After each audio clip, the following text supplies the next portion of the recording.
acha oti panibati kun lo ara yo lo fiti kun lo.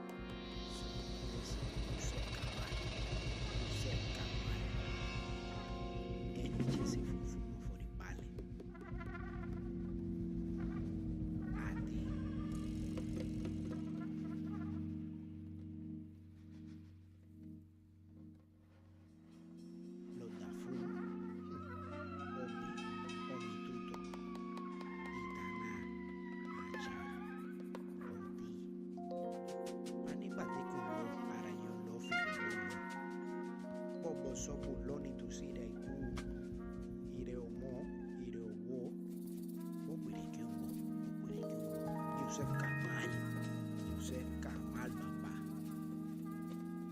Yusef Kamal papa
Hot mic, hot mic.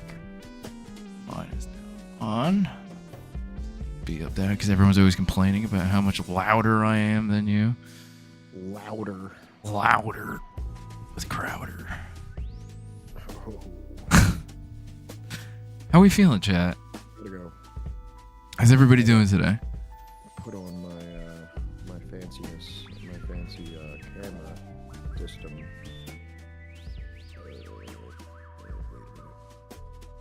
Where Your camera is still not on. I know, I'm working on it right now. I'm addressing this as we speak. What the hell? Oh, here we go. Lots of fun stuff happening in the world, as always. Right, chat? Here, drink this. What's up? Only Sands. What's up? Who else we got here? Rick, what's up? Good to see you. Dakadoon, as always. Rick asking, wait, they're starting in 30 minutes? That's what the counter's for, man. Red Falcon, how are you? Good to see you first in chat. Very good. Can you reset the little sub goal goalie? I knew I was forgetting something. I knew it. Fucking, it's not my fault. Just say it simply is not my fault. Yeah. That's Exactly it. that's all I have to say about that. It's not my fault. Isn't that how, what is it, Goodwill Hunting ended? Right? I'm just saying it's not my fault. Yeah, just Fuck keep done. repeating it. It's not my fault, kid. It's not my fault. Oh shit, it's not 2023, it's 2024. Fuck. Wow. I can't wait to, get that wrong for weeks.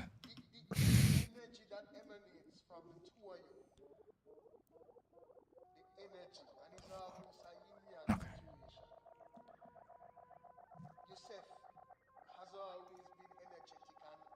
It ends with going to see about a girl.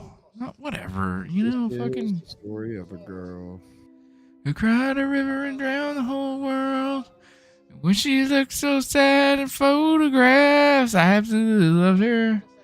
When she smiled. That's the song. That is it. Song. That is the song, isn't it? See, I'm pretty ill today. So what's been going on in the last 48 hours? 48 hours? Man, let me tell you, the time I've been having. I went to the gym yesterday again, and I did legs, and I'm very much sore today. Nice. I tried working out the other day. I got as far as some like leg extensions and tibialis work, and then I fucking gave up really, really fast. I did squats, I did leg press, I did extensions and curls. Nice. So I pretty much hit the gambit, and then I went on the treadmill. So I kind of hit the gambit of like leg stuff, and also I live in a Philadelphia row home where I pretty much I'm constantly traversing stairs just to go to the bathroom.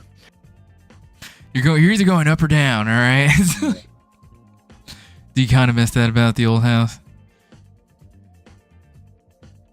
Where you just had the convenience of just like, at least one on no matter what floor you were on?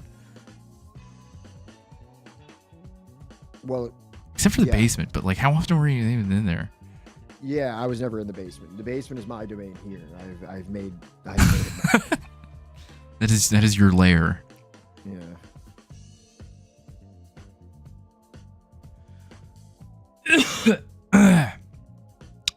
So, yeah, chat. I hope that you're ready to hear me just retch for the next like 4 hours. It's gonna be fun. Wretched.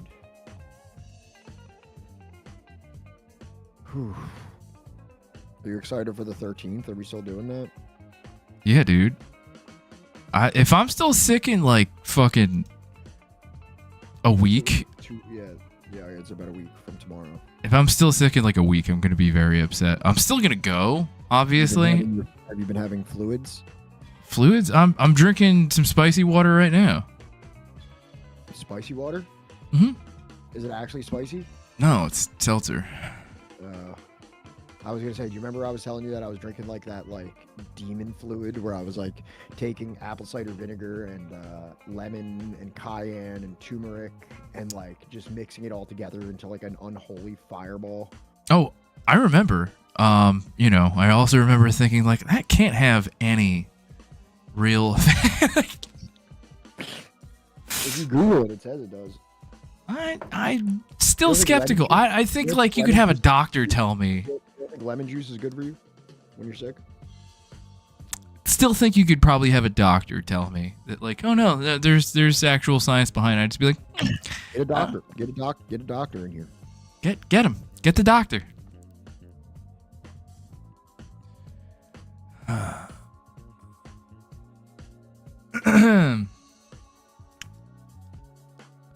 So yeah, we've got plenty of options of things to talk about today. A wide variety. What was the first one that we brought up? Well, let's see. We've got Francis Boyle. Good old Francis Boyle. Two-time International Criminal Court winning. Two-time champion. Only the best. Fuck. All right.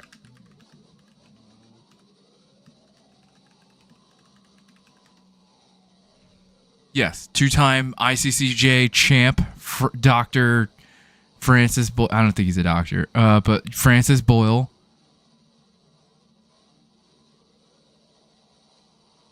And let's see here. We gotta figure out how we're gonna do this.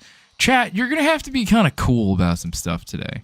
About who is specifically interviewing the person today. Does it need this much qualification? I feel like, it led to a lot of ruckus, right? Lot of people getting unnecessarily boisterous about. Did this happen? Months ago. Literally months ago.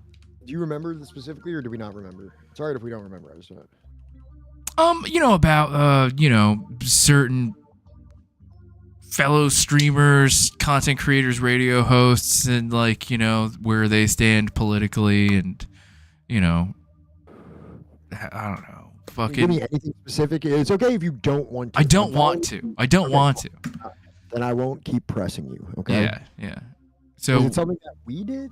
No. I think like we said that like, something about them that like is in defense of, I think I do remember. And naturally, chat Chat got real ornery. All right. What that does. And they complained. All right. They keep us honest. All right. I don't know if that's what I would call it. I don't know either, but like I'm trying, okay? I'm trying to compliment you. All right? Me? No, chat. Oh. Person listening. Walter Chat, 8. you make it hard, chat. Johnny and Pat are the alternates for Destiny and the Krasenstein. Who are the Krasensteins? I have no fucking idea. I knew one of those names. Grom, who are the Krasensteins? Yeah, Grom. I don't know. But also, thanks for the invite. Piece of shit. Bro. This is just gonna keep happening. Yeah, this is... All right. I don't know how to tell you this. All right. But this is like, you have a golden ticket, Grom. Okay? Yeah. A perpetual invite that anytime that we are on here having a discussion or anything, whether you are invited. Yeah. You're like the Joker, the jonkler to our Bape man. It's nice to be invited sometimes, you know what I mean? Extended the courtesy, you know? I do agree with Grom. You know what I mean? I do agree with Grom because sometimes I open up Discord and I see all you guys in a chat together and I'm like, oh, no one invited me. I don't want to just, I know I can go in, but I don't want to just kick the door in. Nobody ever invites me. So you know what, Grom, I think I know exactly how you feel. Do you know Are you why? fucking That's kidding me right because now? We fundamentally dislike you as a person. That's why. It's all coming to fore. How the turntables turn. Yeah, exactly. It's Fucking- like, I just imagine Pat sitting there like, oh, I want to join, but like, and then this image of everybody's like, oh my god, Pat's there, get the fuck out of here, Pat. I feel like that has happened. No, I feel like that. Oh, it's never happened. I feel like sometimes I come in and people are like, oh, I gotta go. I want you to No. know. I want you to know. Every time I join, I don't say anything. I am dead silent for like 15 to 20 minutes. Okay. Like literally until somebody says, "Oh, hello, Johnny. How long have you been in here?" You force them to recognize you. Yeah. You don't just go. I say something immediately because usually when I'm not there, people are talking about me, you know, because I'm the main character. You know what I mean? So even when I'm not there, it still revolves around me. You know. So I assume it's like all of left Twitch too, right? When I'm not in chat, everybody's just talking about me. You know. Yeah. That's true. They're all just like, talking about like, when is he coming back? Yeah, exactly. When is he going to start streaming again? Yeah. So- Yeah, exactly. Yeah, so that I can say the what most everybody- liberal possible thing that like my brain can like manifest and argue with Grom about it. I hope it's either gonna have to be about religion, or it's gonna have to be about like Stalin or something related to the Soviet Union, or something about Finland, or I don't know. Finland Like, sucks. how can I best manifest the liberals that Finland live sucks. inside the concrete walls of Grom's prison Yeah. cell? No, religion will do it because people. Not only is Grom rent free in people's heads, he's also rent free in his various apartments. His multiple homes now. He's Yeah. also rent free in the Swedish government. Dude, I'm seeing the new apartment on Monday. It's gonna be dope. But yeah, no, religion would do it. You Fucking should go there and fucking just turn your nose up at everything. Just be like, yeah, exactly. Hmm. Yeah, No, this is all you got. how many square feet is this? Yeah, No matter what Yeah. they say, you got to answer with, "That's it." That's it. That's all yeah, you got? that's it. Yeah, that's what I will do. No, like I'm getting an apartment. It's not like I'm picking because the apartment it's like I live centrally in the town that I live, and the new apartment is literally in the same block that I'm in right now. So yeah, I'm taking it. You know, I'm not Yeah. gonna live like outside, like in the outskirts of town, like some fucking peasant. You know. Yeah. like some barbarian banging. Yeah, on beats. exactly. Like some Swedish teenager throwing snowballs at a famous streamer's window. Yeah, yeah. Exactly. They don't know how famous I am, and they will never know. Yeah. No, but religion would do it. It's like, my God. That's the thing. God.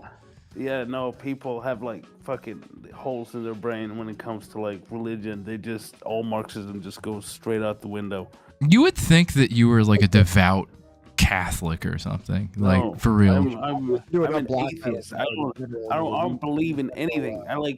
I don't believe in ghosts. I don't believe in anything. I'm like a staunch atheist, right? But it's like, that doesn't change the fact that, being anti-religious is dumb. Okay, it's just dumb because it's like, oh, I'm anti-culture. What the fuck does that mean, my guy? Like, I agree. that doesn't make sense, right? You're Like, preaching to a literal choir. yeah, see, it's getting me going already. I'm like fucking shadow boxing right now. In my opinion, that's like the enlightened Marxist take, is that like maybe when you start getting into Marxist, you're like, yeah, it's the opium of the masses, and like this really like gives like a theoretical grounding to my atheism.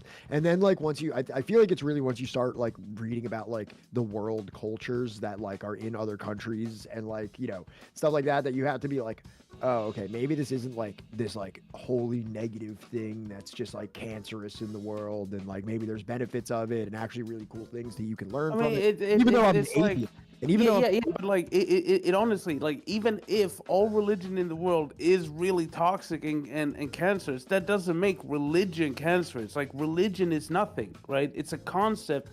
Like, religion is like, just like culture, just like fucking politics, just like anything. It is just something that exists in society, and it exists for a reason, right? What you think about the kind of manifestations of that is irrelevant to the fact whether religion is good or bad, because religion is nothing. It is just a concept. Like, it is, and like, is religion like painting anything with like such a wide range? They're like, oh yeah, no, fucking Christianity sucks. It's like, okay, yeah, but like, you understand that Christians are not a monolith. It's like, it's they're not.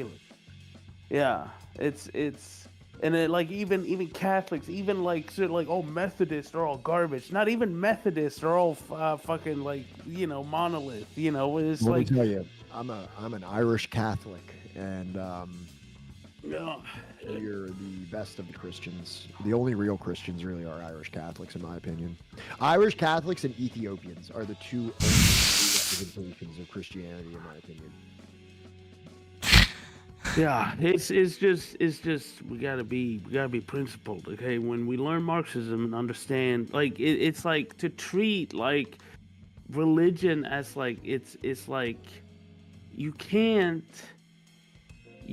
like it's like religion is a part of the world. It's there for a reason, like, and it's there, like, it is shaped that, like, you might dislike some things in religion, but that is things like, it is the economic system manifesting through religion. Religion in itself didn't do shit to you, right? Like, it's just the manifestations of, like, just like how our economic system manifests through culture, manifests through the politics, manifests through the media, so it manifests through religion, right? Like, to say, like, oh yeah, no, fucking Fox News suck, which means that I hate media. Media is evil. And it's like, that doesn't make sense, okay? You're not a serious person, okay? I agree. Like, for example, I spent 6 weeks in India. You know what I mean? Where like, I visited like several temples and shit like that, and it's like, it's a very interesting and enriching experience to kind of like be around. And I went through Guatemala, where like, even in the indigenous communities, there's many deeply religious people, not only in like the traditional way, but also, there is quite a bit of Christianity within even indigenous cultures that have been like, proselytized to. I don't want to infantilize them and be like, oh, they're only Christian because they've been evangelized. But, for the fact of the matter, it's there. And it's like, are you going to go into like an indigenous Mayan community and be like, you're all fucking stupid. Look at these dummies. Like, are you going to go into any indigenous community and be like, all like of your, reverse, all of your beliefs are stupid. white atheism and why you're all stupid, It's like, atheist missionaries. yeah. That's my vibe. Yeah. No, I mean it's just like, and it's like I don't care. Like I want religious freedom, right? I want people to have freedom from religion and In a freedom to secular practice society, right? religion, right? Like a secular society with religious freedom is like kind of yeah, right. Like it and that's it, right? Like my go, like I'm an atheist. Like I've not, believe in nothing. I don't even believe in ghosts. So don't tell. Well, actually, do tell me ghost stories because they're really interesting. But I don't believe that it actually happened to you, right? But like, but I'm yeah, I'm agnostic when it comes to ghosts. No, I'm not. Like I'm atheist. I don't believe in supernatural bullshit. Like it's so. But my girlfriend, she's Oh, Dave, what's up? We got a raid coming through. What's good, everybody? We got Grom here talking about ghosts. yeah. Good Like evening. she's Orthodox Christian, right? And she believes in God. But like, am I gonna be like, that's fucking dumb? No. Yeah. You know what I mean? I'm not trying to like. This is 5 reasons why God doesn't exist or God's dead. Or whatever. It's like no. It's like you have your don't faith. get- Go don't get ahead. started on Nietzsche. I will bully fucking Johnny as soon as he converts though. I know. I feel like you'll just wanna because bully I'm Johnny for mean, it whatever has I know. nothing to do with the religion. I'm just a mean person. I like fucking with people. A mean Islamophobic person. Mm. Hmm. I'm Islamophobic for the meme. Okay, it's different. We're not the same. Right. Yeah. Sure. Yeah. No, it's different when I do it. It's, One wild card Friday needs to be Grom ghost hunting. Yeah, we're gonna put Grom in an abandoned warehouse with night vision goggles. Not night vision goggles, but like energy sensing goggles that can sense like Well, paranormal I mean, movements. it's like And, it's like, like wait, hang on a second. You joke, but like, if we ever go to fucking Sweden, right? Like, that's one of the things that, like an old burned church. yeah. like, I mean, Like, we are but going ghost fucking, hunting with Grom. Like, Wait, hold like, on. Is there more ghosts allegedly in Scandinavia than other places? Or I is mean, that I bet so. I mean, it's made up, so I don't know. But like, also, no, I don't know because Americans they say everything's fucking haunted, even though their country was made yesterday. So it's like, yeah, but it's kind of silly. It was made on a volume of graves, and I think that's the American way of contending with the bloodshed of the foundation. Oh, okay, yeah, no, You kinda you're. be like- We Europe, did have a yeah, lot of no, murder here. It's no, it's All right, no I'll be right back, hang on. at all. Instead of morally reconciling with that fact, what I'm going to do is just say that it's all ghosts now. Yeah, no, I mean it's like, but like ghosts, like if somebody left me, like I'm not scared of the dark, I'm not scared of ghosts, I'm not scared of monsters and ghouls and stuff like that.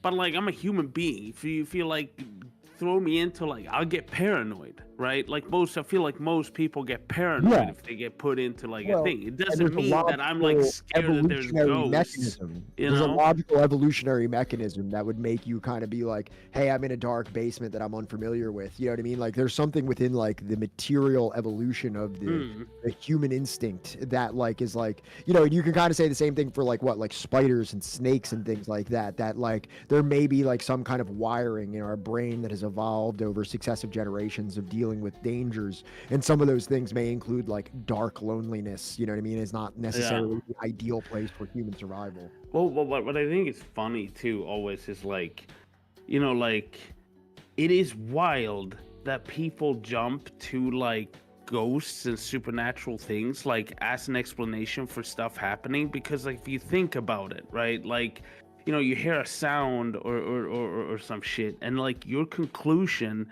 is something out of this world, supernatural, right? Like, like to anything. Like if your response to like think about it, right? Like you hear a noise in your house, which you probably do a lot. You just don't think about it, but like you pay attention to that, and you're like, it's an interdimensional being right now that is like, or fucking the house is settling, or like there was something shifted, or like, but the explanation is like, Yeah, like, oh, there's people like outside the apartment that made a noise, but no, it's fucking ghouls, demons, and goblins. Well, no, I think here's my thing that pretty much has me resting assured that there is no such thing as ghosts, and if there are such thing as ghosts, they certainly have no bearing on the dimension that we live in, because, you know, if there was a continuation of consciousness that existed past like our current life, like in like some kind of like a paranormal way,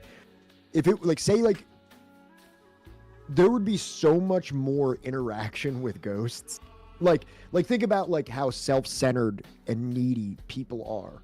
And then imagine if billions of those people existed throughout the course of history, if they all had the ability to just kind of float around and move stuff around and make themselves important and have their own little main character, continue their own little main character story as a ghost. Dude, there would be ghosts everywhere, dude. Are we talking about Mormonism right now? We would be dealing with ghosts on a fucking daily basis. If like, yeah, and if like, I would die and I just still existed in some like other kind of paranormal realm when I could come and like either haunt or potentially help or just generally annoy people, I would be doing it. And I think most people. But then also, right, like if you think about it, like people like what about flies, fruit flies? Why are now fruit fly ghosts all over the place? There's like they die tons of them, but then people are like, oh, well, they're not sentient. Yeah, neither are cats and dogs. They are sentient. But like, by definition. but well, like you know, like, oh, they got to be like humans. But then like, oh, there's ghost cats, right? There's ghost dogs. Why them, right? Because we like and we want to imagine exactly like right. But like, Christmas. yeah. Why not a fucking earthworm ghost? I mean, Well, like, the thing is, I guess the argument would be that if there was an earthworm, by an earthworm, it would be so innocuous that you would never know.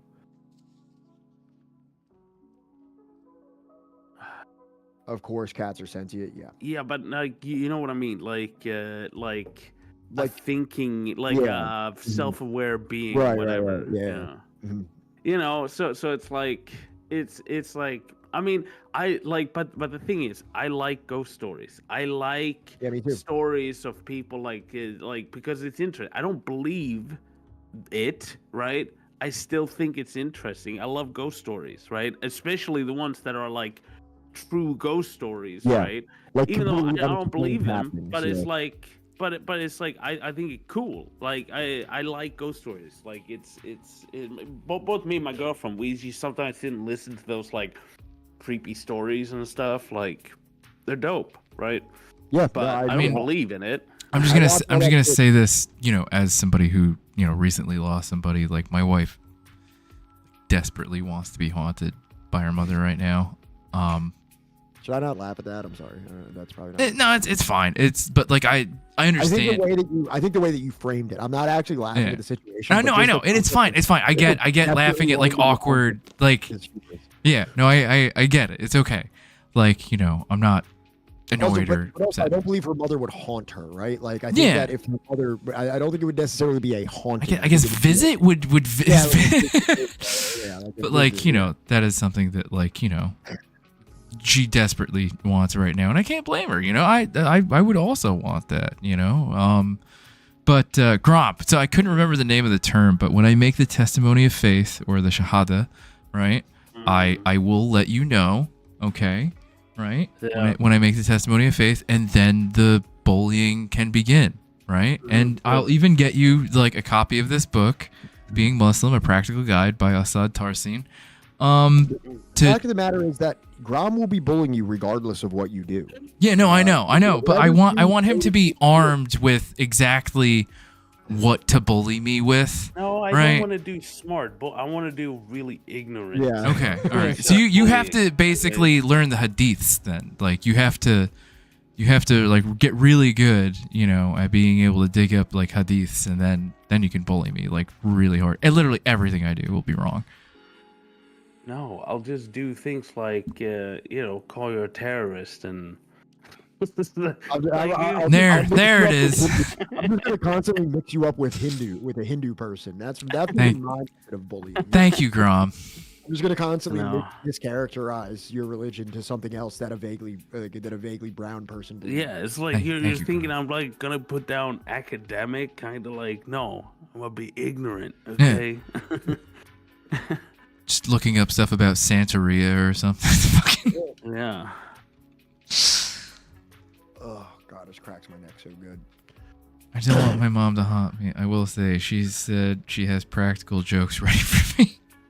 I guess the argument to that, what I said, is that you would constantly be getting harassed in one form or another by ghosts if they were real. With like the billions of people that have walked this earth, that if they had like the ability to cross over into the physical realm and knock over your candles. Like, wouldn't there be just a million fucking anti-Semitic ghosts all around Russia? The world would be unlivable. The world would be unlivable if every person who ever died had like access to the physical realm. They could speak to you. They could write things on chalkboards. They could flip your TV on and off. Like there would probably be more people fucking in my house right now saying and doing things that I would probably be driven mad. Right. If that were possible.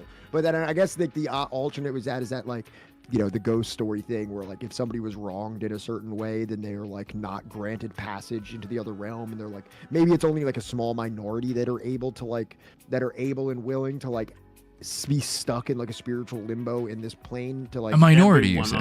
Everyone on Twitter would be like fucking haunted by people they beefed with on Twitter, like right. They're like, I got unfinished business with you.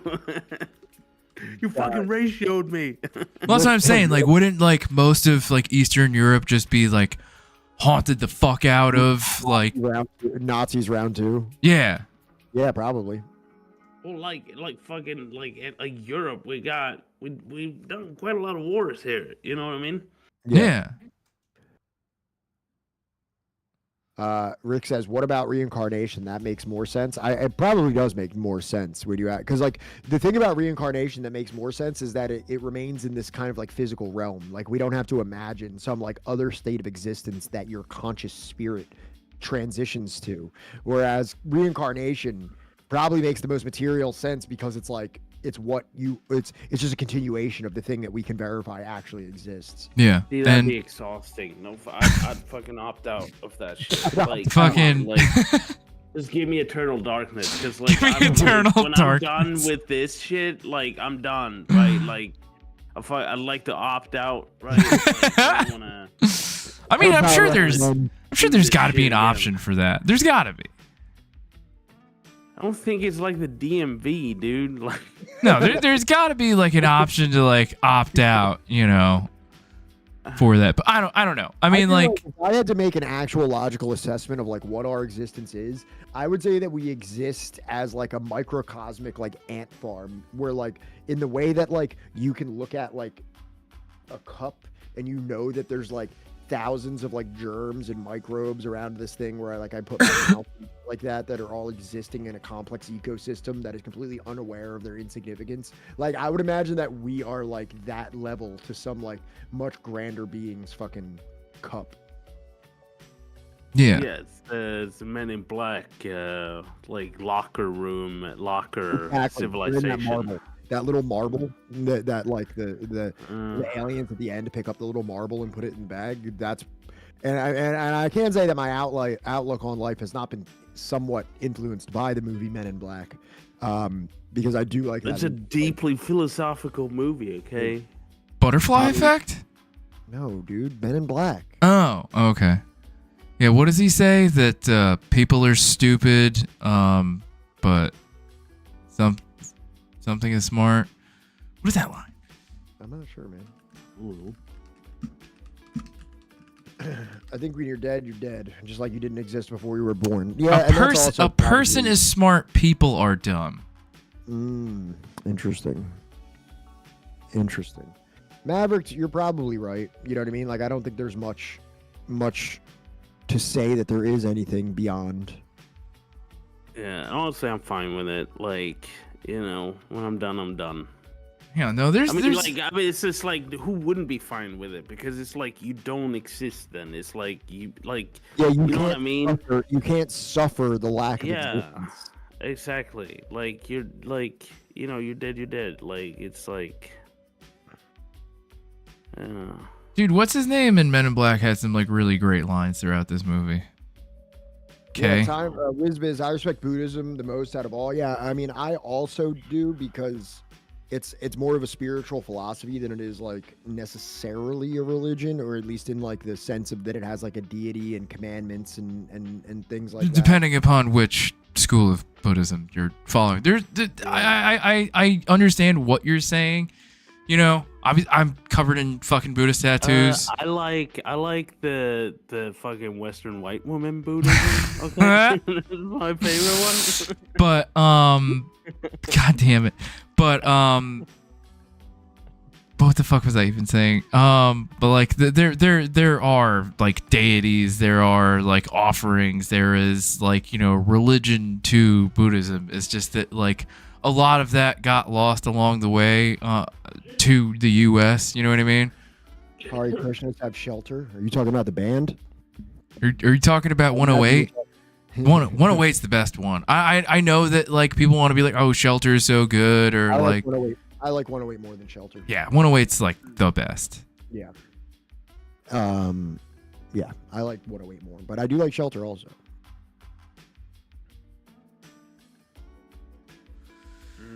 I think when you're dead, you dead. You just didn't exist before you were born. Ba, ba, ba, ba. Yeah, this is also why, like, that, I don't know if either of you have ever watched it, but the Let's Talk Religion YouTube channel, I turned David onto it. Dude's got, like, a lot of cool stuff on there about, like, a lot of, like, you know, different... What? Spits fire? Yeah, no, really. Like, you know, me and him have the same, like, facial growth pattern. Wispy, not really full, but we're trying. We're doing our best, you know? But yeah, no, really, really good channel. It's all right. I don't really like religion, so it's all good, Ray.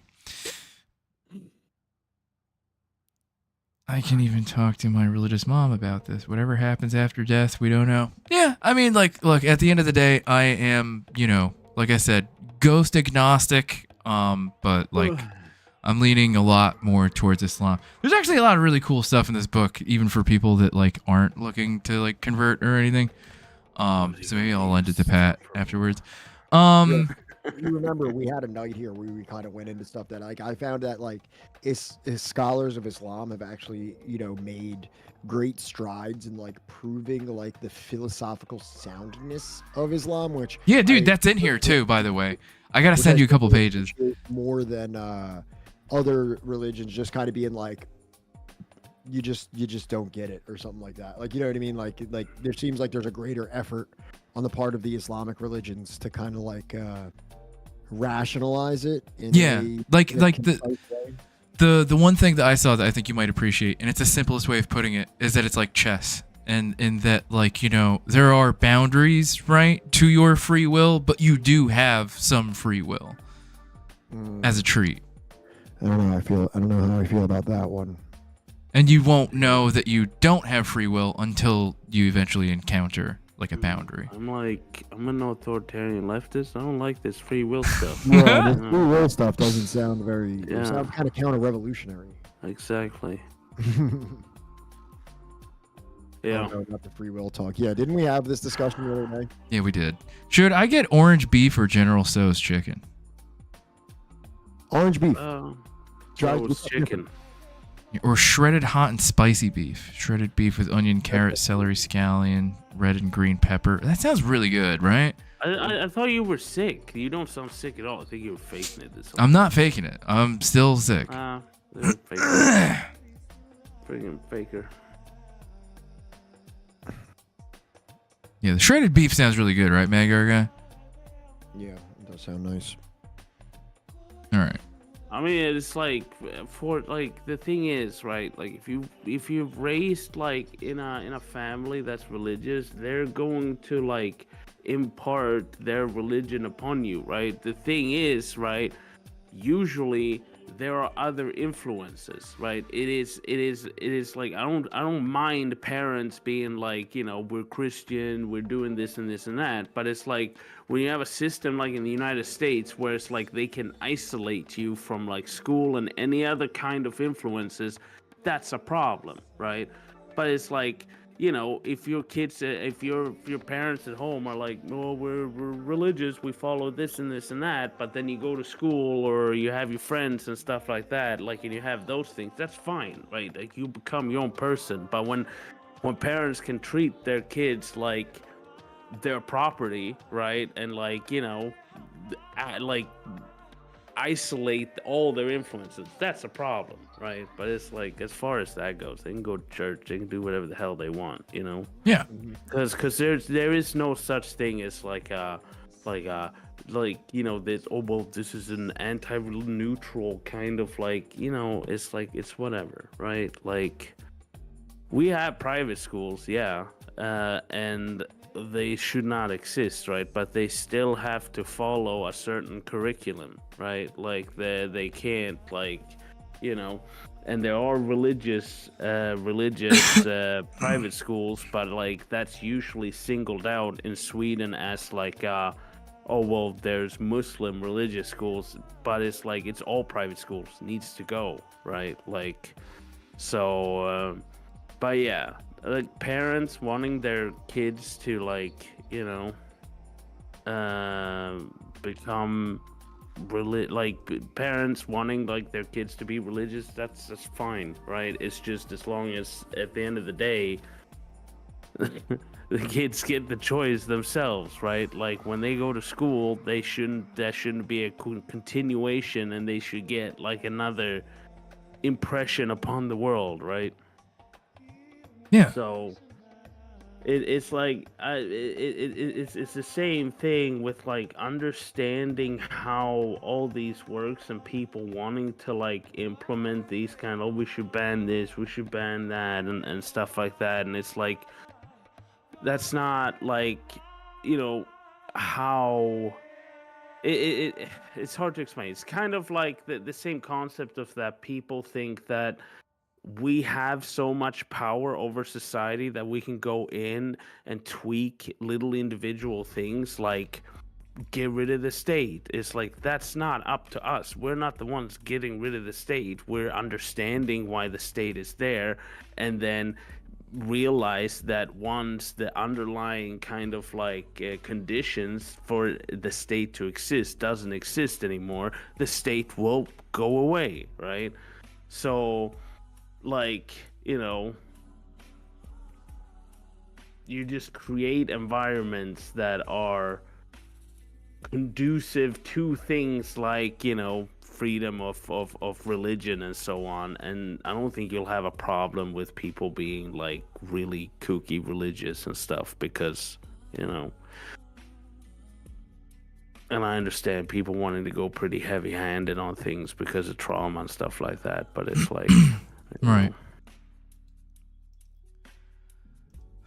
you don't want to push people away, but I don't know if that makes sense. No, I mean, I think it does, because, I mean, don't we, like, talk shit about, like, Trotskyists and stuff for, like, wanting people to be more, or large populations to be more exceptional than they are, well, for lack of a better term.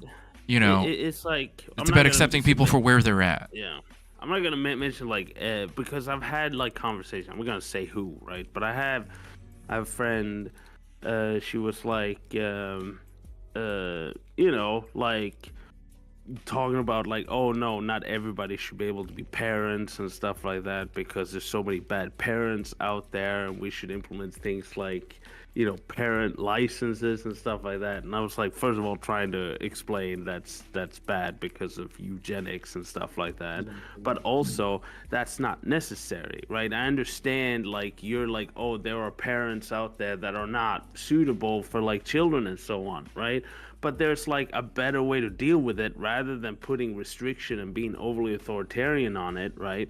You can like, increase resources for parents and so on. There's other ways you can combat that thing by doing something that is not as horrible as, like, parent licenses and stuff like that, right? And eventually they got it, right? But it's like, you're like, you have to look at the issue, what is causing the issue, right? Like, why are they're bad parents. Why do parents behave like this? You know, it's like a lot of the things is they don't have enough support. Well, then you'll eliminate a lot of that by giving them that support, and so on, right? Right. Like, instead of having to be like, no, you're not fit to be a parent, right?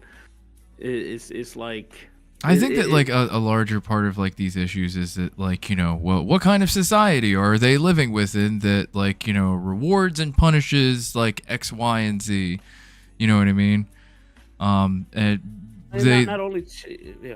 we're leaving it at an individual level, and that like, you know, especially as communists, right? Shouldn't we not be like looking at things at like an individual level? Right, at like a micro level, and be examining like what is like the root cause at like a macro level. Yeah, I know, but like, but again, that is why like Marxism is like it's a skill. You got to practice, right? When you come into like you understand the theory and stuff like that. That doesn't help. Like reading it is like not the same as then utilizing it every day, right? Because often it's these emotional things that come up, right? It's like, you know, when it comes to like, I understand people have a lot of trauma when it comes to religion, for an example, like in their like growing up and stuff like that, right? And that's where you need to be principled the most, right? And able to kind of like practice the theory of it, right? So that you don't fall into these pitfalls. Like, you know, a lot of people have, like, we all have them, right? Like the justice, like, you know, restorative justice and so on, right? Because people are like, oh no, I believe in that, but then you start talking about like things like pedophiles, and people get a very visceral thing because that includes them, right? When it comes to like that, they include treatment for them as well, you know what I mean? But like, so you have to kind of be principled and work your way through them, even when you're have an emotional response to these things, when it comes to religion, when it comes to like you know, stuff like that, right? So it's like so next week Crom is joining the stream from a shuttered church basement. I don't know, we don't have any closed down churches because I pay my taxes. I'm a member of the Swedish church, by the way. I like you pay like about $400 a year total to be a member, because like we're not a secular country in Sweden, but that's right, you have a king and everything, right? That's nothing like it's sweet. I mean, he's not the head of the church. Oh, I don't fucking know, dude. I don't know anything about your country other than black metal. But yell at him now because you misunderstood. But Sweden is not a secular country, right? Like it's, so the Swedish church is part of government, right? And I was baptized, right? And I'm in the Swedish church. I don't leave it, even though I am 100% atheist and everything like that. But it's like there's not that many like religious people, like Christians in Sweden, that is like active. And if they were the only ones that would pay for it, it wouldn't exist in the manner that it does. And the Swedish church, because it's not secular, means that it is pretty progressive, right? Like if gay marriage is legal with the state, that means it's legal with the church as well, right? And church yeah, and there's like a bunch of good things. I remember there's a huge mosque outside of Malmö, and it burned down like probably like 15 years ago and stuff like that. And the Swedish church gave a lot of money to have it rebuilt, and wow, they do a lot of good stuff. And they have like a cafe, like a meeting place for their members, like in the same building, and in the window there's like a huge pride flag, you know. So it's like, you know, I don't mind, like it pays for the maintenance of like these old churches and stuff. It pays for, you know, people that want to participate in the religion to go to church. It pays for like all that stuff. So I don't mind being a member, right? Even though I never go to church and I don't believe in it, like, right, you know. Yeah. Or so you say. No, I don't. Or so you are leading everyone to believe. Yeah, I'm actually super religious. So I won't tell them what you say behind closed doors. Yeah. Yeah, like it's just like there. Okay, yeah. There's so many more things that can be done. I mean, and most people know that, but it's like it comes down to like every single thing, right? Like example, when it comes to like the crime and justice, the system and stuff like that, right? Like a lot of people fall into emotional like things, right? And now on the radio, there was a doctor, and he ran like a program for pedophiles, right? So pedophiles could like anonymously seek treatment, right? Yeah. And it's like it's things like that. Yeah, like he probably like when he tells people that he's like looking to help pedophiles, right? That he's would not probably fly getting here a in the very- U.S. Yeah, they'll be getting a very visceral kind of response to it, right? Like without even explaining what it's about. I mean, Oh, dude, he can try to mostly- explain all he wants if he were to try to do that in the U.S. Like, he'd be getting death threats, like, Well, yeah, immediately. he probably is. He There's a probably really is in big thing in the Sweden United too. You States, know? you see it all over social media. This like dead pedophiles don't reoffend thing. Like they Yeah. shit, like, Yeah. you get a guy with a beard and some shitty tattoos, and he sits on a porch and holds a sign that Yeah. says that, and it gets Mm. shared by millions of people. Yes. Like, Yeah. immediately, without question or thinking or anything about it. Mm. That's what happens. No, it's like he was talking. I mean, a lot of it This has to guy- do with like at that point, right? That when he like they're doing research into it and stuff like that, and it's like what they came to. I mean, a lot of the reasons is like, you know, mental health and so on, right? And a lot of the people, most people, probably 99% of the people that contact them are pedophiles that's not offended, right? They have Right. thoughts, right, and stuff like that, but they haven't done anything, because that's most people who have these things will never and have never done anything, you know? It is just, So when did you have your They first have thought, that. Grom? oh my god. I'm sorry. Do they ever I'm stop, you know? sorry. I'm sorry. No, but like, He wants like to bully you about being about converting to Islam, and then when you start turning it back, Yeah, suddenly Yeah. it's too much. I'm sorry, yeah. though. I'm sorry. No, but like that is like, you know, immediately, right? Because when you do start talking about it, immediately it's like, well, it's pretty sus. You sure not a pedophile? I mean, like there's that guy that like did this joke about like, well, technically, like this guy's not a pedophile because like there's these different things. There's the hebephile, The pedophile, and stuff like that. But try explaining that and not sounding like a pedophile. Exactly. You know, like- Exactly. Try finding a gray area in this without people just immediately like turning their ears off and being like, I am listening Yeah, to a yeah. pedophile. Well, you're like- Exactly. Right. the classic like, well, actually kind of moment when like somebody's like, hey, this guy's a statutory rapist. He's a pedophile. And like there's that part of you that kind of wants to be like, well, it's not technically a pedophile. It's more Nope. of like it's Never. actually- Is that- Not for like, me. I'm just saying in terms of like the actual definition. I'm not saying like No, I know. in terms of its moral weight or anything like that, or that Yeah. it should be like given. I'm just saying, and I don't say it because of the really there's no value into being like that correct, the No. super correct guy about that. Like You it's- win. You actually Yeah. lose more, I feel That's what like. I'm saying. Like you just don't say that, but it, like technically by the definition of the word, it's like Yeah, no, yeah. but who cares really? I guess is the point. Quite literally, yes. Who cares? Yeah. So yeah, this was a no, but like it's just an example of like, you know, when it comes to like we all have emotional and like this.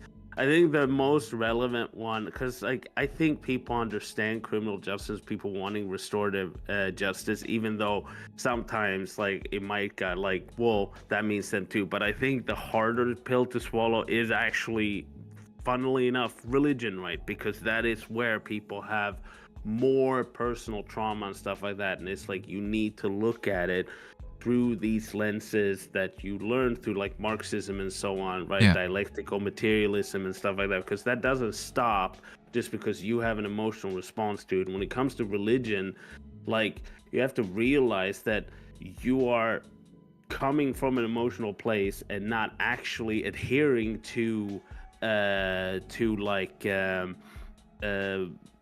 these theories, which you would have if you were talking about something like culture or like, you know, like all these other things that are essentially the same thing according to like Marxism, because it is the superstructure, right? Like, and I think everybody have seen the diagram of the base and the superstructure and how that works, you know. But Grob, why don't we just ban it? Because it's impossible. Right. Not that, like, you know, any other you know, country attempting to construct socialism has successfully or even like tried or attempted to ban religion, right? And that totally had like great positive effects for everybody. Yeah, it doesn't, like, it's nonsensical. It's not like these things like exist for a reason, right? Like, I mean, Lenin talks about it. It's, oh, which one is it? Is it imperialism? No, it's not.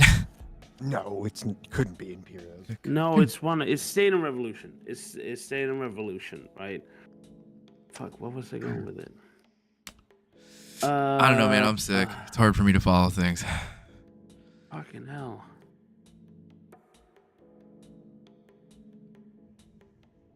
Not that I'm like not totally vibing with this. What was I talking about?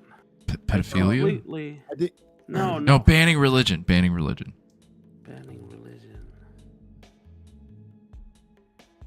I don't know.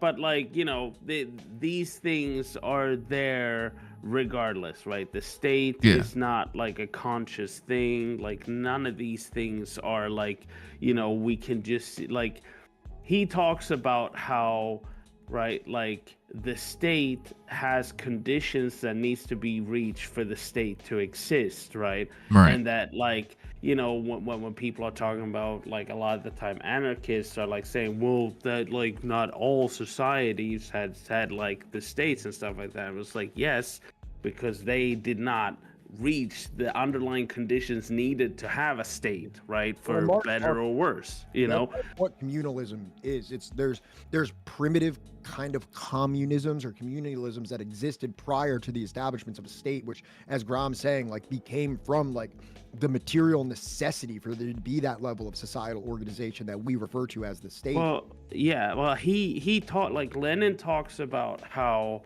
like the state is made when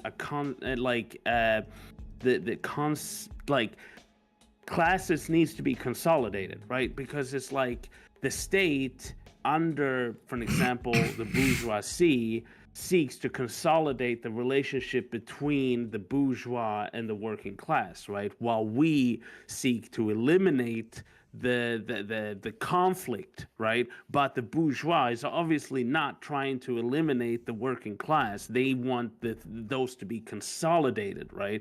So under those conditions, the state is formed, right? And it will not go away until those things have been resolved, right? And they are resolved by the elimination of class, right? Now, in other societies, wherever they are, I'm not mentioning a specific one, those conditions never came up, right? So the state were never created in the first place, right? Because the underlying conditions for its creation never appeared in that society, right?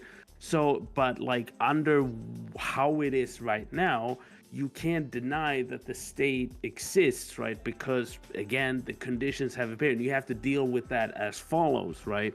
So to be like, oh, we need to get rid of the state, it's like a nonsensical thing, right? Because it's not up to you, right? Like, to get rid of the state is like to get rid of the underlying reasons of why it's there to begin with, right?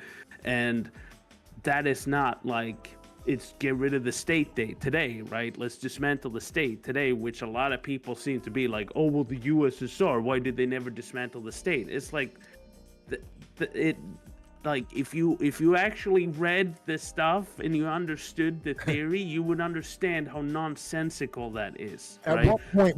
Maybe in the middle of World War II, they should have just abolished the state. Maybe that would have been maybe today in the heat of the Cold War. Let's just throw the state away. That's a I mean, it's nonsensical because it's not a conscious decision, right? Like it's like it's with anything when it comes to like social structures and so on. Like they're there for a reason and they don't go away until they're not. It's the same thing with like social structures as it is with like just material things, right? Like rotary phones, they don't exist anymore because they're obsolete, right? Same as the state, when the underlying conditions of why it's there doesn't exist, it becomes obsolete and gets removed. You know what I mean? Like that is the way Marxists look at the state, right? Like, but so like when people are like, oh, I'm like, I don't like the state and stuff like that, usually, first of all, you're not working with the same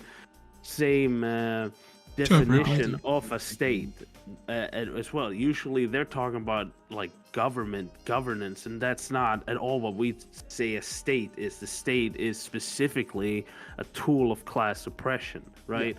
Yeah. As we're using that term, right? And if they're not going from the same kind of like definition, you're talking past each other. You're not talking about the same thing, and that's a conversation that will never be resolved. Then we're talking about two different things. Yeah, I agree. And also, I mean, like, even this kind of idea, this like libertarian idea of there not being a state and their conception of it, like, even if you got rid of the conventional state as we currently know it, like, there will still be a governing body that creates like a hierarchy within this hierarchy within society. Like, there's no real way to just like turn that off and escape that. Like, if we just got rid of like what we understand as the government today, like Amazon would effectively be, or whatever other, insert company that can afford its own like security forces and shit like that, would become like the de facto state. And even though it doesn't have like a federal government, it's still going to be largely governing your existence. I think Dragon Man would come out on top. And the thing is, right, like libertarian, it's just feudalism. It'll just go back to feudalism. Yeah, right? Like commons. Feudalism without the commons. Yeah, like so, and also like this whole notion of like competition. Like competition is bullshit. It doesn't exist, right? And like everything just turns into monopolies, right? Which is like that's where like the usefulness of Lenin comes up, because like during Marx's time, those conditions hadn't really started appearing too much yet, so he didn't have much to say. He did see it a little bit, but it wasn't until like Lenin, because he had the data to make those observations, because those tendencies were beginning then, which they hadn't really quite yet started to form under Marx, right? And again, like that's one thing when people are like, oh, well, Marx was wrong about this, and it's like they made analysis based on the information that they had available, right? Like they're not magical, like Nostradamus seers, right? Like they made analysis based on like what they saw, and Marx didn't have the information on monopolies the way that Lenin had, right? So that's why Lenin is an extension of Marxism, because Marx did not have the data to make those observations when he was active. Absolutely. True. I know I meant more like literal. President. All capitalist countries are run by business. Correct. But I was speaking more so not from my own personal interpretation of things, but what I consider the erroneous idea from libertarians that love business, that love entrepreneurship, that love private property, but detest the regulation, the taxation, and the hand of the government stifling. I'm talking about the Hadouken. Yeah, the Hadouken School of Economics. What do they call that? They call it a specific the neoclassical. Dudes that want to argue about like the age of consent laws or something. Oh, God. Precisely. Where they seem to think that society will operate harmoniously and without any issue if we were to just zap away everything that we understand as the government and just let the market literally dictate every single variable of society. Lol, libertarians, yes, exactly. But the thing is, right? With a lot of, like, libertarianism is pretty much like Elon Musk's free speech absolutism, right? It's like the thing is, right? They would have to enforce their way of life, right? Because there would be entities that popped up that would pop up and whatnot, and like, but you would have to actually, you would have to actively fight against that, right? To keep your freedom. So it's the same as Elon Musk's free speech absolutism, because is it, or is it just his speech that he wants to be free? I think it's more like his speech directly. Exactly. But, and cat turd too. It's the same with libertarians, right? It's like. Go ahead. I'm sorry. No, but it's like the same thing. They would regulate to maintain their thing, because this equilibrium that they seek, like that they think will exist with competition and stuff like that, is bullshit. It's a complete like childish fantasy, right? That the planet will reach this like, it'll be like just this equilibrium of like competition, and the service and stuff will all like just lay on like a fucking scale and just even out, right? And it's like, that is your child if you believe that. Right. Well, I mean, like, they're also children because they think that, like, it's like a board game where it's like, okay, so everybody will start from the same place, right? Yeah. And no one's gonna have a head start. Yeah, meritocratically, will achieve more. But the thing about wait. Want to say, like, if anybody's like played like games like Rust, right? Like where they have the servers and stuff like that, like.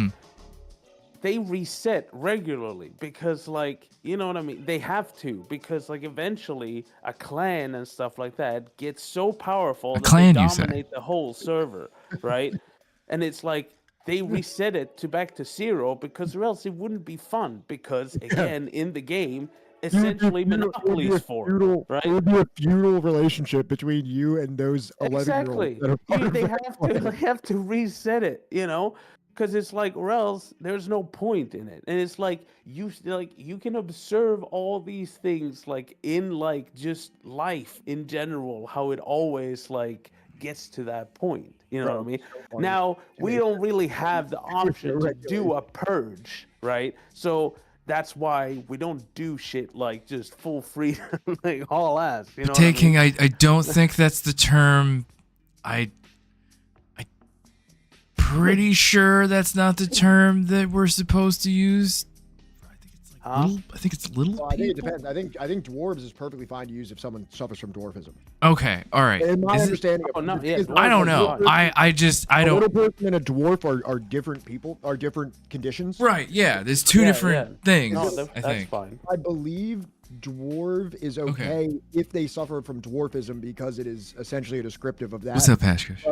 I know that the M word is out of ethical. We don't use that one. We use little person. But I do believe like dwarf is still. Yes, people are saying that dwarf is okay. Okay, all right. I didn't know. I literally didn't know. I learned a new thing today. No one's yelling at you. It's okay, dude. It's all right. I didn't know. But kind of DeGrom's point there that I appreciated is that anyone that believes in a neoliberal world order based on the Chicago School of Economics, based on Hayek, based on Milton Friedman, Rothbard, all of those fucking guys, will use coercion and the quote unquote state, but not a state, to enforce that style of economy and society. The very concept of property rights, the very concept of property rights can only exist. God does not give you a right to property. There is nothing natural about a right to own property. The only thing that can issue you A property deed is a state, and the only thing that can enforce a property deed is the state. So if any libertarian does not acknowledge that, then they are completely not living on planet Earth. And secondly, the only way that you can finance the authorization, arbitration, and protection of property rights is through taxes. There's no other way. There's not going to be some charitable donation of all property owners to enforce that. And if there is, it's probably going to be a fucking dystopian neo-feudalist fucking nightmare. Again, and also, every time that we've seen this, even in, even its most faint forms, materialize, inspired by these thinkers, such as Pinochet's fucking Chile. Is Pinochet's Chile an example of like no government and no coercion and no fucking state action? Like, well, first of all, they kept the fucking copper mines fucking nationalized the entire fucking time. But you know what I mean? It's like, there is no evidence in anything other than a fantasy that this would ever work in any kind of non-hypocritical or cohesive way.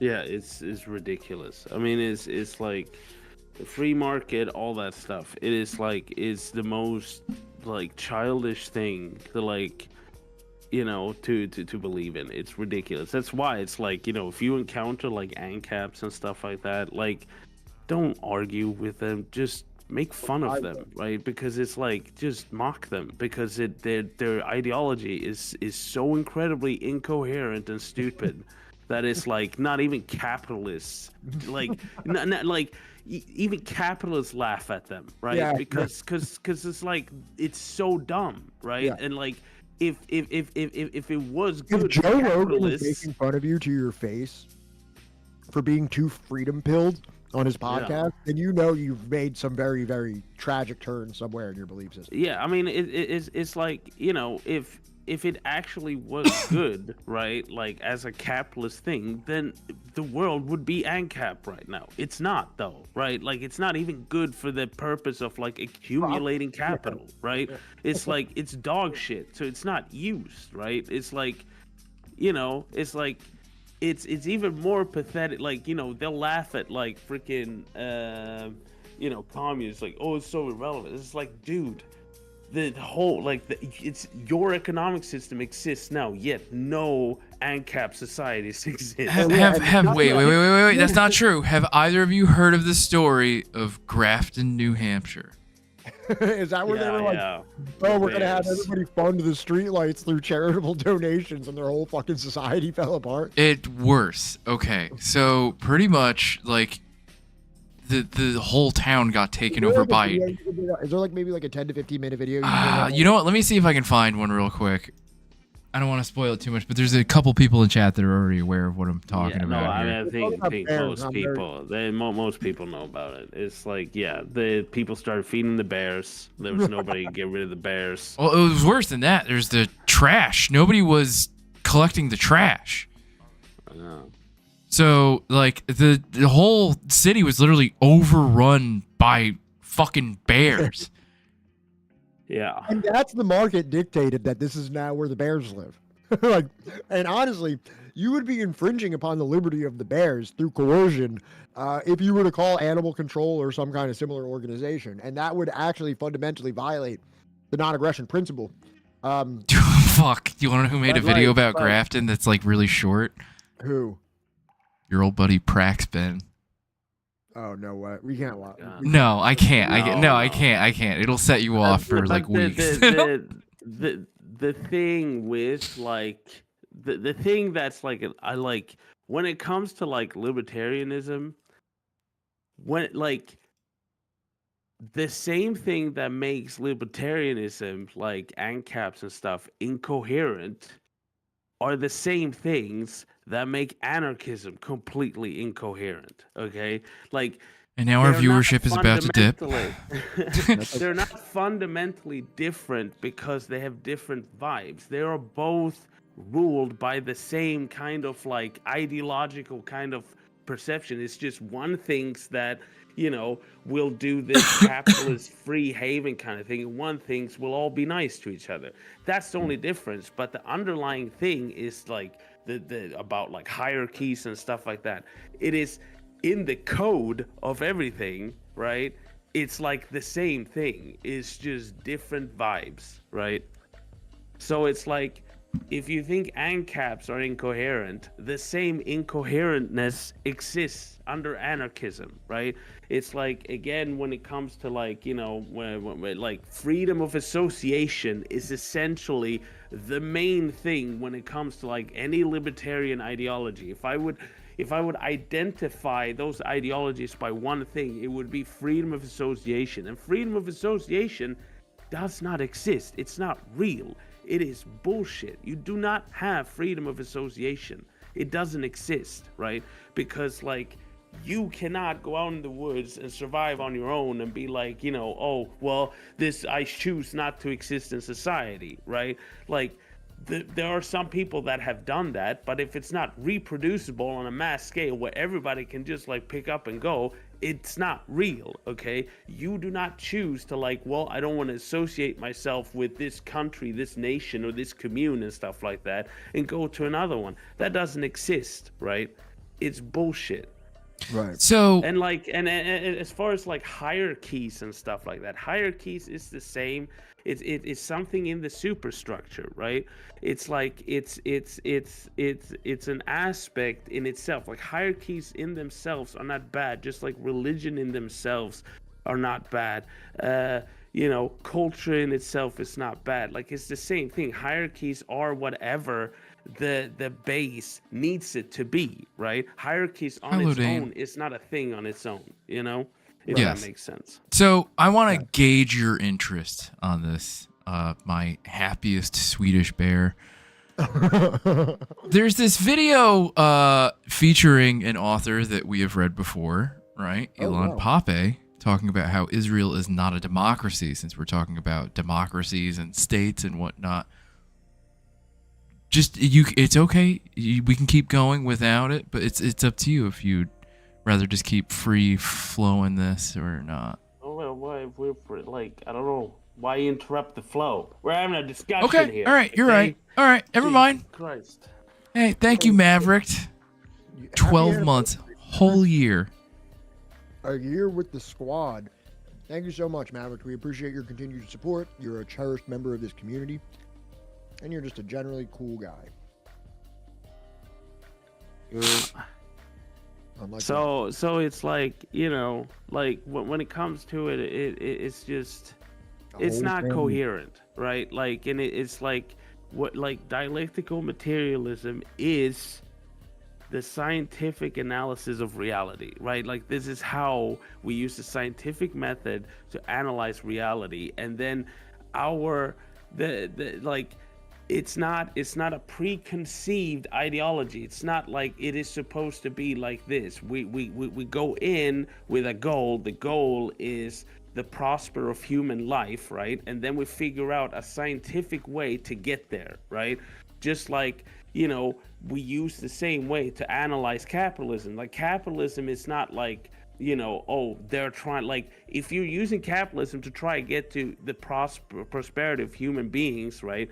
You're fucked, right? Because the system is not made for that. It's made for the accumulation of capital. And if that is your goal, then yeah, it's working good for now. You know what I mean? Like, and like, I think even if you ask like the most average kind of person, like maybe not like somebody that's like as politically inclined as a libertarian or something like that, or an ANCAP, but if you ask like an average person what their vision of the future would be, like, what would human society be like, ideally, or be in like another 1,000 years of technological progression? I would bet that 90% or more of like not politically unhinged or politically aware people, like very apolitical people, would envision something of a society that has moved past the commodity form, that has moved into like a post-scarcity, non-commodity form. Like, they literally think of something like Star Trek or something like that. Yeah, Star Trek. And like, I think that speaks to the intuitive nature of like, quote unquote communism, but communism in like its literal interpretation, not like what, like, your average person thinks it is, but just the final achievement of humanity. Maybe not the final achievement, but the momentous paradigm shift of humanity that goes past money, states, class, and commodity commodity, into like, and scarcity, into like the other end of that. Yeah. I think like one of the biggest issues, in not Star Trek Earth, right, is that no matter what alternative to, right, the current capitalist development that every country, it has to interact with that at some point. There is no country, there is no place on Earth where it does not have to interact to some degree with capitalism, either in an antagonistic fashion, right, like in the DPRK, right, or Cuba, or in some capacity where it has to, what's the word, like interact, like Vietnam or Laos or China, right? And even the Soviet Union like found out what it was, like to interact with the U.S. on, every one of those levels.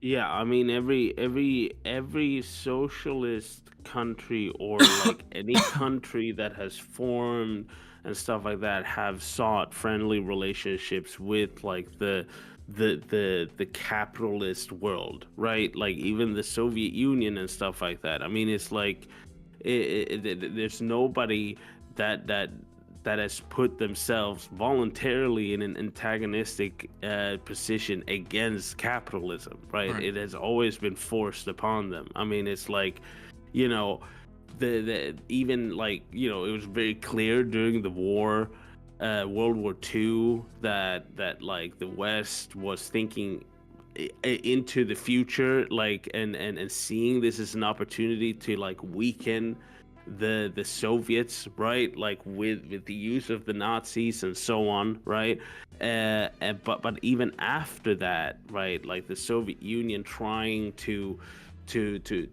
like not do what again the West fear-mongered about the Soviet doing, which was like just taking all of Europe, right, and trying to like move towards like, no, let's go back and let them do what they want to do, right, especially partake to like Germany and so on, where they were like, no, Germany should be independent from both of us, which the West did not agree on, obviously. And actually that's also true for Korea also. Yeah. There was like, and that's evidently the case, because the south of Korea had a literal U.S. military, not even a puppet government. I'm not even saying a puppet government of like, oh, here's Sigmund Rhee. Prior to Sigmund Rhee, it was called the USAMGK, the United States Military Government of Korea. That was complete control top-down unilateral control by the United States. Whereas the Soviets left, and also when the Korean War happened, that was a war between the Koreans of the North, the Koreans of the South, the full force of the United States military, and I think there's been some reports of like a couple planes flown by Soviets, but like, I mean, to even compare it is ridiculous. You know what I mean? Like, you had like the full might of the United States, fucking Douglas MacArthur, Demon LeMay fucking bombing campaigns coming from the United States to exert dictatorial control over the Korean Peninsula.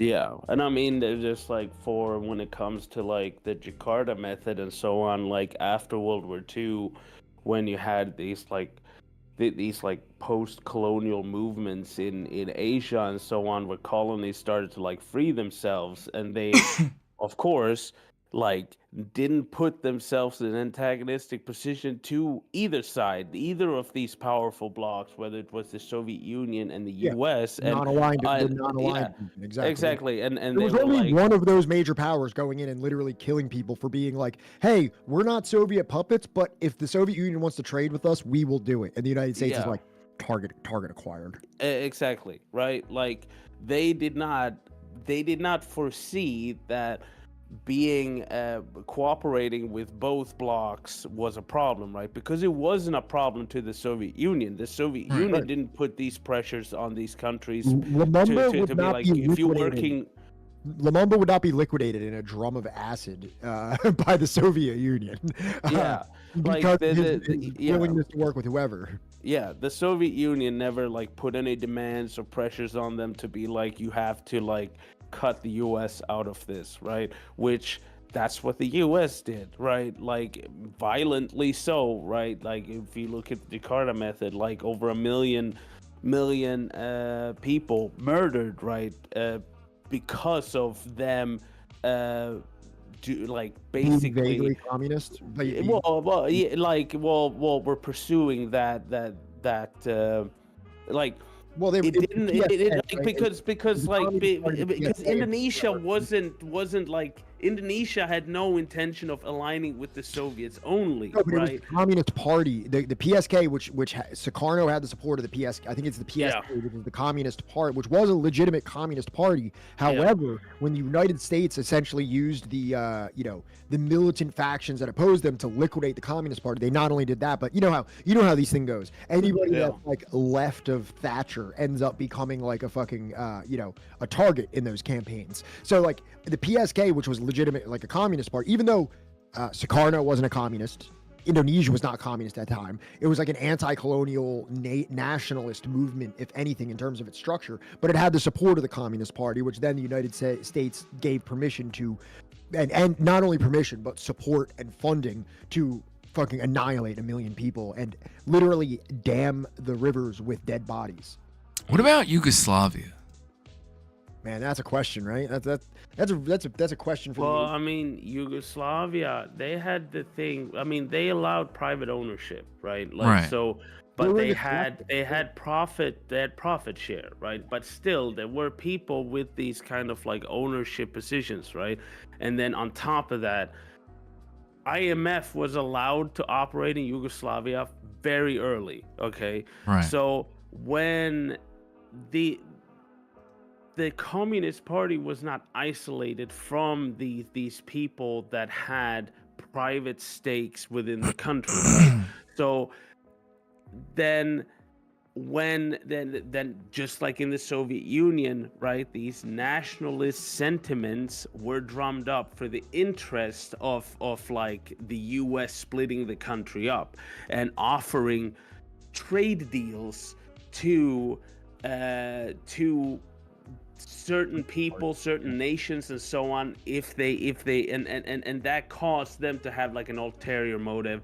And then you had people like, for example, Yeltsin in the USSR that were very much like, well, you're like trying to instill back this whole thing. You're like, Yeltsin was like in like Soviet Union, obviously, but like when it comes to Yugoslavia, this whole thing of like, you're not Yugoslavians, you're Croatians, you're Serbs, you're Bosnian, you're all these things. They had to like inflame those kind of like ways of looking at themselves again, because like having them look at themselves as Yugoslavians is like, that was like the first thing that had to go, right? Same in the USSR, people looking at themselves as Soviet systems, it had to go.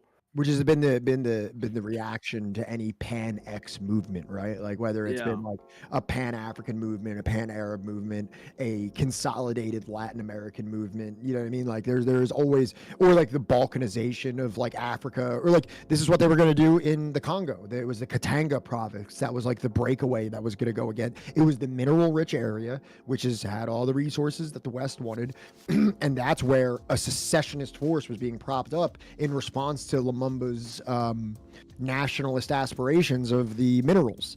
So it's like, all right, well, how about we just balkanize this country for, and fund a secessionist movement? Obviously, it didn't go completely to that because they managed to, submit Lumumba into a vat of acid, and then prop up Mobutu following him. So but they were ready and willing to just cut part of the Congo off and be like, well, this is a different country now, so nationalize that. Can't nationalize what isn't part of your nation. Yeah. And I mean, and that's the whole game of it. Like when it comes to like even today, right? Like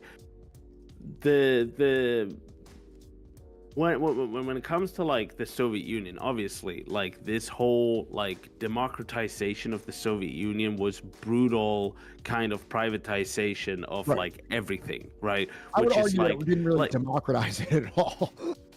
No, but that's what I used that because that's what Chomsky They called said. it. That's what. Wait, that's what China called it. You said. Chomsky called it. Is Yeah. that what Chomsky called it? Yeah, he called it Jesus Christ. democratization of the USSR. Mhm. You know, and this is anecdotal, right? But as I've said before, my girlfriend's parents are both, you know, grew up in the USSR. My girlfriend was born in Soviet Ukraine. And now that I've gotten closer and closer with them, I you know, when I first met them, I was very guarded in my questions because I'm like, fuck, like, because you know how much, you know, all the propaganda that we hear where like there's all those memes where it's like, oh, if you're a communist and somebody from an Eastern European country sees you, they're gonna immediately think that you're like a fucking idiot or something like that. You know what I mean? And like, I was so like worried about her parents, like hearing about like the things that I believed and shit like that. And then one day they show up and they're like, oh, hey, we got you these Lenin cups. And it's not even because they like love Lenin or anything like that, but it like, it wasn't anything like the denunciation that I expected.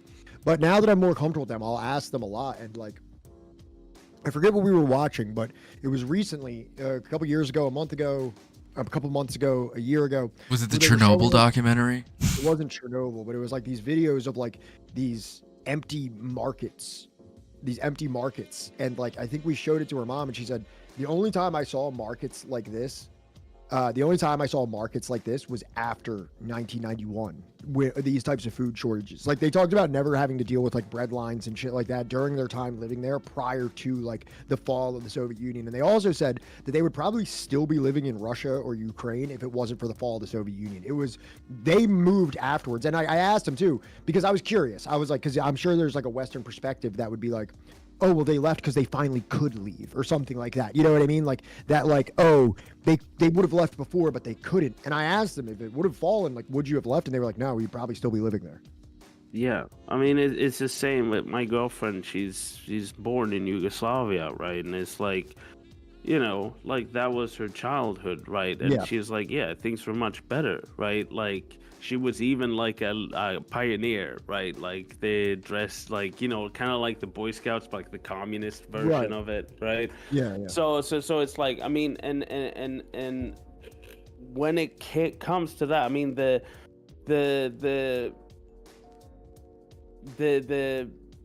you have to realize, right, how much the fall of the Soviet Union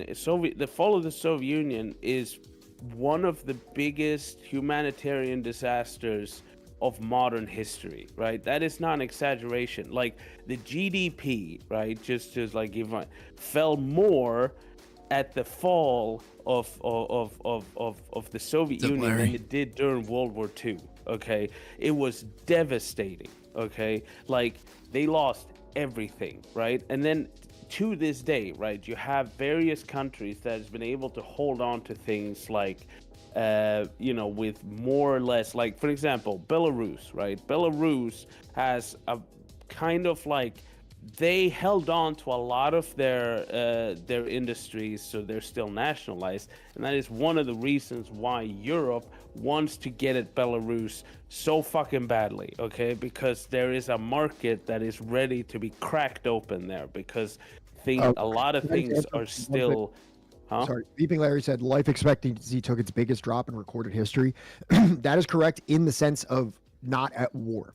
So the Soviet Union in the 90s, following privatization and liberal shock therapy, had experienced the largest drop in life expectancy in a nation not at war in modern history. But you can continue. I just wanted to answer that question. Yeah. So like now when you see all the stuff about Belarus, not like a great country by any measure, right? But like that's why, like, when it comes to these things, what people have to realize is that, you know, what's the alternative, right? Like you think you're like, oh, these European kind of like color revolutions that they've attempted in Belarus, for an example, is that like for the interest of the people? It's like, no, right? Because the little that they do have nationalized, that okay, it's probably not the greatest, right? It is much better than that country being stripped for parts like Ukraine is being, for example. Ukraine is a great example of a country that got so utterly fucking rafted, okay? Like to this day, right? Like say what you will about like Putin and stuff like that, but Putin actually put somewhat of a stop to the rampant looting of Russia, right? Like, not saying that, like, you know, he fixed it. They're still corrupt. They're Right. still like all these things. The right? looting stopped like going But outside of the country. Exactly. But at least internationally wait. looted, and now just domestic corruption now. Yeah, but at least they weren't Ukraine. Ukraine were even more shafted because they did not have a character that or a government that put any kind of like conditions on the looting. Okay, and like to this day, I mean, we've looked through the website, right? How right now they are selling Ukraine for parts. Okay, like everything is going. You right? only have to Like, maintain the employment for like 6 months. Yeah, they're even selling like things like energy companies, like power plants and stuff like that. And there are some more stipulations Dude, on the that. Department of Labor was for sale. It was the building. So guys, yeah, but you it's- can join the Subversive Right, History sorry. Fund to acquire a Ukrainian power plant. So Hang if on one you'd second, like I gotta to grab my food. be part owner of a Ukrainian power plant, feel free to subscribe to the Patreon. Yeah, the power, like they had power plants and stuff like that, and it's like the conditions were they had to kind of like provide the service for at least 5 years, right? Which is like it's one of those things where it's like a lot of these companies, right? Like they are painting it as like, oh, we're getting investors in to kind of like fund this and help this, but that's not what's going to happen, right? Because when you sell like a company, right, and you're allowed to, you have to keep it running for 6 months. You'll pay for the 6 months, right? Because again, on top of like you probably bought the whole enterprise for like $3,000, then you have to pay like another so many thousand for like to keep it running for 6 months, and then you sell it for parts, okay, and boom, that's a profit, right? So it's like all this money, first of all, is disappearing as well, okay? Yeah. It's not staying in the country, which is like they know this is how it is, right? And it's like on top of that now, right? Ukraine is not being given weapons, okay? They gotta pay that shit back, okay? They're in debt for weapons. Yeah. Whatever happens in Ukraine, if they win against Russia, which they will not win against Russia, right? They're still fucked, okay? Yeah. There is no scenario where Ukraine comes out on top. Ironically, the only way Ukraine can kind of like save itself from the absolute fucking neoliberal hellhole that that's about to face is to enter into a coalition alliance with Russia, okay? That is the only way that they can save themselves from the absolute fucking hurting that's coming their way, because it doesn't matter what it is, that country, like, fucking good luck getting anything publicly funded, because that country is getting dismantled, okay? No, absolutely. I wish Grom would still stream. Look at that, Grom. They want you back. The people want you back. Yeah, I'm not streaming. That's not Oh, happening. you can catch Grom here, Subversive History stream every once and again. So if you really want that Grom Storino commentary, you know where to find it. Yeah. So, in Ukraine, the nationalism will fade, right? It'll go away. And then people have to get back to their normal lives, right? Where there's a life after war. And then you will not have education. You will not have healthcare. You will not have jack shit, okay? You will live in the poorest fucking country in Europe, right? And it's like, there's nobody that's going to even pay attention to what happens in the country after that, right? Like, after the war is gone, it's like, Ukraine, what? Like, sure, okay? Like, nobody's going to hear about it. You're not becoming, like, that's why I get so bothered by Eastern Europeans that wants to, like, be a part of, like, Europe and stuff like that. You're never going to be a part of Europe. There's West Europe, right? Half Slav, half Asiatic, fucking Exactly. You're not gonna meet like the purity test of a Frenchman or a Swede. Yeah, you're an extraction state. Okay, that's how you are. You're not gonna be a part of the EU. Even if you're in the EU, you are EU's like there to be cheap labor, to fucking like, you know, get a hold of your minds, get a hold of all these things. You're not gonna be part of Scandinavia. You're not gonna be a part of France, England, and stuff like that. Yeah, You're gonna be like Greece. you're gonna be worse than fucking Greece. Okay, Yeah, you're gonna be rather than Poland. Greece. Okay, that's what you're Yeah. gonna be. Like you get to parade around like you're Europeans, but then your economy just gets absolutely fucking Yeah. destroyed. There's no way you get to like join the European white supremacist club. There is no reality where this will happen. Okay, so it's like that is the future for them, right? So yeah, that's sad. That's already happened, right? Are they going to go into like, because again, right? How no matter how fucked up this sounds, all these former Soviet states, right? The absolute best they could have done, the best decision they could have made is to get into an economic coalition with Russia. Okay, they would have been much better off. They wouldn't have been like great, okay, but they would be hell of a lot better off than being part of the EU, because the EU is a predatory state to them. Okay, it will strip them of everything they got. Are you guys talking about Poland and how they need to be stripped of everything they got? Well, Poland needs to not exist. Okay, That's what I'm talking about. Abolish Poland. End the Polish tyranny. Yeah, it's like the one thing I disagree with Marx on is like, no, dude. Dude, like fucking Polish people is like, Jesus Christ, what are you doing? Same with like Baltic state ones, like fucking like Estonia, Lithuania, and stuff like that. It's like, come on, like stop it. Come on. Get real. Get real. Yeah, like fucking Estonia wants to be a part of like this like they want to be a Scandinavian country essentially. It's like they're never gonna be a Scandinavian country. Like it's just not gonna happen. You're never gonna be like, and Estonia used to be a part of Sweden, right? But yeah, no, like because essentially, right, like they're not white, right? If you're not white, you don't get to play with the Western Europeans, right? That's just the way it is. Oh, my condolences. To all the Polish people. So it's like, you know, it's horrendous what has happened, right? And it's like Russia is not great, right? But at the same time, it's like, you know, you're not in Russia, right? Like it's like your goal is to stop the war, right? So where do you have the most power to stop the war, right? Is it telling Russia to stop, or is it to tell your side to stop? It is, of course, you have more material power in fighting against your military that exists in your country, that is supplying the weapons, that is doing all these things. You have no influence on what Russia does. Okay, so and that's why you got to join the few, the proud, the Marines. Yeah. And it's like, you know, that's my opinion. Like, and I know, like, my particular opinion is not the official opinion of the party that I'm in, but I still think I'm right. But I'm smarter than the party. Wait, are you allowed to make statements like this now that you're part of an actual party? Yeah, of course I am. Like, are you sure, dude? Yeah. Yeah, I'm not.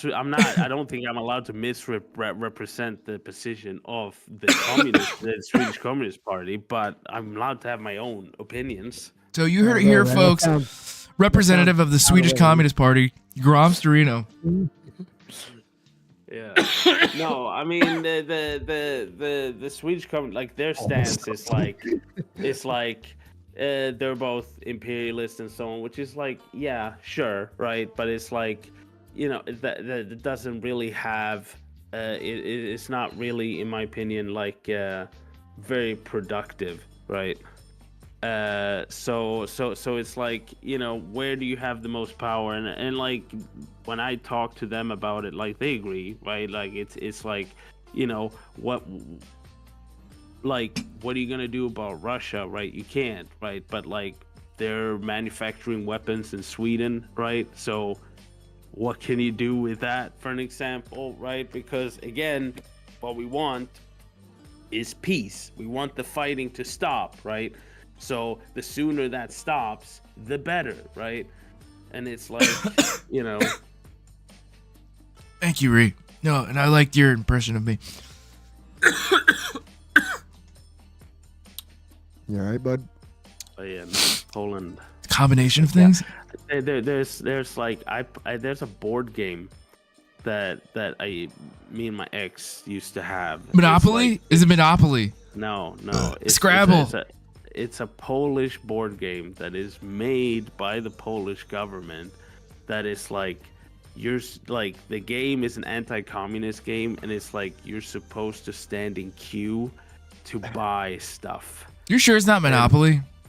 No, it's like, what's it called? They have a little guy with a mustache. Polish game, board game, standing in line.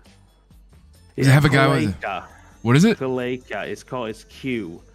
The game is called Q, and it's like you're supposed to like you win by getting the merchandise that you set out to do, and you stand in line. Yeah, it's like it's so awful, but it's literally made by like the Polish the Polish Department of Culture or some shit like that. And it's like, and now they make Witcher.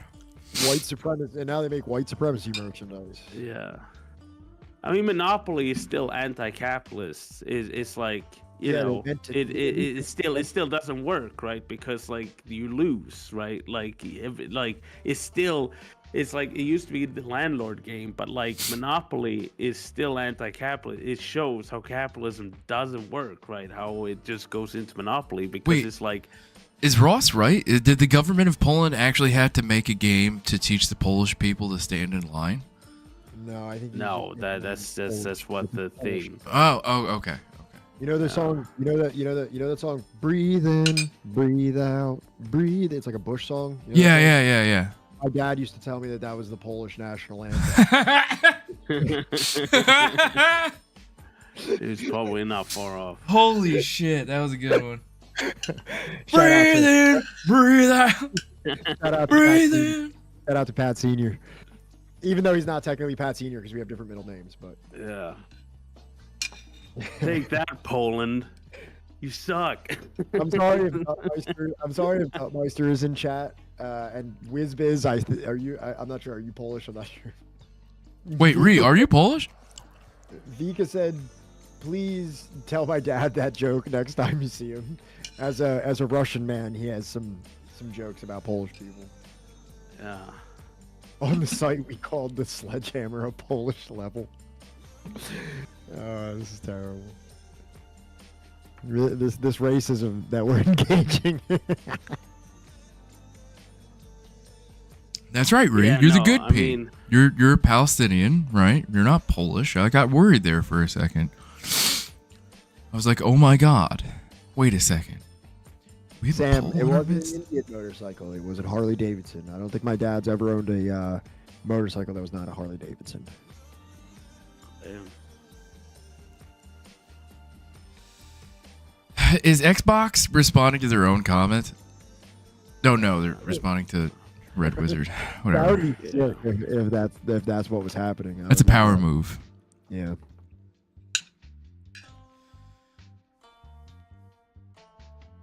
Yeah, that's a lot of them. What else? God. It's just no. So it's like it's like when it comes to like the whole Ukraine thing now, it's like if you see any of these NAFO fucking losers on the internet, okay, the thing is, right, orders are on the table. Zelensky has asked for 500,000 more soldiers, okay? He doesn't need any fucking stale-ass meat, okay? It's time to get to Ukraine, okay? Like, tell them that. That is, like, the ultimate fucking thing, okay, when it comes to, like, NAFO people, because they're still around. They're still being dweebs posting memes and stuff like that, and it's like, he's asked, 500K people, it's time to go fucking, be the bag of meat in the meat grinder, okay? It's like, just keep rooting that in, And yeah, I mean, are you seeing now where the United States is like, Hey, Ukraine, you might have to give up some of that territory to Russia, by the way. We're real busy supporting our real friends, our real girlfriend, Israel. And, we had fun, but I think it's time that you came to a solution there with your, the thing with it is, it's like they've gotten what they wanted out of it, right? Because it's like what the point was one, to put Europe under like America's heel, because Europe was starting to falter. They were starting to be like, hey, China, right, and stuff like that. So they wanted full loyalty, which they have now, because Europe is completely energy dependent on the United States, right? So they got that, right? Then they wanted to up this, because NATO is a weapons cartel. They wanted to up the spending, right? Like for these military contracts, because within NATO, like one of the main things is like you are only allowed to buy weapons from NATO partners, right? Which means that you want to get more countries in NATO, right? So you can sell more because the market increases, right? But a lot of these countries in Europe, when asked like, hey, buy some new weapons and stuff, most people were like, why? Like, it's because of war? I'm spitting all over the place. Because of war, it's like, no, not happening, right? Because nobody wanted to spend money on the military. Sweden most definitely didn't, right? So then there's a war in Ukraine, right? You send your old shit over there, you buy new shit yourself, and now everybody's bought new shit, right? It's like, you don't need the war anymore. You've already bought all the merchandise you need. Poland, for an example. Poland sent all their old bullshit over to Ukraine and bought like state-of-the-art, the most advanced military tech equipment that you could fucking like get, right? To defend what? I mean, it's like, I don't even know what is there to defend in Poland? Like a bunch of old like Soviet bloc like architecture and maybe some woods and a highway. Like I don't. But like, it doesn't matter. The point is buying the shit, right? It's like like Marcus was saying, right? It's like the U.S. have like fucking deserts with like tanks and shit for as far as you can fucking see, right? And it's like, why are you not sending that shit? Well, it's like, well, it's paid for already. Antsamiga says it's already made, Antsamiga said the last time we didn't defend Poland, World War II started. Is that what you want? Another World War II? And what is Red Wizard saying here? Hold on. Wrong question mark. No, the Soviet state did have these problems, and the people suffered for that. There was a crisis in Soviet leadership. Oh yeah, I read that comment. I agree very much with you, Red Wizard, and that's not just something that I fashioned out of nowhere. That's pretty much what I've specifically read on the various, various things that I've read about the fall of the Soviet Union, what led up to it, and specifically what Michael Perenni has written about it. All I know is that. Sorry, go on, Grom. No, I was going to say, I mean, the objectives has been reached for the Western Ukraine. So it's like, why you don't like this whole like Marvel, like good versus evil stuff is juvenile. That's not what it's about. They don't give a shit. Okay. They Europe is chained to America now. And like, 25 million. Weapons About manufacturers. 25 million Soviet people died during World War II. If that's what everybody's asking over there. I thought it was like a bunch. 27 dollars. $27. Is he in here? No, 27 million. I mean, doesn't matter. I mean, your numbers are wrong, but it's okay. Look, Oxtail. All right, you said something about like, I don't know, two different groups of like feudalism people or something. A buttload of guys died. Before, and I just kind of tuned you out. I'm sorry. 69 bros got. A non-zero amount of Soviets died. A lot of Soviets. A lot, like a bunch. Yeah. It's like 25 million. 25 million is like you can say that. Rob might say 27, but 27 and 25 million are effectively the same number of millions. Wow. I think a bunch covers both of those people numbers. Just like, I think I'm the most right. I'm not,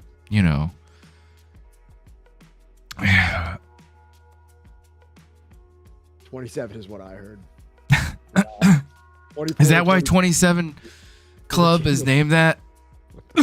Whatever the fuck his channel's called now. 14 million were peaceful. Yeah, we're non-combatant. Yeah. Yeah, it was a real fucking bloodbath during that whole situation. Like a whole lot. Yo, Marcus, we needed somebody to come in here and set. How many Soviets died in World War II? He's been in here fucking just going off. Like somebody really needs to real. Are you guys? Can you hear me? Can you hear what I'm saying right now? Yeah. Can anybody hear Marcus yet? All right. His box is going green, but like the sound's not coming through. I'm just playing. I'm just playing. Gaslighting, John. I'm gonna.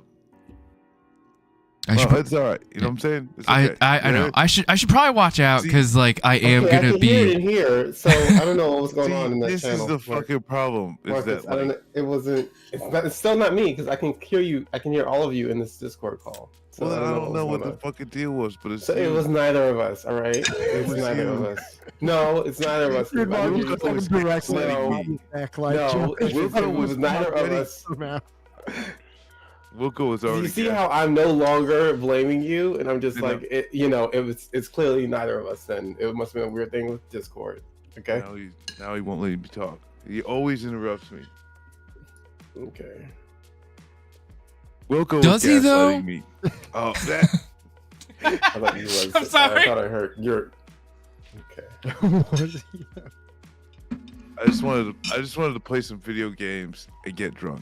You know what I'm saying? I didn't stop you. Very clearly. This is all a ploy to get you in here, even though you said you didn't want to be in here. So that's why. Like I can't. Can I say Sir. 5 fucking words? Sir. Can I say 5 Sir. fucking words? Sir. Can I say 5 fucking words in Sir. a row, please? Sir, I'm just trying to tell you that there were many steps you had to take to get. I need to find a motherfucking Wendy's. Okay. So that's what I'm eating. I'm eating a Baconator right now. Oh my god. Yo, is it the pretzel bun one? Is it pretzel burger one? No, they didn't have it. Man. They whack. didn't have it. I had to get the Baconator. I like the sauce they put on it. The sauce they put on the. I literally order it without the bacon. Yeah. Can I get a Baconator with bacon? Yeah. Can I get a pretzel baconator without the bacon, and can you add lettuce, tomatoes, and onion to it, and pickles? And can you add a regular bun under the pretzel bun, please? Which Wilco, was that you that said the video and it was like British people coming over here and having Popeye's chicken sandwiches and just like fucking creaming their knickers, bruv. Yeah, they couldn't spices. Maybe they're what? They were brought to tears. They were like one of those 4 Anglo-Saxon I don't know. It's just mid. went blind upon eating Popeye's chicken sandwich. Yeah, they fucking. Hey, people died over that. People died over the sandwiches. Literally, they died. That's for sure. No, I think if you scoop the bread out of the bagel, right? You should be chased out of whatever tri-state area. They have they have bagel places that do that. I know, and then I'm saying that they shouldn't, and I'm saying that people that order them. You're saying that that's haram. I'm saying that's just wrong. Okay, I don't care if you're like unwilling to follow our ways. You can take the bagel, then take it home, and then do what you will with it, right?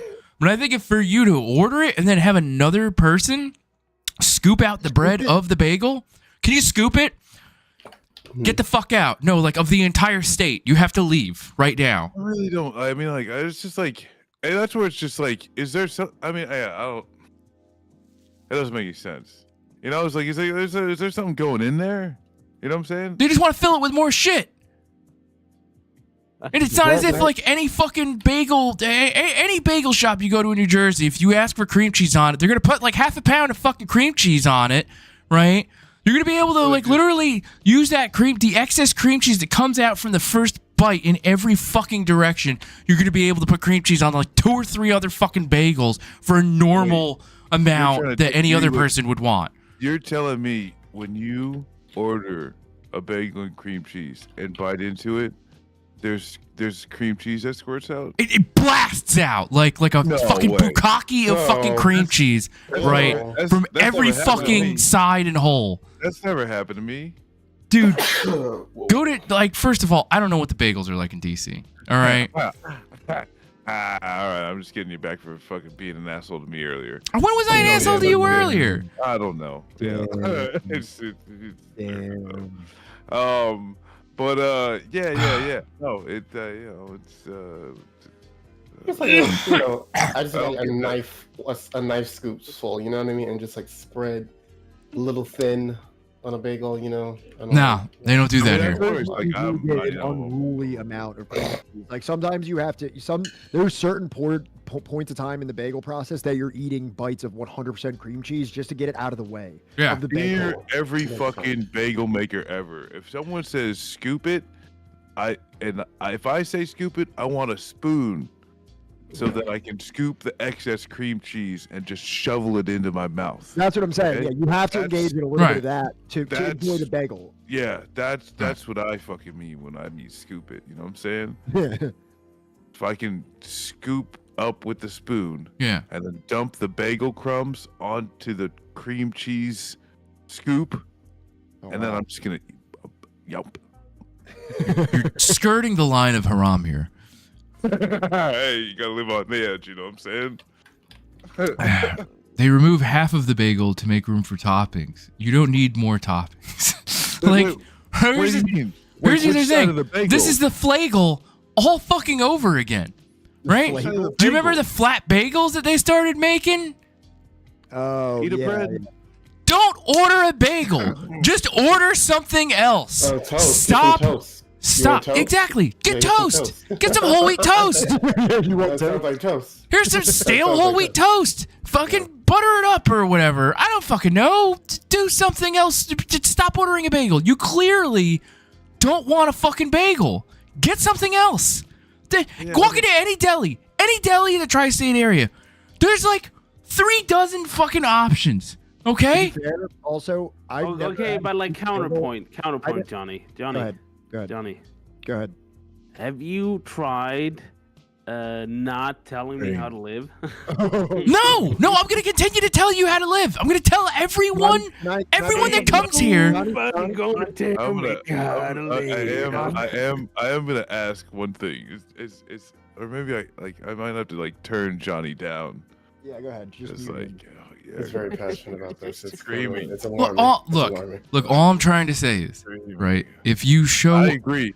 I agree with all your points. I agree with for all the your next trend, You're 100%. right? The next trend that History. involves bagels, right? If it involves altering the bagel in any capacity, stop. No. Wait, okay, Johnny, I have to interject here because when you came to Philadelphia, I gave you some very strict recommendations of how you were to order your cheesesteak, and you Okay, you're right. You're right. I did. I did. You balked at them, and you I did. made me look Yes. silly in front of the staff at the cheesesteak organization. Have you even been able to go back there since? I've not been back there since that time. And you looked at me like, I'll order whatever I want. You said, what do you mean? Why do I have to be a person? And now you're bringing a very different energy to this. No, conversation. hang on a second. I feel like it's different because, like, first of all, Philly cheesesteaks, right? That's like specific to Philly. Okay, it's not like I'm going to fucking like, I'm not going out. Vibe on your idea of a bagel. I'm not going to Scranton to order a fucking Philly cheesesteak. Okay, right? But where were you? I was in Philly. You're Okay, in South Philly. in South Philly. But here's the thing: Great. bagels. There's 3 places. You made me order a hot dog. I didn't make you order a hot dog. You're confusing me, sir, with one of the other people that had fucking kids with them. That wasn't fucking me. All right. How dare you accuse Getting him so intense right now. of making you eat a hot dog? Fucking what I was getting at before I was had fucking my character slandered publicly in front of these fine people, right? There's like 3 states, right, where I would say you could get a bagel and it's actually a good bagel. There's no fine people here. Pennsylvania, There's 5 people on both. New sides. Jersey, and New York. And that's That's it. fair. I agree. bet you could make a sandwich cake out of bagels. Probably. Boy, what the fuck is wrong with you, Grom? Ruin everything. I don't. Okay, it is just you are being hyperbolic. Well, look, like what would that be, Grom? It would just be like what cream cheese, whatever your Grom. special mayo, and some smoked salmon, like a sliver of smoked salmon, right? Yeah, that's sure, literally yeah. that's You know, literally what they do with bagels good. already. So The there you thing go. is, though, Yeah. it's like the thing that's like actually rude is like accusing me, a Twitch streamer, of being hyperbolic. You know, like, You are the Sir. least hyperbolic person. sir, how dare you, sir? Yeah. What are you gonna do about it, huh? I shall take it up with the magistrate.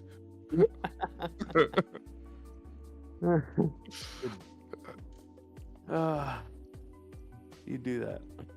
You do that. Fucking dweeb. Going to the teacher, snitching. No, this is a court of law, settling disputes of hyperbole.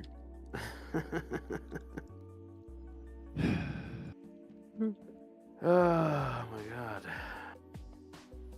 Man, we were having such an intelligent discussion before you guys showed up. I bet. What are you talking about? Oh, so the black people dumb the conversation. Wow. Yeah, literally, literally though. Did he Okay. say you people? You remember that time Lennon was Yeah. like, "Oh, bro, He's- he's dead, so what they gonna say now? Yeah. He was He's like, like, yeah, "Oh, yeah, it's you know." You gotta come up with your own smart fucking, shit. You gotta come up with your own yeah. smart shit. Yeah. Did you read the thing?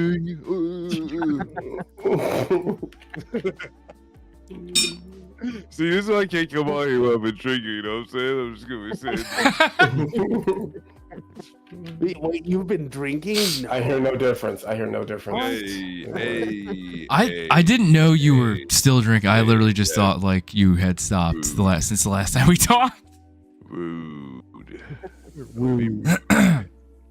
No, I've seen Marcus stream live while like fucking 3 sheets to the wind. I couldn't tell just now. Cheeks. Yeah, What kind of sheets are you talking about, dude? the 3 kind. The threaded sheets. Yeah. I need to buy some Tapping new cheeks. sheets. I got What some was it? very low thread count sheets. Was it- Okay. Yeah, I need to Cinco up de my thread Mayo? count. I think you Yeah. like blacked out on Cinco de Mayo. Oh, really? Oh, shit. So you got blacked. Oh, what? Excuse me? It's crazy how many different phrases that we have here in English that can be twisted into things that. I know the feeling. Yeah. Oh, my God. Oh, my God. Blacked. Oh, my God. Cinco de Drinko.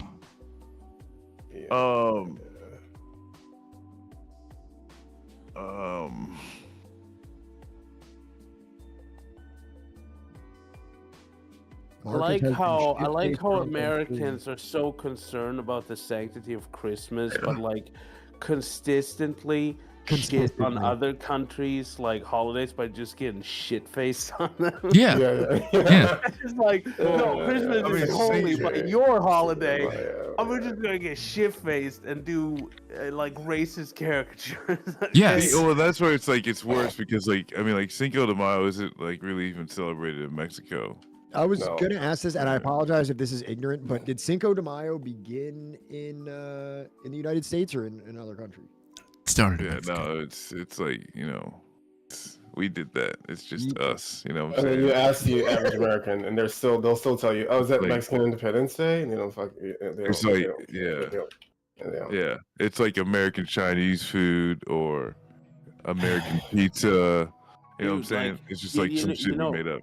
You know what I can't wait for is like when because Halloween didn't used to be a thing in Sweden. I can't wait until like Swedish people start celebrating Cinco de Mayo. Oh yeah. It's going to fucking happen. I'm telling you. I okay? mean, and that's where it's like, I don't know. It's cheap tacos isn't a bad thing, you know. Like I don't know, you know what I'm saying? Like, I don't know. There's You gotta some- pick your there's battles. some silver I don't know. linings in it. I don't know what to say. No, it's like what, like fucking Halloween. Like Halloween wasn't a thing when I grew up. Okay, now it's a thing. It's like Wait, you're you grew up like- without Halloween? Mhm. yes, welcome. no fucking Halloween. Like it was, I it was. didn't choose It's like as a a Christian. Christian holiday. It's like all Saints Day. You I- go to the graveyard and light candles for your loved ones. Now it's a fucking party holiday. kinda- It's a Halloween. Yeah, dude, just wait for like almost what mine the was like the growing up. slutty cat costume era for Sweden. Yeah, Oh Jesus Christ, dude! the Fucking sexy hell. police officer, the sexy. Yeah. Oh my God! Yeah. I Ooh, was- got a headshot. Ooh. The blackface costume that inevitably happens. Well, I think they're already doing that in Sweden. I think they're Oh, already yeah, making Sweden's, paints that are, like, Well, this is that- another that's- holiday. That's character- like Holland. racist That's Holland. caricatures of That's people. Holland. You say that. You say that like it's a distinction that I'm Yeah. gonna recognize, and I'm not going. Is that like a town in Sweden? yeah. Yeah. What is that? A province of some kind? Some kind of quaint village with windmills or something? No, we don't do blackface. Yet. Yeah. Nah, you took it, Jeff. You took it from me, Jeff. Yeah. I cannot betray my It's coming. Yakubian ways. Time's coming. You Yeah. guys have a. We, as the Swedish people, do not do blackface. I, on the other hand, I'm pushing tradition. I'm breaking boundaries. Oh my I'm a pioneer.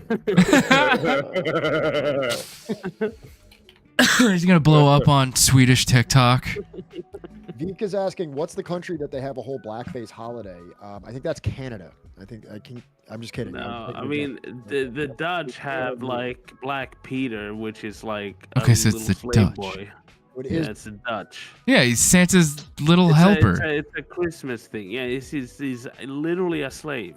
I mean, is that with like the elves? I mean, essentially. No, you just know, just Peter. are, but No, just Peter. just- The elves, just the one elves that- are The elves are mythical happy, creatures. right? They're elves are mythical happy. creatures, but Peter is a Yeah. slave. Literally a slave. Oh, Yeah. Yeah, no, they He's they not mythical. He's yeah, like yeah. They're like, yeah.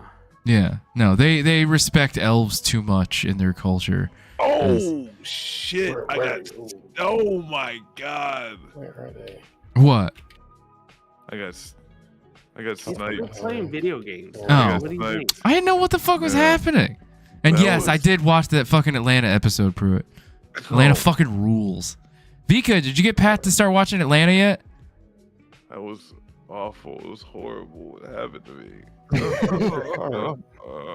I think you already have Where the it. hell's your car? All right, it fell No, down. it It fell down there. Yeah, you're really bad. I killed that guy. Why couldn't you kill that guy like He I did? sniped me in the back of the head. Yeah. Robbo, it's a city in Egypt, I believe. Yeah, the mythical lost city of Atlanta, Yeah. where mermaid. Marcus is mer really people- bad at Fortnite. I'm awful at video games, but I just like to play. What's wrong with that? Like, Let why me do fucking anything if you live. can't excel? Okay.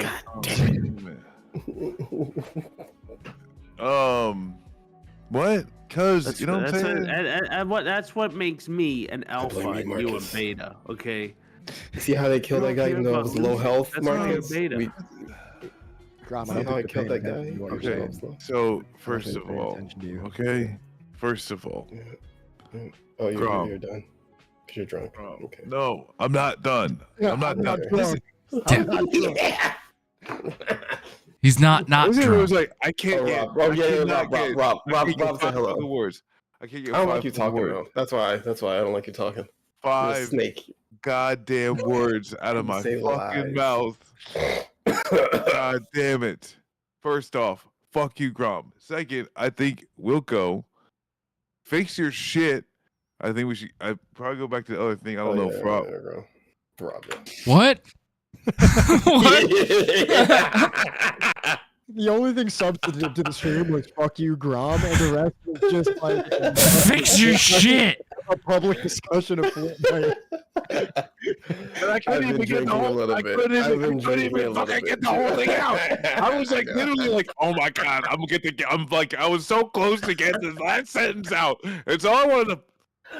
You Let's see, do the mod voice one. you know what I'm saying? I ain't going nowhere else. I'm never coming on no other fucking stream. Just my stream. Don't make And, fun like, of it. I'm Okay, words are hard for Marines. I'm Okay. fucking muting. I'm muting all the alerts.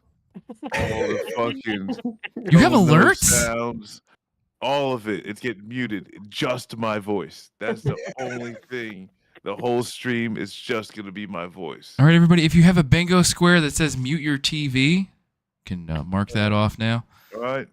So, fuck you, Grom. Okay. Just gonna repeat that. Love you too. No one loves you. Jesus Christ. That's not true. Okay, I'm the main character. Everybody loves me. Goodbye. Goodbye forever. Guess I guess I'm also going. It'd be funny. I'm gonna act like my stuff isn't fixed though, so that'll annoy him. Everyone just delight in that. All right, I'm gonna annoy him some more. All right, peace out. Later. All I heard was something about Gears of War. I have no idea what he just said. They're not playing Gears of War. Are they? No, I have no idea. I'm sure people still do, though. You know. What were we even talking about before all that? Really smart things, okay? Then fucking, you know. I don't know. Grom's like, I'm not even gonna say anything. I don't know what I was talking about. Robbo, I thought Gears was a bland game too. It had so much hype when it came out, and like when I played it, I was like, this isn't like that. Like No, dude, it had lasting hype for years. For being bland. There's tons. I think it was like one of the first one that had like the third person like cover shooter kind of thing, you know. That was Max Payne. Played it. Max Payne had that. Yeah. No, Yeah. Max Payne did not have like cover to cover shooter. Max Payne was slow mo. No. And it also had cover to cover shooter. So anyways, now that I've corrected you on that, No, I don't think it was. I'm pretty. No. I'm almost 100% because I've played both Max Payne and Gears of War. I played Max Payne quite a lot, so you know. Pretty sure Gears of War was played mostly by dudes that like. I think just like the aesthetic more than anything. It's like before the Punisher skull was really big, there was the Gears of War kind of skull gear, you know? Yeah.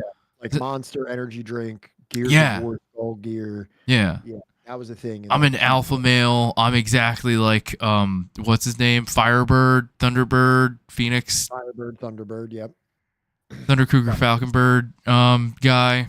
The main character, which is like funny because I thought like I looked at like Gears of War lore, like Gears of War is very chud coded, right? Yes. But like before the bugs showed up, it was like literally like communism. Like they lived under like utopian communism. I didn't even fucking play the game enough to even get to that. They didn't have wars and everything. I thought it was like, fascism coded. I don't remember. I mean, no, like the like in the story, like the it's very chud coded, right? But like the way they like before these bugs showed up, like the world that this is in was like communism. It was like a utopian, like everything was good. There was no war and nobody was poor, like, and then it all got ruined by the bugs. Yeah. And Pate King, yes, the Gears of War franchise is very my girlfriend has Cookie Monster sweatpants from Walmart.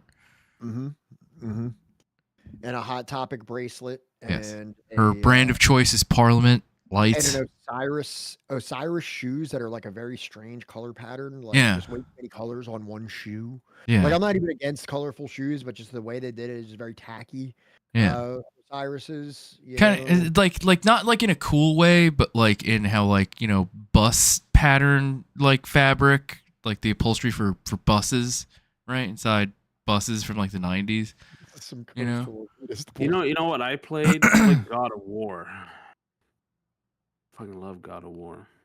God of War, I never really got into that one too much either. I tried it. I bought the new God, like not the new one, but like not the Ragnarok one, but the absolutely, one Robo. before.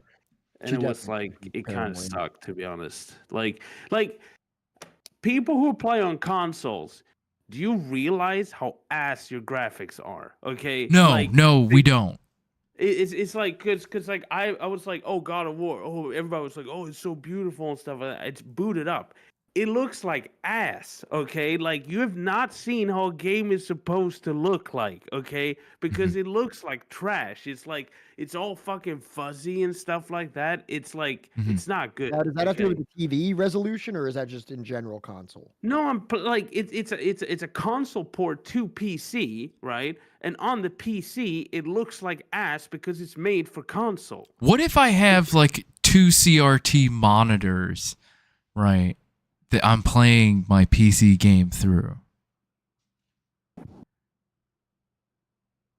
Huh? I don't know. Are you there, Grom? Yeah, I don't know.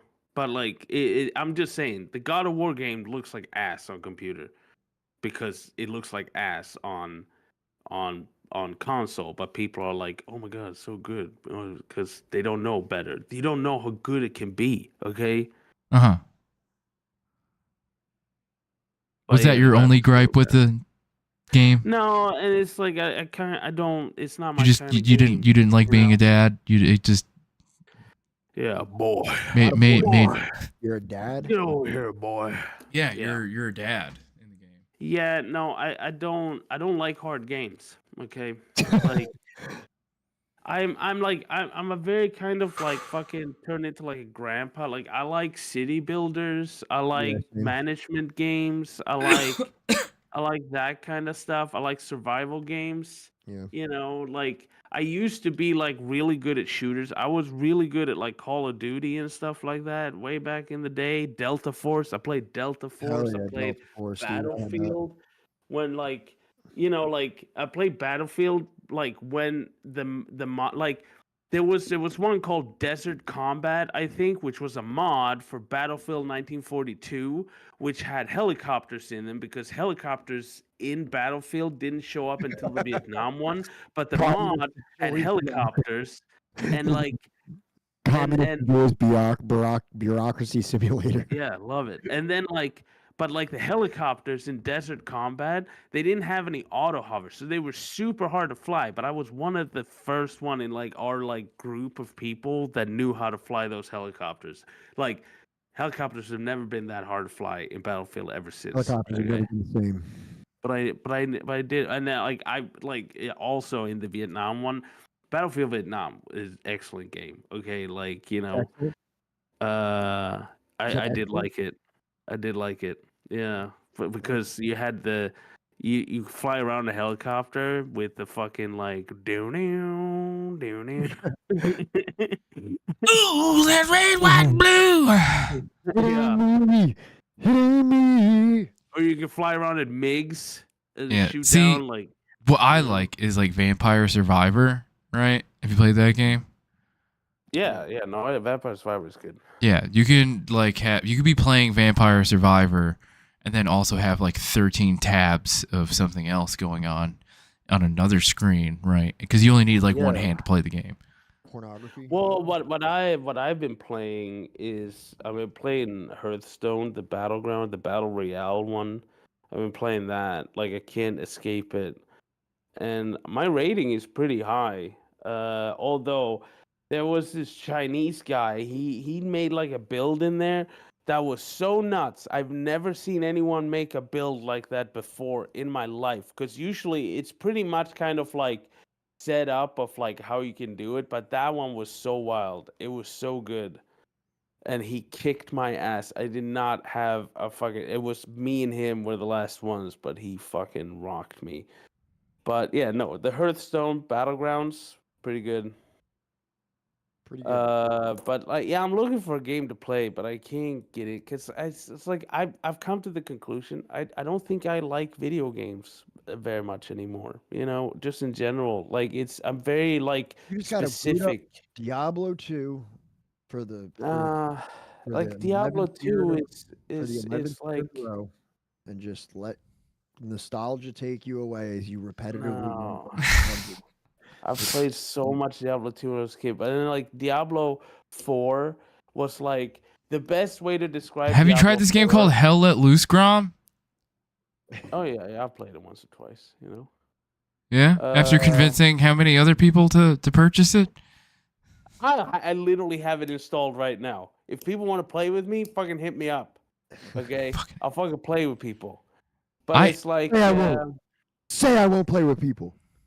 Yeah, I've played Squad on like a free weekend, but like the people are so reactionary in that game. Dude, Like, I just want to play Witcher, and I have not touched it in over a year. I played about 14 hours in, and then just never touched it again. I tried playing that game and I couldn't get into it. I think it's meant to be played with a controller. I think they didn't design it right to be played appropriately with mouse and I had it keyboard. on my PlayStation, and for some reason I couldn't get into it. Really? I'm actually Yeah, kind of should I give shocked it- about that. Should I give it another try? I don't know, maybe. I'm thinking about getting back into like fucking some GTA RP. Should we start playing Disco Elysium on stream? What are you saying? GTA what? Like what? GTA 5 online type thing? Yeah, but it's like role playing. Damn, we should play together. Yo, I do that. I'm down. Yeah.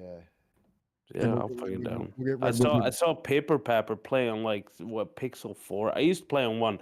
I was like, there's me and this Damn, French Pepper Pepper, Canadian guy. Shout out to Me and Pepper this me and this French Canadian, the people did like mining and they dropped stuff off, and like we robbed people there. And there was one time where it's like we held them up, but one guy was in the building, the other guy forgot to secure him, right? So he came around, shot me. Everybody ended up dead except for my friend, right? But like when you're dead, you lay down, and they died, right? But the ambulance came and saved me, and like I pretended like I was the victim, and they let me go. Wait, this is in Grand Theft Auto?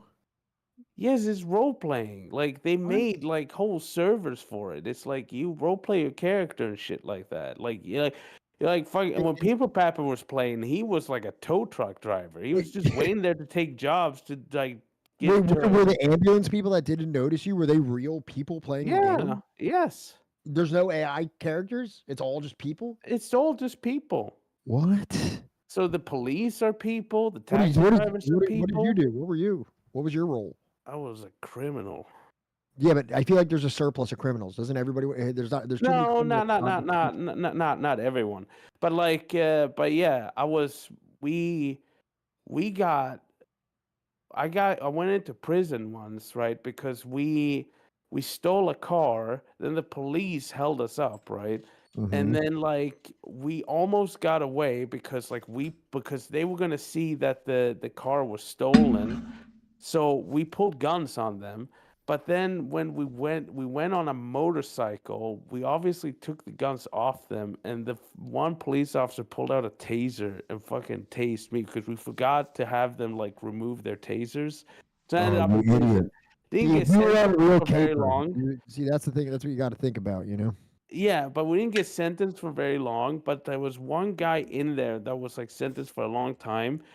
And he tried to hire us to, like, when we got out, to steal a helicopter to come and bust him out of prison.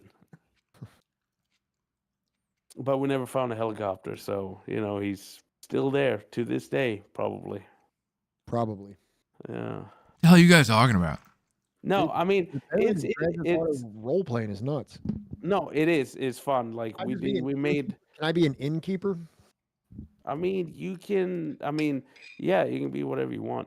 Like me and there's like role playing for Red Dead Redemption as well. Me and Chai was playing it. We were gonna be like these two like Marxists, right? Because it was like 1901, and like in You the would. in the You news, would. yeah. Start a union. Start like fucking yeah. No, it's fun, so I might do that.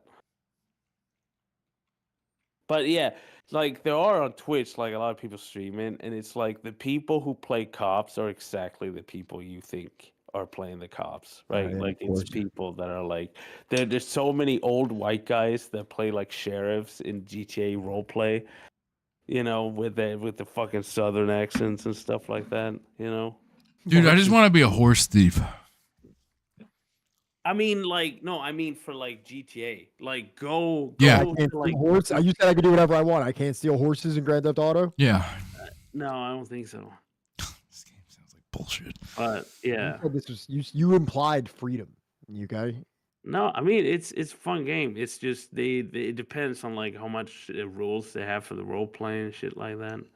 But yeah, need to ask whether if you play GTA Cop. Yeah, it is. There was last time I played, there were a lot of people that were like when they were criminals. There were a lot of very obvious white people pretending to be black criminals and stuff. Oh. Yeah. Oh. You know, you could tell that they were fucking, which is like, yeah, that's very cringe. Don't do that. GTA blackface. Yeah, pretty much. But it's fun game. It's just, yeah. What with RP reasons to shoot them? Yeah. To shoot black people is what you're saying? Okay. But do you have a horse pocket to be horse thief? Yeah. Ree, I'm not gonna lie. I don't know what the fuck you're trying to tell me. It's horse pocket. No, but like, so I don't know what I want to like play. Like it's like, I mean, I'll play Hell Let Loose with people because it's like one of those games you have to have people with because it's a squad game and I don't want to play with randoms. And then what else do I have?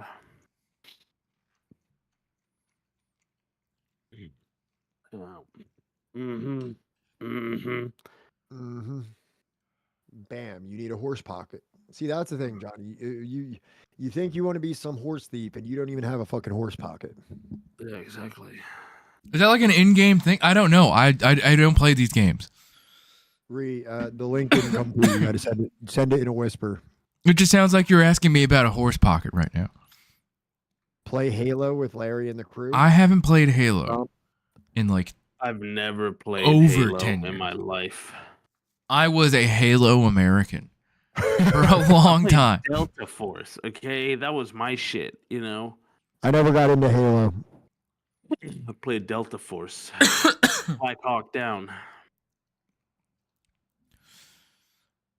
Do I even have a bit? Like what? I don't know what you're. Are you asking me like about like actual horses? It's like, you know, because in video games you mount up on your horse. Where's the horse come from? Well, it's obviously your horse pocket. You store the horse in your pocket. Like, come on. Here, there's a link. Pull this up. Pull up whatever Reed is. Jesus Christ. Where does the horse come?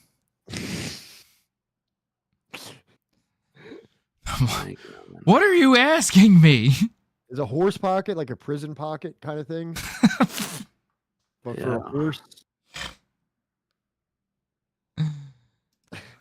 Yeah. So we've got the final Viva la Dirt League. Yes, which is on the other side of the river, which is annoying. I guess we just mount up. Okay. Horse too far away. We're gonna play Path of Exile 2 when it comes out. I just gotta go to the me and Rom are gonna do on the other side. multiplayer Grab my streaming horse. when Path of Exile Why? 2 comes out. Because that's Come where you on, keep the till horse. the end of this year. Since when? Is it closed beta? Is in Humanity? June. Where do you keep your horse? Well, in my horse pocket, obviously. What? I mean, my horse pocket. The pocket where I keep my horse. So when you say horse pocket, are you talking about some sort of building or like a carriage? Yeah. When I say the word pocket, I mean a building or a carriage, Rowan. What? No, I mean a pocket. You know how your pants have those fabric pouches that you just keep stuff in? Yeah, the pocket where you put like your potions or your coins in, or like your keys. Or your horse. Ben, what do you mean horse pocket? That doesn't make any sense. I mean horse pocket.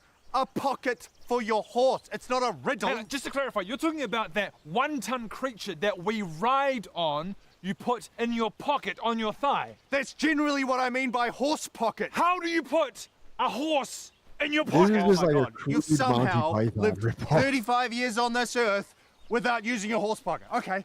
Let me walk you through it, Rowan. It's a really tricky thing. Okay, Ben. Okay, first step. Get your hand. You know your hand, the Yeah, fleshy yeah, thing yep, on the end of my your hand, arm? right there, yep. Great. Put that in your pocket. Okay, Ben. Putting it in my pocket. Great. Okay, now pull out your horse.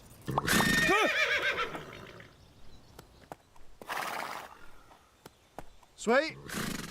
Or shall we still just go to the stables? Yeah, there can be seen, man.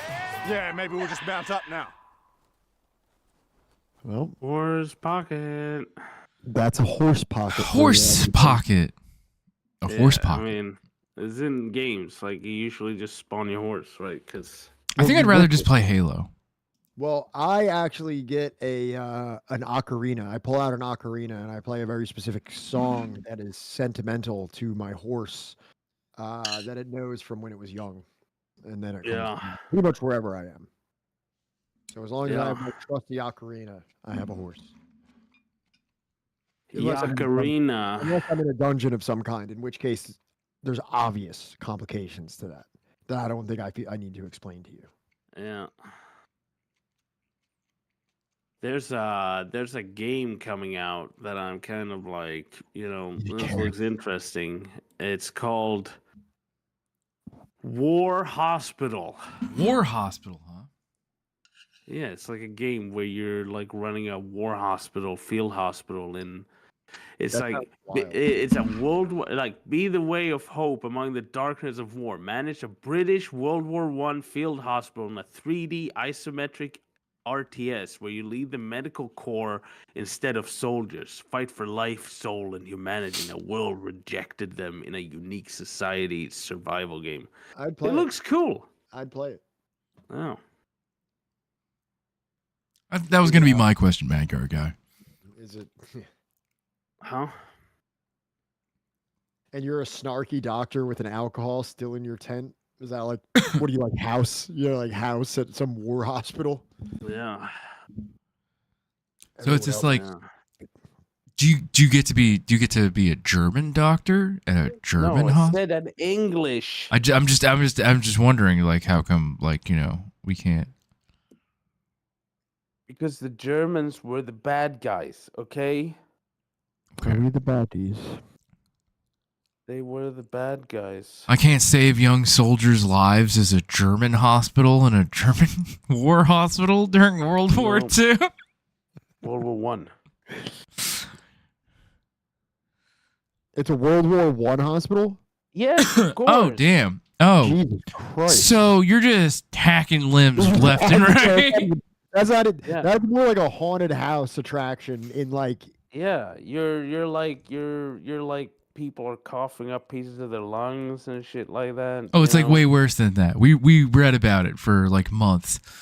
Like half a dude's face is missing. yeah, and you put like ceramic on the other side of it. Like, I mean, here you do go, need sir. your whole face, okay? What do you mean? Very. I mean, don't be greedy.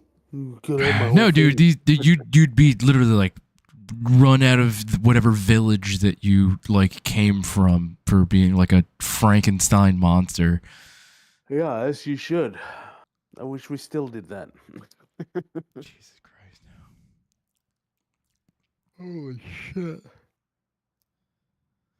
That's wrong. Doctors in every millennia were hacking off limbs. Like, but I feel like other than the U.S. Civil War, World War I was like Exceptional. yeah, we Well, had. I mean, I like how like for like with the Romans and stuff like that. Like when they couldn't like help them, they just like they have like a chisel and they just like hammer it in the back of their head just to like kill them real quick. You Yeah. know, it's like nothing we can do for you. Just dead. Blip.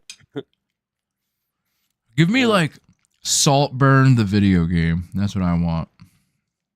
There is a depressing video game called like This War of Mine, which is like it's a 2D kind of survival game, and it's like you're supposed to survive in a war-torn country until there's a ceasefire, and it's like you're supposed to like they can like kill themselves and shit like that, get real depressed, don't get them the cigarettes, and you come across like moral decisions and stuff like you know, there's one where you can like steal from like an elderly couple, and if you do, like, and you go back there, they starve to death, and you were like, oh shit.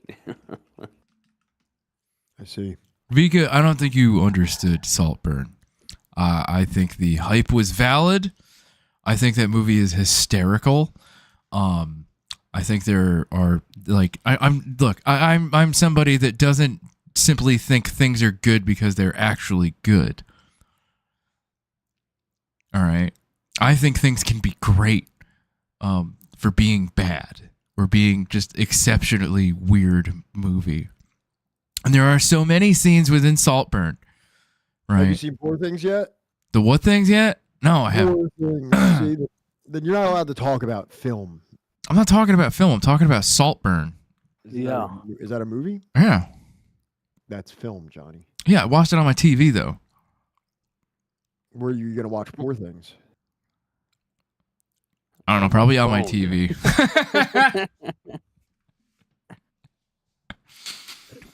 But no, that movie is great. Did you my Mimeo phone? Yeah. Did you watch Saltburn, Pat? I didn't watch it. No.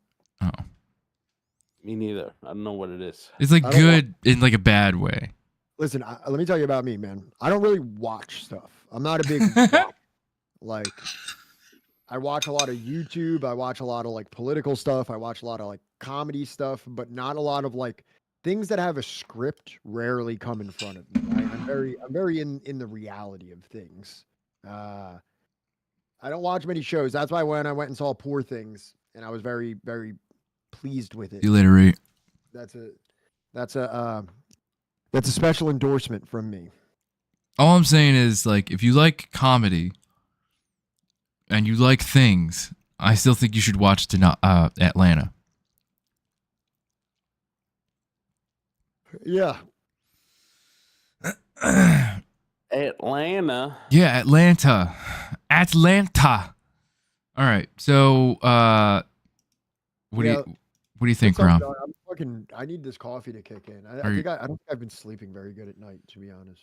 I want to watch Israel stuff. I've just been calling people baby killers on Twitter all day. So, you know. No, dude, this is Chris Hedges' report. Yeah, this is still. I have to. If we watch something, I'll fall asleep. Just so then, you know. It's okay. I'll make sure that, like, you know, I close the call and don't let you. More lighthearted and like funny or something like that. We can do that too. Just give me a second. I gotta pee. Here, we're gonna watch the Majority Report. Okay. Oh my god. That's lighthearted. Yeah. No, you're right. Oh, that's isn't that the fucking guy? Yeah. The guy. Boyle. That's Francis Boyle.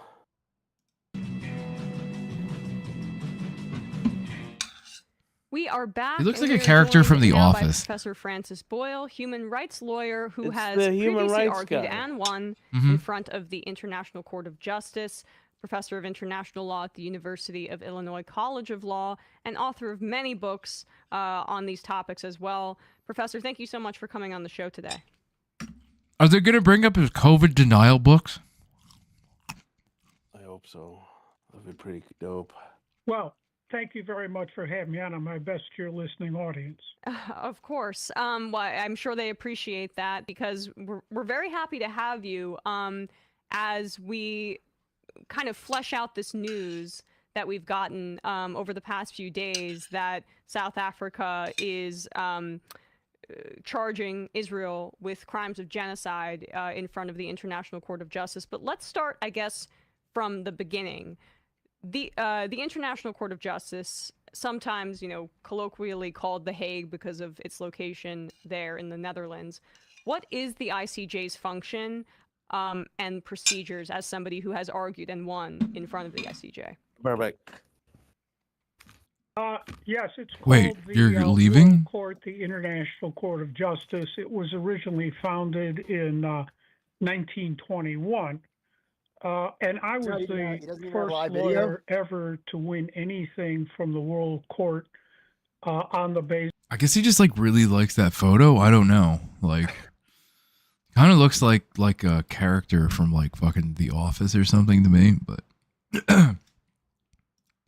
basis of the Genocide Convention, I sued Yugoslavia for the Republic of Bosnia-Herzegovina and won 2 massive orders of provisional measures of protection on behalf of the I'll be right back. Bosnians against the Should I just leave this Yugos playing? to cease and desist Yeah. from committing all acts of genocide that's true, against the Coach. Bosnians. This was the first time ever that any lawyer had ever won 2 orders in the Are you here? World Or Court you since think it was Bromley founded too? in 1921.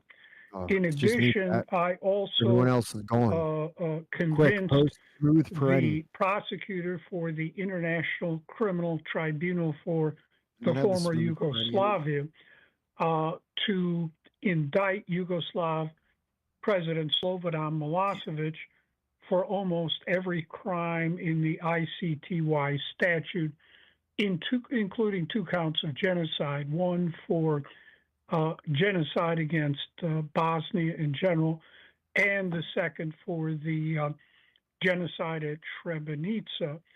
He was put on trial in The Hague. After the close of the prosecution's case, he filed a motion to dismiss all charges.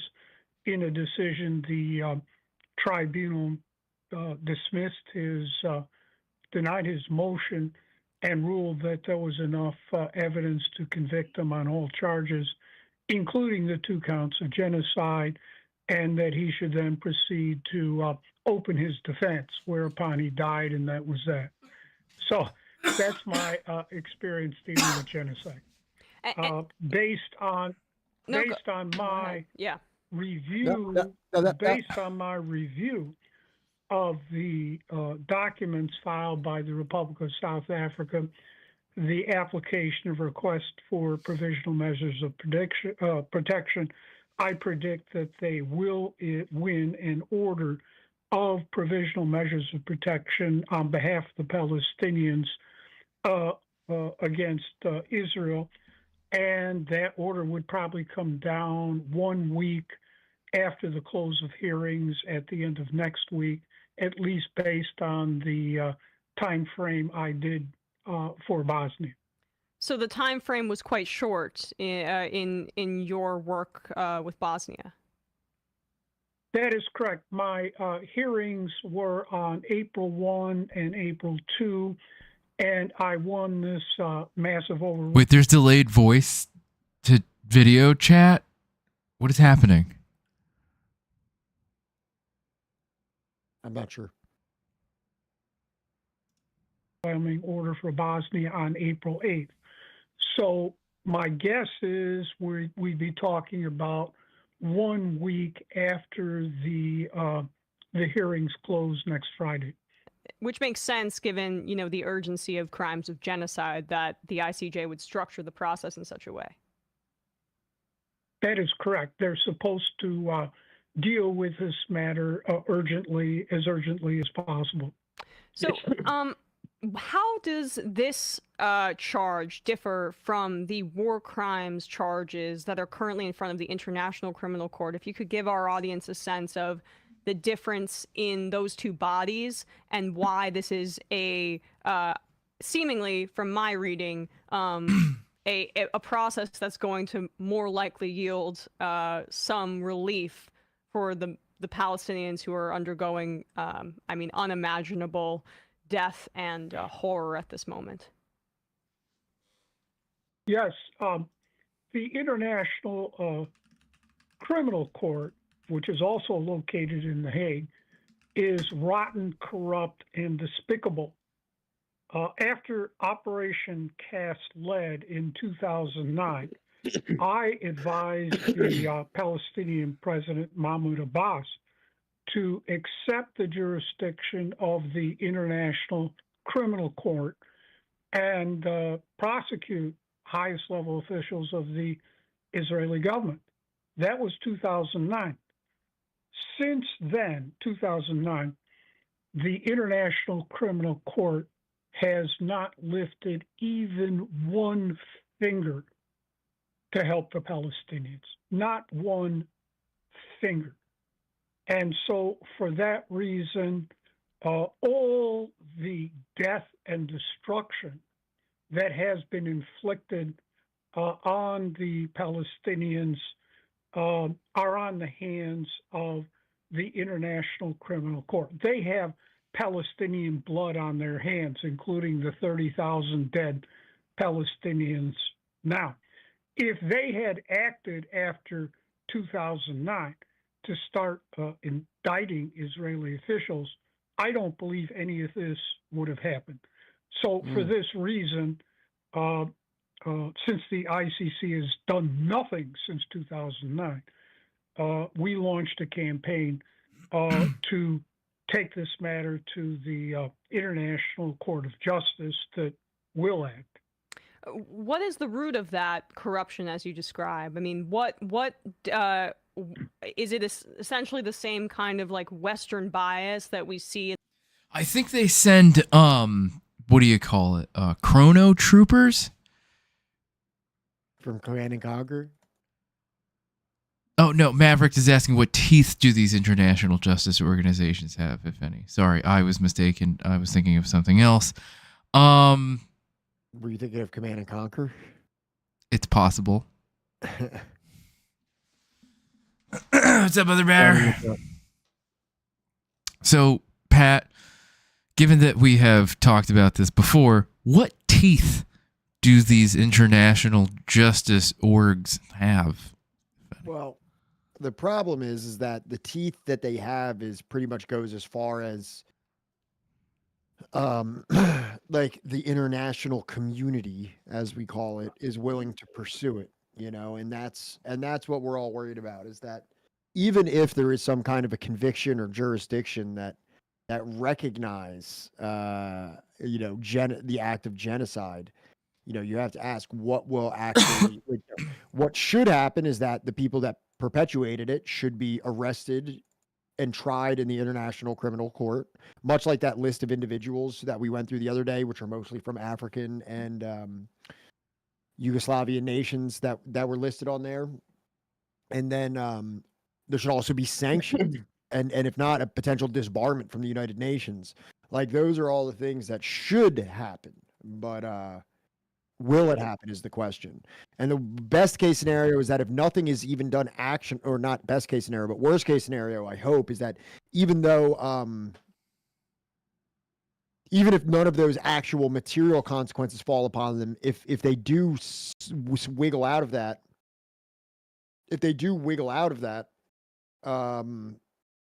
it will at least lay bare the joke, the charade, and the pageantry of international law, which is something that liberal nations pride themselves on. In the structure. Well, yeah, of, yeah. I mean, that I think that's the best thing that you can hope for, because, like, you know, there you'll have. I mean, it will be like, well, they are committing a genocide. It's like that's like, you know, it's there in paper, right? It's not a matter of opinion, right? You know, it's genocide. Will there be, like, really, as I said, like the freaking everyone who is like irresponsible, right, or should be arrested in their absence, right? Like, which means that, you know, if any of these fucking ghouls try to leave Israel, right, they should be picked up wherever they go, which would like essentially make it very hard for them to be a country, right? Like, because what's up, Onyx Squared? How you doing? Like, they are, I mean, like with Putin, for an example. I mean, Putin is arrested in his absence, right? So, like, he was supposed to go to South Africa there a few months ago, but Lavrov had to go in his stead, right? Because South Africa was like, well, if you come here, they were getting pressured on arresting him, even though they said they wouldn't. But they were getting a lot of pressure, so Lavrov went instead. Here's a little thing for you, right, to think about. In considering this, like, oh, so basically, this is useless. This isn't going to change anything. For Palestine? No, probably not. But for us here in the U.S., right, who, you know, obviously is, you know, I think that might put a little bit of a barrier for people trying to put laws about how, like, to boycott, divest, and sanction Israel, right, is anti-Semitic or something like that. I think that, like, if there is a ruling of, genocide by the international court, right, would that not make, all of these rulings that they try to make, declaring anti-Zionism as anti-Semitism, right, would that not put, like, a massive kind of hole in that argument? Well, anything that they try to say about the DPRK or Right. like anything of these other nations that they point to as like rogue nations, like Iran and Syria and the DPRK and Cuba. I mean, Cuba at this point, like, Jesus fucking Christ, what are we Right. even talking about? Like, Right. if you're willing to take no action against someone that has been convicted of genocide in the International Court of Justice, but at the same time maintain fucking an embargo on on Cuba, I Right. mean, and even if nothing actionable happens, you got to think about it. There is a tide turning in the world right now that is threatening a multipolar world that isn't purely on the United States. And I mean, if there are any nations that are kind of like hovering between the West and maybe a place like China, this really could be the push that pushes them to the East. You know what I mean? Right. If the United States really shows its mask off intentions of not giving a shit about true blue convicted genocide. Right. And, like, again, Not ambiguous, not where it's like, oh, I don't know, who knows, is it a genocide, is it not a genocide? We don't really know. It's like, no, the ICJ, the highest court in the fucking universe, said so. right. Go ahead. Which now means that, like, all those people that have so far lost their jobs or been pushed out of, like, this, that, or the other institution or any of this other shit, with the reason being, like, you have criticized the state of Israel, right? Now there's at least some legal argument, something that they can stand on to be like, okay, I want my fucking wages, right? I want my fucking job, right? Or I don't know, right? The point is that, like, we can only do what we can do from where we are, right? We're, for a lot of us here in the U.S., the other 15 of you are in, like, Sweden or something for some reason. But, like, in the U.S., right, if there's an ICJ ruling of genocide, right, now, right, if you work for, like, a university or some job that fucking says that, like, you took part in a BDS action, you're going to lose your fucking job. It's like, so I'm going to lose my job for criticizing a state that's been found guilty by the ICJ of fucking, like, genocide? What the fuck are we even talking about here? I don't believe George W. Bush or any American has been charged in the ICC yet. I don't know for sure. I mean, if anybody has anything in chat that they can send, like, about that, I've never heard of that happening. I think the charged ICC, anyone. yeah, Because, like, who's gonna bring that in front of them? Like, no one. Yeah, Like, just that's the thing. It's like the reason this is going there is because South Africa brought it forward. Like, who's going to do it? I mean, it would have been the kind I of. would add is just because international organizations are saying a genocide is happening doesn't matter if key members of a diplomatic organization denies it. Yeah, but it's not just a international organization. It is like, if you are part of the United Nations, which Israel is, and all nations that are part of the United Nations are subject to the ICJ, and if the ICJ, which has been, lauded in the past, which has been lauded in the past and looked at as something worth upholding, says it, even if the United States tries to, like, brush it under the rug, I think that's going to be a very difficult task in the public, for their public image. Yeah, it's like one of those things when they, like, vote on things like, should we do in the UN, like, against the, like, like, condemnation of Nazism, and it's only, like, Ukraine and the United States that says no. It's kind of like that. It doesn't look great. A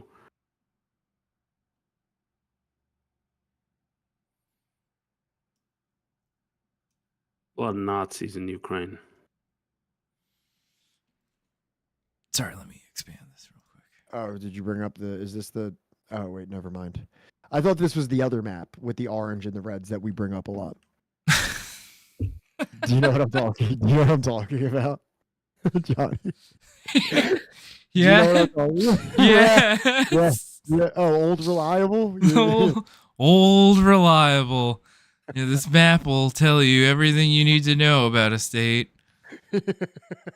So this is a map of the countries that have signed Article 98 agreements with the United States. Orange states are members of the ICC. Red states are non-members. I mean, they're all kind of orange to me, but Yeah, this all looks very vaguely orange to me. Can you zoom in on the region that's in question at the moment, please? let me see here. No, not that. I think that's it. It's so fucking pixelated. I don't think Israel's part of it. I think they are. Wait, it's red. What does it mean if it's red? It's not. Are I think non-members. Israel was. No, I think the gray ones are non-members. I think red ones are ones that used to be and then pulled out of it. Right? Ow, my eye. What the fuck? You know what? Let me just make this easy. Israel. Okay. As of March 2023, 123 states are members of the court. Other states that have not become members of the Rome Statute include India, Indonesia, and China. On May 6, 2002, the United States, in a position shared with Israel and Sudan, having previously signed the Rome Statute, formally withdrew its signature and indicated that it did not intend to ratify the agreement. Yeah, so this is like a very telling thing here that like the United States and Israel were like being like, yeah, this is a good thing, and then they're like, hold on, never mind. Oh, we're an observer, at least under the Obama admin.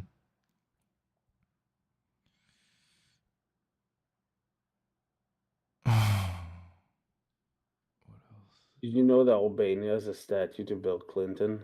I thought that was Serbia or something. I thought that Serbia? Are you fucking kidding me? was yeah, Serbia's the last Like, one that would have it. it's Albania, of course. The United States is not a state party to the Rome Statute of the International Criminal Court. Yeah, but it says Israel's not a member of the International Criminal Court, and according to news reports, Israel does not recognize the court's authority. But that's the International Criminal Court. The ICJ, that's the ICC. The ICJ is the International Court of Justice, which is part of the United Nations, which Israel is a part of. All right. So since they are both UN members, any decision would, in theory, be binding.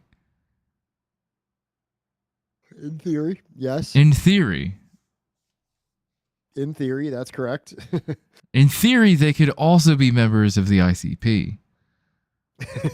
Yeah. Are they part of which one of them are members of the ICP? I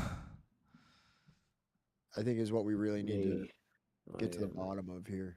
Definitely that general guy, the one that's always dressed in like the black dress shirt. Which guy is that?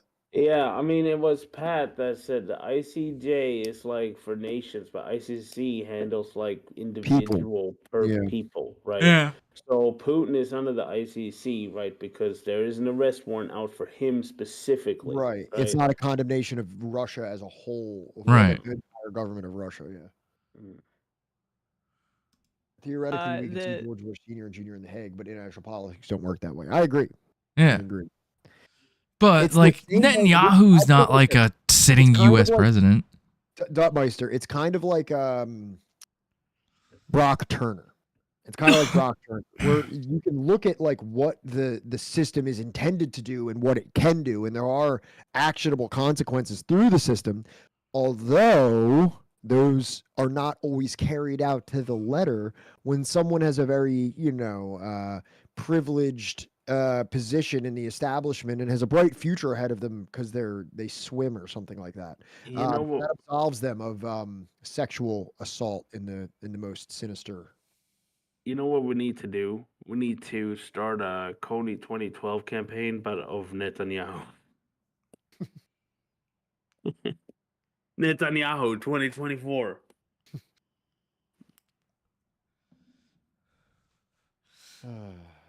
What's the difference between being the U.S. and being an extension of the U.S.? Well,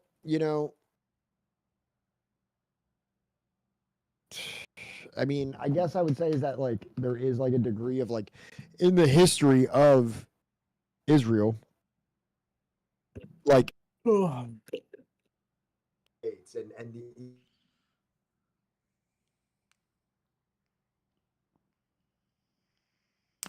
but in the history of Israel, they've had to walk the line between acting like somewhat in accordance with like the international community, like the Suez Crisis, for example.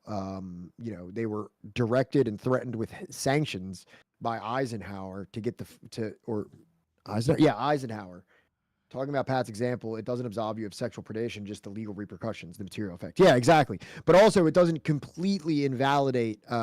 It doesn't completely invalidate the system itself, because there's still millions and millions of people who did engage in that same thing would be obviously taken to the highest level of that court and face severe punishment. But unfortunately, it falters when there's a conflict of interest or a bias, which makes it, you know impotent in some respects.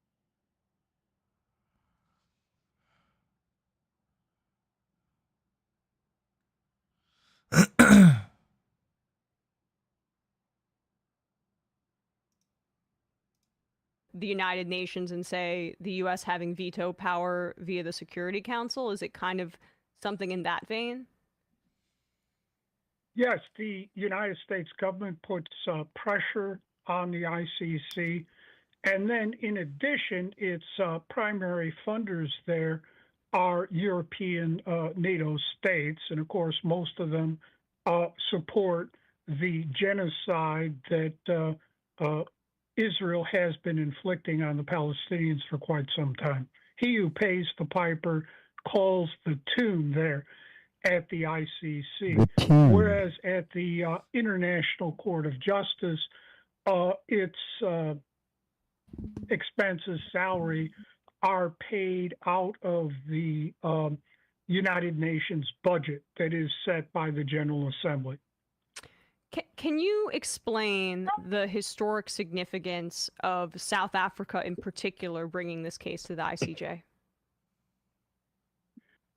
Sure. The mere bringing of this case, the filing, is a severe body blow against Israel to accuse it of genocide, because the origins of the Genocide Convention came out of the Nazi Holocaust against the Jews.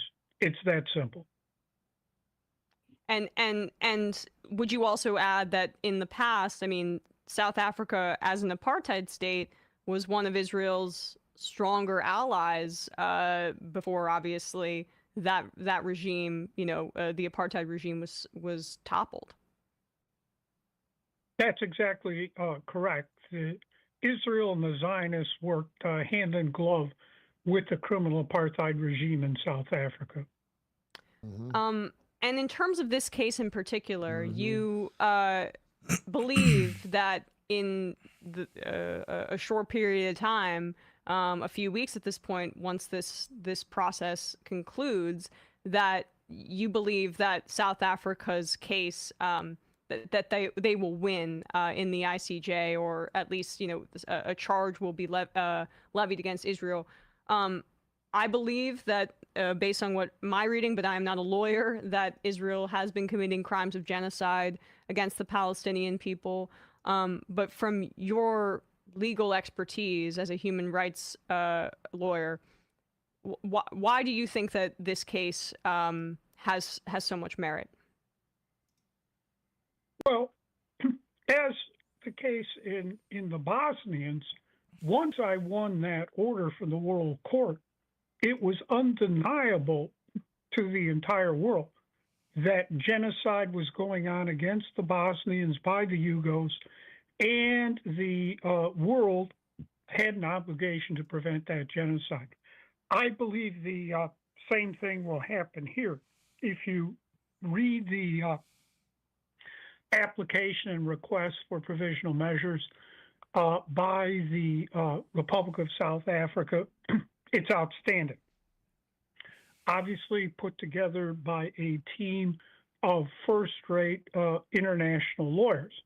Indeed, it's better than what I did, because I did it all by myself. I didn't have a team of This lawyers. dude does subtle brag, does like humble brag. Like, I don't even know if Humble? call it No, brag. dude. Like, every fucking third sentence is just like, when I won in the Two, ICA. twice. And he's like, did I mention I did all that by myself? Nobody even fucking helped me. I was out here in the streets by myself. I don't even know if like he only won because like the West wanted him to win the case, or if it was just Of course. or if it was Like, just if it comes to the Bosnian thing, yes. That's fucking like you don't fucking punch a gift horse in the mouth. You know what I mean? Like that was like exactly. I know what 'Cause, you like, mean, and I'm begging The Rolex wearing. begging to disagree that he won on the merits of his own ability as a two-time champion of the ICJ. Kiss stealing. If you want to beat the boy, you gotta beat the boy. Woo! Woo! There we go. Good stuff, everybody. Did the best I could as one man.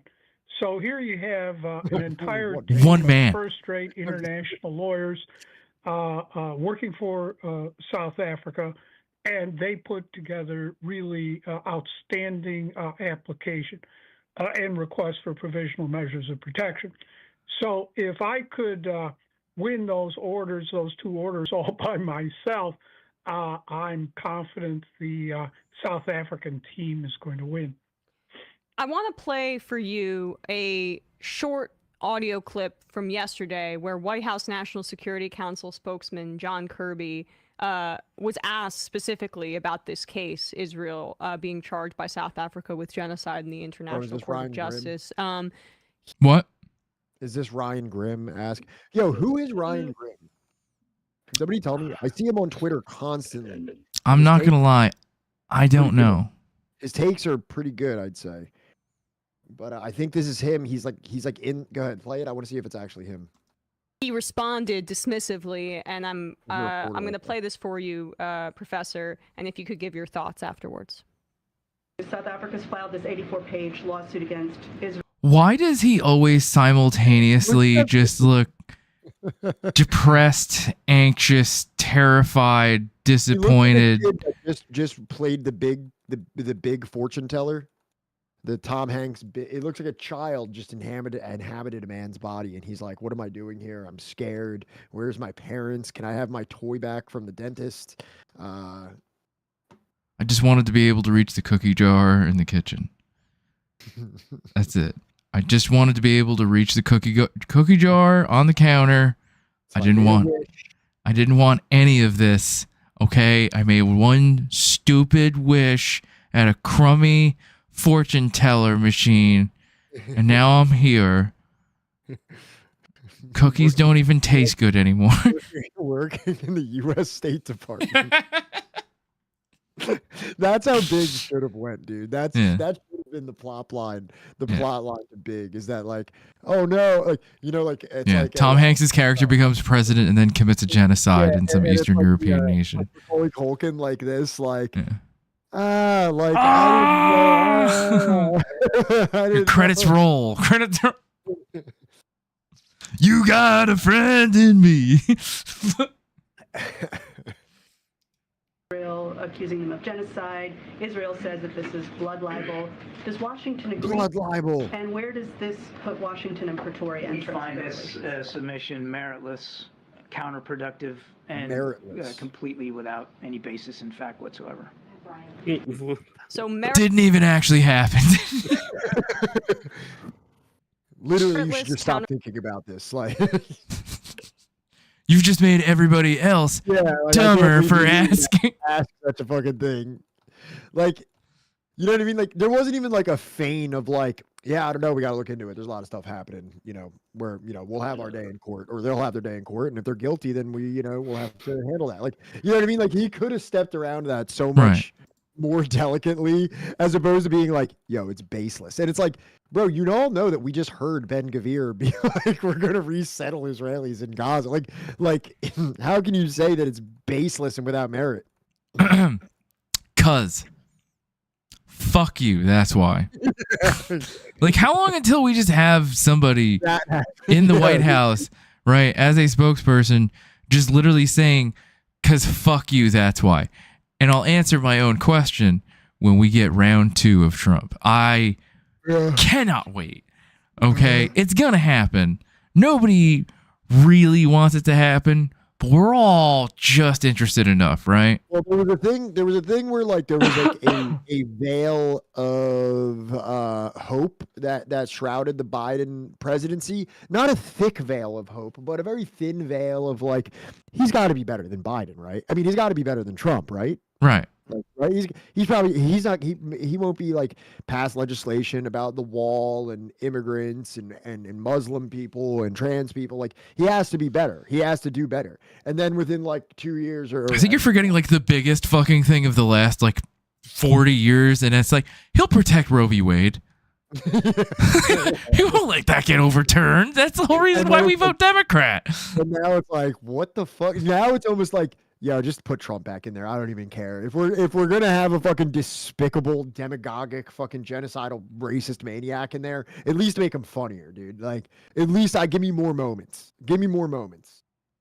Yeah. Surely Biden won't put kids in cages at the border. I still think, right, and this is just me. I can only speak for me, from a place of your truth. I will speak my truth, and it is that I think Hunter Robinette Biden, right, should run for president.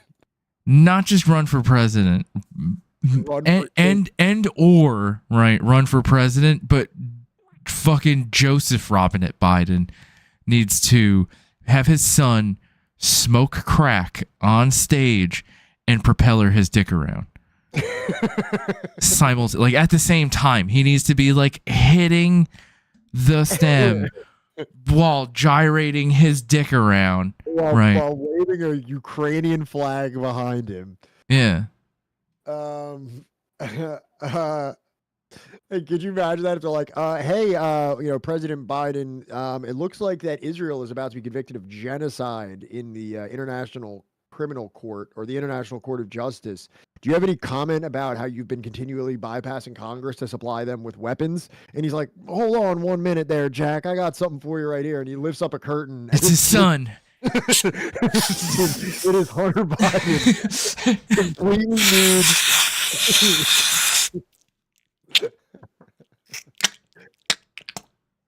Yeah. Oh, I'm gonna pass out. Hang on. I know I'm really gonna pass out. Holy shit. I shouldn't have done that. Woo, and we're back. So like it's been a while. The moment Israel commits war crimes like genocide is the moment World War III starts. There is no going back from that. The only question is, when does it start? Yeah, that's a terrifying perspective. Like, that's kind of like the other thing, is that we're all kind of like rooting for Israel to like lose and like to be like finally like revealed to the fullest extent to the world, to like have its image besmirched and all the myths of it being this babe in the woods, you know, constantly surrounded by its bellicose neighbors and it's never done anything wrong or belligerent. To have that veil ripped away, we're all like, yeah, finally. And now it's like, oh, but now it's much worse. Right. Now we're going full on, you know, war with Iran, war with the DPRK, war with Russia. Like it all actually comes to fore at that point. It's like, oh no. Right. Well, that's the other thing that, like, you know, like I've been listening to like Sami Hamdi talk about is like, you know, fucking, if the Democrats win, right?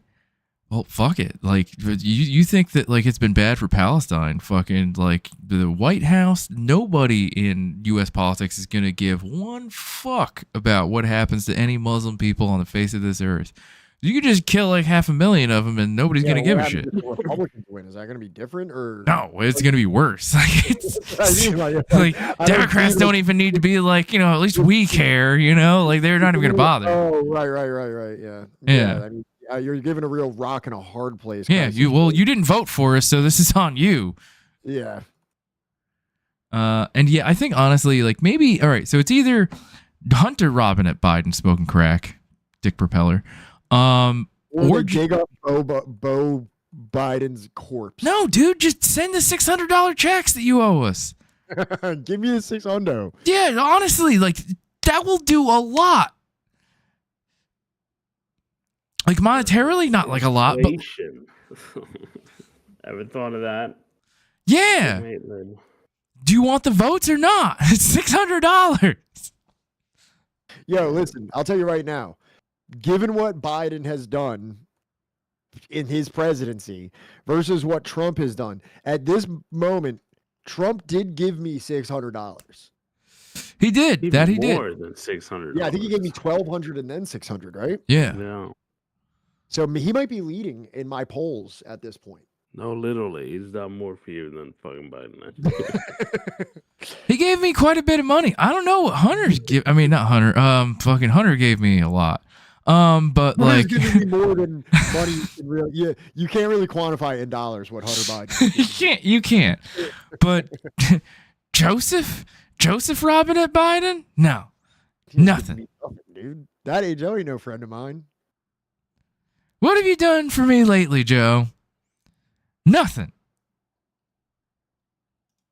Productive Biden and get completely 1,200? without any basis in fact whatsoever. What is your assessment of that claim by John Kirby? Well, Kirby is a retired naval admiral and a PR flag. He's not a lawyer. But the reason He's a PR said flag? this is because the Biden administration has aided and abetted Israeli genocide against the Palestinians. And if you read Article 3, paragraph E, it criminalizes complicity in genocide. So right now, as of today, since certainly October 8th, the Biden administration has been complicit in Israeli genocide in violation of the Genocide Convention itself, and also in violation of the United States government's own Genocide Convention Implementation Act. And in response to that, my friends at the Center for Constitutional Rights and the National Lawyers Guild have filed a lawsuit against Biden, Blinken, and Austin for violating not only the Genocide Convention, but the U.S. own Genocide Convention Implementation Act. It's a felony. So they're guilty here, too. And complicity in genocide. And what are the charges of genocide that are defined by the United Nations and international law that Israel is specifically in violation of? Right. Those can be found in Article 2 of the Genocide Convention, first paragraph A, killing members of the group. It's like, have you even read this thing? Come on. Come on, Emma. Emma, what the fuck? They couldn't even get right Sam now- on for this one? What? They couldn't get Sam on for this one? No, I guess, I don't know, maybe he Be part of this call? had like, I don't know, fucking, it was his weekend with the kids or something. I don't know.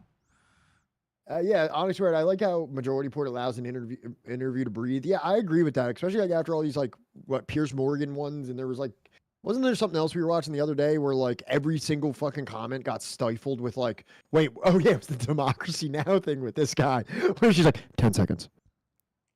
You have 10 seconds. The fuck? I know I've just kind of let you ramble and maybe you thought you had more time, but you don't. 10 seconds left, Mr. Boyle. Yeah, what the fuck? Like, I was under the impression I had like an hour at least. No. Now, my guess is we have just short of 30,000 murdered Palestinians. By comparison, in the Bosnia case, the International Court of Justice in the final judgment on the merits in 2007 ruled that even the 7,000 murdered Bosnian Muslims at Srebrenica were genocide. So we're talking now a multiple of 3 to 4 of what the World Court already found was genocide. Second, causing serious bodily or mental harm to members of the group. Well, you know, we have latest reports, maybe 40,000 Palestinians wounded. That's bodily harm, mental harm, well, just turn on any television station and open your listen to eyes the for any pleas of moment, the and you'll see. Just go on any social media platform, anything where people can post videos or pictures or. Open your eyes for about 10 seconds, and you'll see pretty much what's happening. Pretty much. Yeah, go to bed. Fall asleep. All right. Thanks Good for night, hanging out, Grom. man. Good talk. Peace. Later. Peace.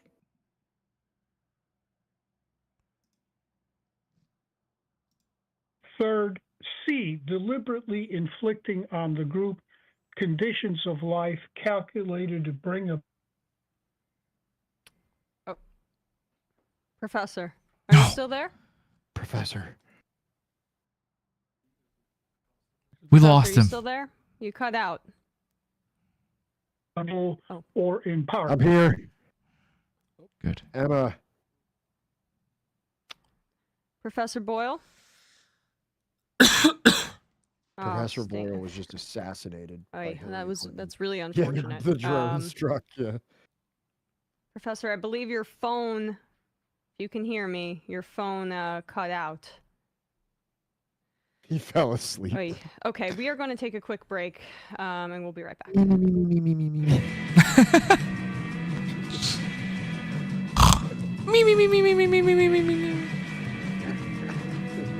Shoo. How much is left on this? Do they come back? Or? Yeah, they're dead.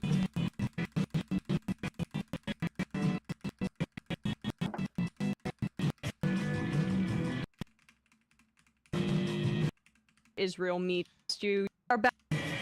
He's back. Good God. You just hear a tiger We are in the back. We background have going to Professor town, yeah. Francis Boyle back on the line. Professor, when we lost you, you were at the third plank of where Israel meets the crimes of genocide. That is correct.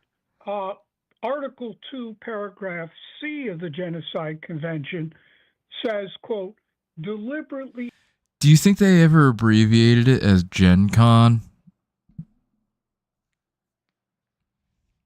No? Okay. inflicting on the group conditions of life calculated to bring about its physical destruction in whole or in part, unquote. Well, of course, we have the minister over there saying there'll be no food, no water, no fuel, no medical supplies, etc. And another official saying they were going to reduce Gaza to Auschwitz. So that gives you a pretty good idea of their genocidal. I was taken out of context. At Auschwitz. And then finally, imposing measures intended to prevent births within the group, paragraph D. Well, we already know there's a minimum of 4,000 dead Palestinian children. There are thousands of Palestinian women who need to deliver babies, but all the hospitals have been destroyed. Ambulances are attacked, and they are just unable to get any type of medical attention for the births of those babies. So you could read the South African application. It's on the World Court website, and they have all the documentation in there since December 29. After December 29, it's gotten worse and progressively deteriorated. I suspect they will be updating these atrocities up to the start of the hearing. That's what I did for the Bosnians. So, in other words, the charge that this case twice. Just me against the world, honestly. My own merit. I didn't have a team. No one helped me whatsoever. Also, let me tell you about COVID.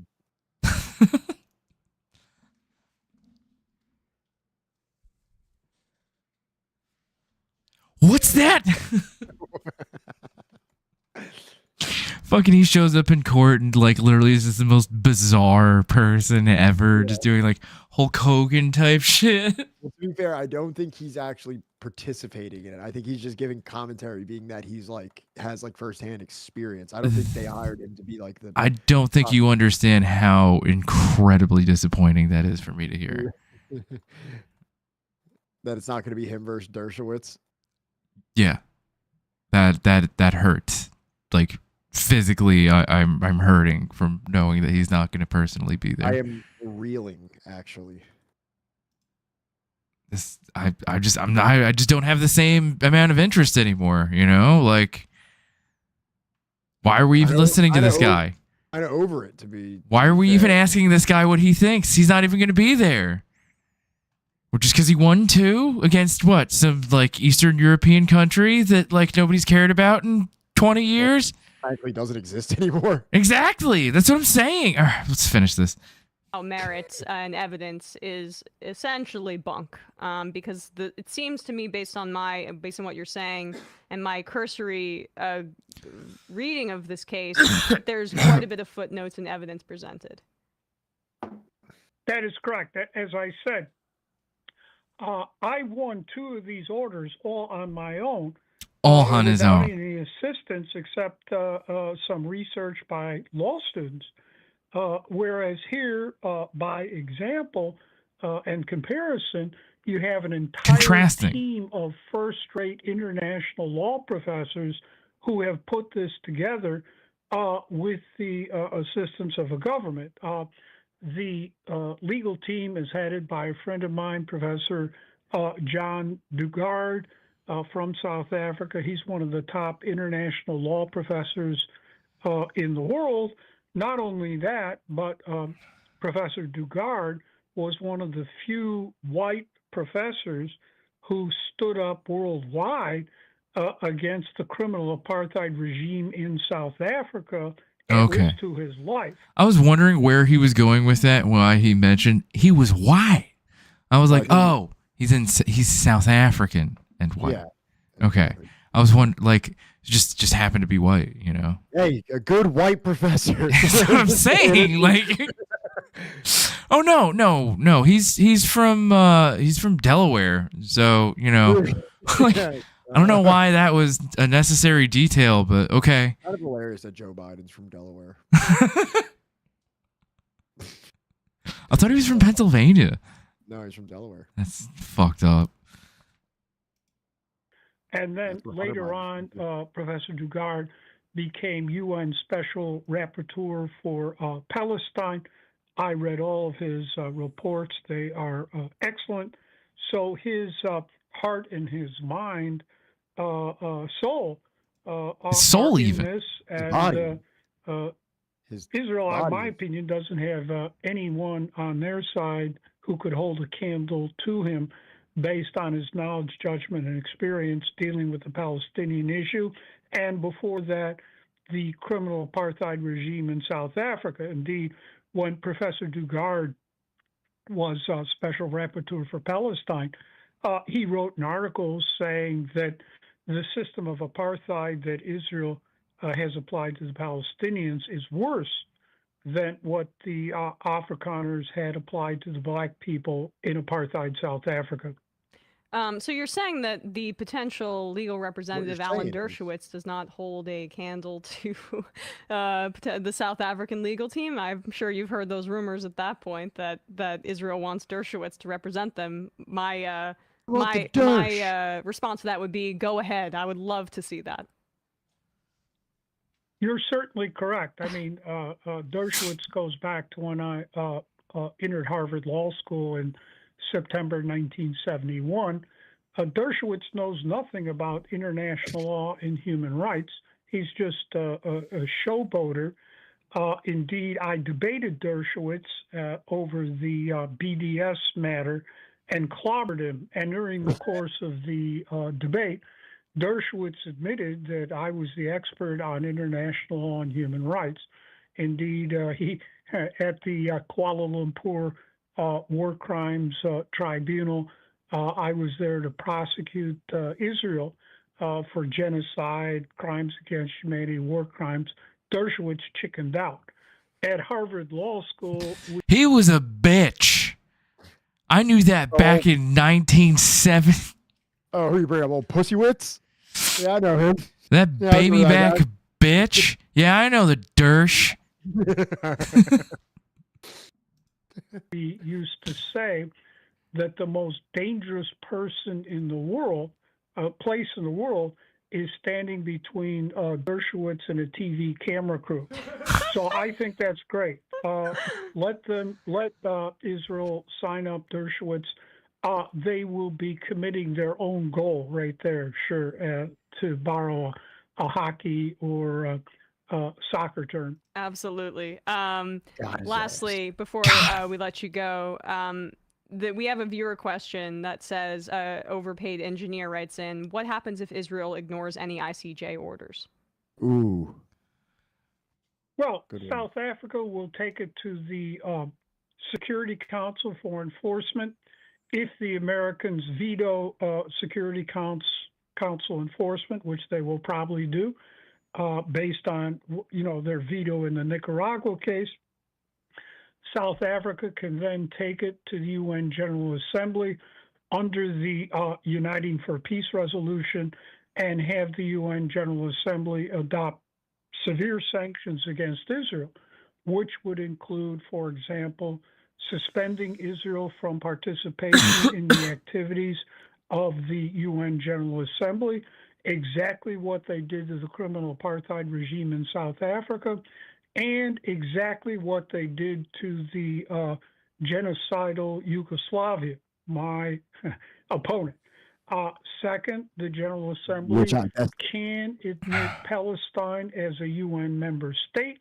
Right now, Palestine is a UN observer state, just like Switzerland was before it became a full-fledged UN member state. Historically, no UN member state has been destroyed, and it's obvious that the Netanyahu government, all its ministers, want to destroy Palestine and the Palestinians. Third, the UN General Assembly could set up an international criminal tribunal for Israel under Article 22 of the UN Charter. I made a démarche to that effect, and Iran, Malaysia, and many Arab Muslim states supported it in the General Assembly, but that initiative was sabotaged by the usual suspects. But I would hope the General Assembly, under these circumstances and with an order, will return to International Criminal Tribunal for Israel. And then finally, the General Assembly could recommend UN member states adopting comprehensive economic sanctions against Israel under the Uniting for Peace resolution. Right now, today, North Korea is subjected to an extremely harsh regime of economic sanctions against it. That was a fucking roller coaster. That was like 10 seconds were a fucking roller coaster of extremely harsh regime, of circumstances put against them. Like, let me just play it one more time. That regime subjected to an extremely... Now, today, North Korea is subjected to an extremely harsh regime of economic sanctions against it that were imposed by the UN General Assembly under the Uniting for Peace resolution. So this... Wait, I kind of want to play Maverick's clip of this. Yeah, good. Professor Dugard was one of the few white professors, not only but, Professor Dugard was one of the few white professors. Not only that, but Professor Dugard. It's crazy how fucking. Holy shit. Like, that was not planned in any way. Same thing could be done to Israel. Well, can't thank you enough for your time and working through the technical difficulties with us. Professor Francis Boyle, human rights lawyer who's won in front of the International Court of Justice, professor of international law at the University of Illinois College of Law, and you can look up his many books as well. Thank you so much for your time today. I really appreciate it. Well, thanks so much for having me on, and twice to explain to your audience what's going to happen here. I appreciate it, and I do hope that the world holds Israel to account. Thank you so much. Ross, are you talking about this dispute swarm thing from the 31st? Let me add you as a friend, by the way.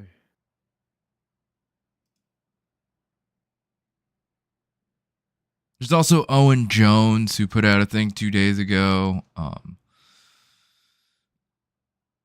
that's like half an hour long. There was Are you this. trying to get up at 10 today?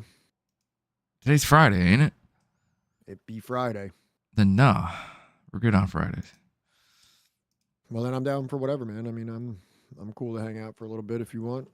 All right, Israel's not a democracy. It is. What about for me? So I mean, like, Elon Pape. What? Can you jump the video a little bit? Yeah. So Elon Pape, for everybody in chat, should need no fucking introduction. That's been part of this community for at least the last year, right? Especially prior to the last, what would you call it? Assault on Palestine by Israel. We were reading The Ethnic Cleansing of Palestine. Just as, new archaeological evidence was coming to the light. Again, attacks by Israel on the people of Palestine were happening as we're reading this book by Elon Pape. And now we're going to watch a little bit of this interview with Chris Hedges interviewing Elon Pape. Mm-hmm. Chris Hedges, take it or leave it. Elon Pape, wonderful resource. Yep. Yeshayahu Leibowitz, who Isaiah Berlin called the conscience of Israel, warned that if Israel did not separate church and state, it would give rise to a corrupt rabbinate that would warp Judaism into a fascistic cult. Religious nationalism is to religion what National Socialism was to socialism, warned Leibowitz, who died in 1994. He understood that the blind veneration of the military, especially after the 1967 war that captured the West Bank and East Jerusalem, was dangerous and would lead to the ultimate destruction of democracy. You know, it's kind of funny when you look at like these old pictures of like Uzis, like you always kind of wonder, right, if you've ever shot one, like why the fuck is like the aiming shit like at the back and the front, and then it's like, what? I've never shot one. Oh, well, whatever. So my point is that, like, the fucking shoulder brace, you don't see this on there very often, but it makes sense. Like based on the ones that I've shot in Grand Theft Auto, I have never seen that on there. Yeah. Was dangerous and would lead to the ultimate destruction of democracy.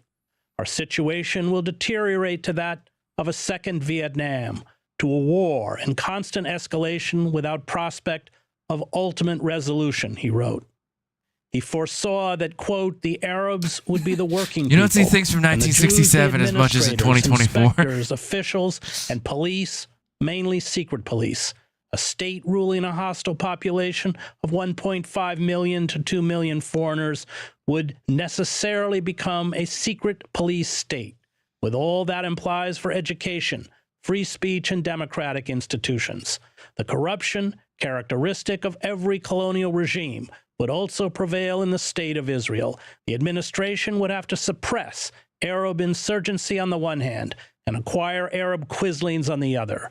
There is also good reason to fear that the Israeli Defense Force, which has been until now a People's Army, would, as a result of being transformed into an army of occupation, degenerate, and its commanders, who will have become military governors, will resemble their colleagues in other nations. He warned that the rise of virulent racism would consume Israeli society. He knew that prolonged occupation of the Palestinians would spawn concentration camps for the occupied, and that, in his words, Israel would not deserve to exist, and it will not be worthwhile to preserve it. The decision to obliterate Gaza has long been the dream of Israeli fanatics, heirs of the fascistic movement led by the extremist Meir Kahane, who was barred from running for office and whose Koch party was outlawed in 1994 and declared a terrorist. Is that how it's pronounced? Cock party? Is what now? I think I've been to one of those before. I think I've been to a couple of those in my day. my gummy must have kicked in. Cock party? Organization by Israel and the United States. It's not fun at all, Maverick. Declared a terrorist organization by Israel and the United States. These Jewish extremists, who today make up the ruling coalition government, are orchestrating the genocide in Gaza, where hundreds of Palestinians are being killed or wounded a day. They champion the iconography and language of their homegrown fascism. Jewish identity and Jewish nationalism are the Zionist versions of blood and soil. Jewish supremacy is sanctified by God, as is the slaughter of the Palestinians, who are compared to the biblical Amalekites massacred by the Israelites. Enemies, usually Muslims, slated for extinction, are subhuman who embody evil. Violence and the threat of violence are the only forms of communication those outside the magic circle of Jewish nationalism understand. Millions of Muslims and Christians, including those with Israeli citizenship, are to be purged. Joining me to discuss what the occupation of Palestine has done to Israeli society and what the results of the current murderous campaign in Gaza and the West Bank portends for Israel in the future is Ilan Pappé, professor of history at the University of Exeter in Great Britain, who has described what Israel does to the Palestinians. Story real quick. Yeah, look at this angelic man. Yeah, look at him. He's glowing. He has an ephemeral, heavenly glow to him. He kind of looks like my mom's dad, like my grandpa, but if he were Jewish and like not racist or an alcoholic. So back in 2000 and maybe 19, right? Yeah. I was just kind of like barely getting into like this whole kind of like political adventure that I'm on of reading and trying to understand things like socialism and geopolitical history and everything like that. And this is where Johnny, someone that I'd known for about 8 years at this point, but somewhat superficially, like, you know what I mean? Like mildly talking to one another and stuff like that. But then like kind of like reconvening after about 8 years of knowing each other with a newfound kind of like shared interest in similar politics, right? Mm-hmm. And I come up to visit Philadelphia / New Jersey. Johnny comes down, or comes from the vague location that he exists in, and meets me in Philadelphia, and we go to the Wooden Shoe, which is a bookstore that has like political stuff. Mm-hmm. I bought 3 books while I was there. And one of them was The Ethnic Cleansing of Palestine by Ilan Pappé. Now, there was a moment where when I bought it, I felt uncomfortable. I remember that. Yeah, I remember we were talking about that when you were buying it. I didn't even know if he was. I didn't even know he was Israeli at the time. I just was like, "Damn, is this like a sketchy book?" That's what I was like worried about. Like, is this like sketchy or like anti-Semitic or something like that? Yeah. And which, anarchist bookstore, it's a throw up sometimes. Yeah. But is this taboo? Exactly. And then I read that book, a bunch of bro nerds book shopping. Yeah. It wasn't a manual, Pat. So the Ethnic Cleansing of Palestine, a manual. Yeah. A manual. So I bought that book and I read it. And I learned that he was actually an Israeli Jewish man. And then I was like, that's when the whole veil came down. And, I started becoming an advocate for Palestinian freedom. And then that's really what, Subversive History was a thing for like 6, 7, 8 months, 9 months or something like that. And there was something where I was just like, I really want to do a book on Palestine. I really want to do a book on Palestine. I really want to do a book on Palestine. Mhm. And then we did. And little did we know, we were on the precipice of one of the most pivotal and tragic moments in the history of the conflict. And it's just wild now. Like I'm watching this and I'm like, man, like this is like, it brings me back to this thing. Like it all come like, Yeah. like 5 years ago when I was pulling that book off that shelf, I never knew that like it would have such a profound effect on me, and that like me and you would have such an intimate future together, like with this project and everything. It's Yeah. actually wild to think about. As incremental genocide. He has written numerous books, including The Biggest Prison on Earth, A History of the Occupied Territories, and The Ethnic Cleansing of Palestine, which his French publisher has ceased publishing, despite a surge in sales since the October 7th attacks, part of the concerted... Yo, what? You got a collector's item now. The fuck? Is that out of print now? I guess so. I wonder if they went up. I got to check 8 books. I got to see if they went up in price. By Zionists and their supporters to discredit and censor narratives that are critical of Israel. I'd like to begin with a look at post-Israel, the Zionist project that begins in the 1920s, and see whether the project itself, even before the creation of the State of Israel, had built within it the seeds of its own destruction. Yes, I do. Not gonna lie, used book prices for this book are getting a little pricey. I believe it. I think it did. You're right in pointing to the 1920s because, of course, the Zionist movement existed before. But I think it's in the mid-1920s when it started to purchase land and evict the people who were living on that land, and that happened around 1926. It became a settler colonial project, and not just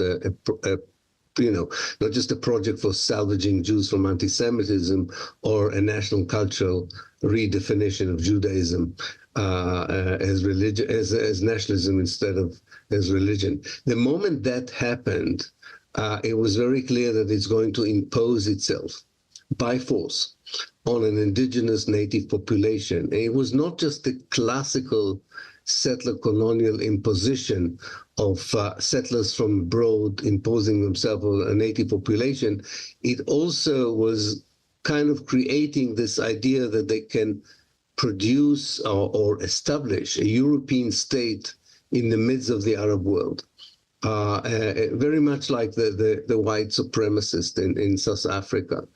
And these two facts, that you are trying to implement a project of displacement and replacement of an indigenous population, and that you're trying to create a cultural, political entity that would alienate the area it belongs to, and the area would alienate you, were sold, I think had been sold in the 1920s, and we can see the effect of this to our days, no doubt. And yet there was always a tension within the Zionist project. You may have known him too. I knew Abi Eban, Teddy Kollek.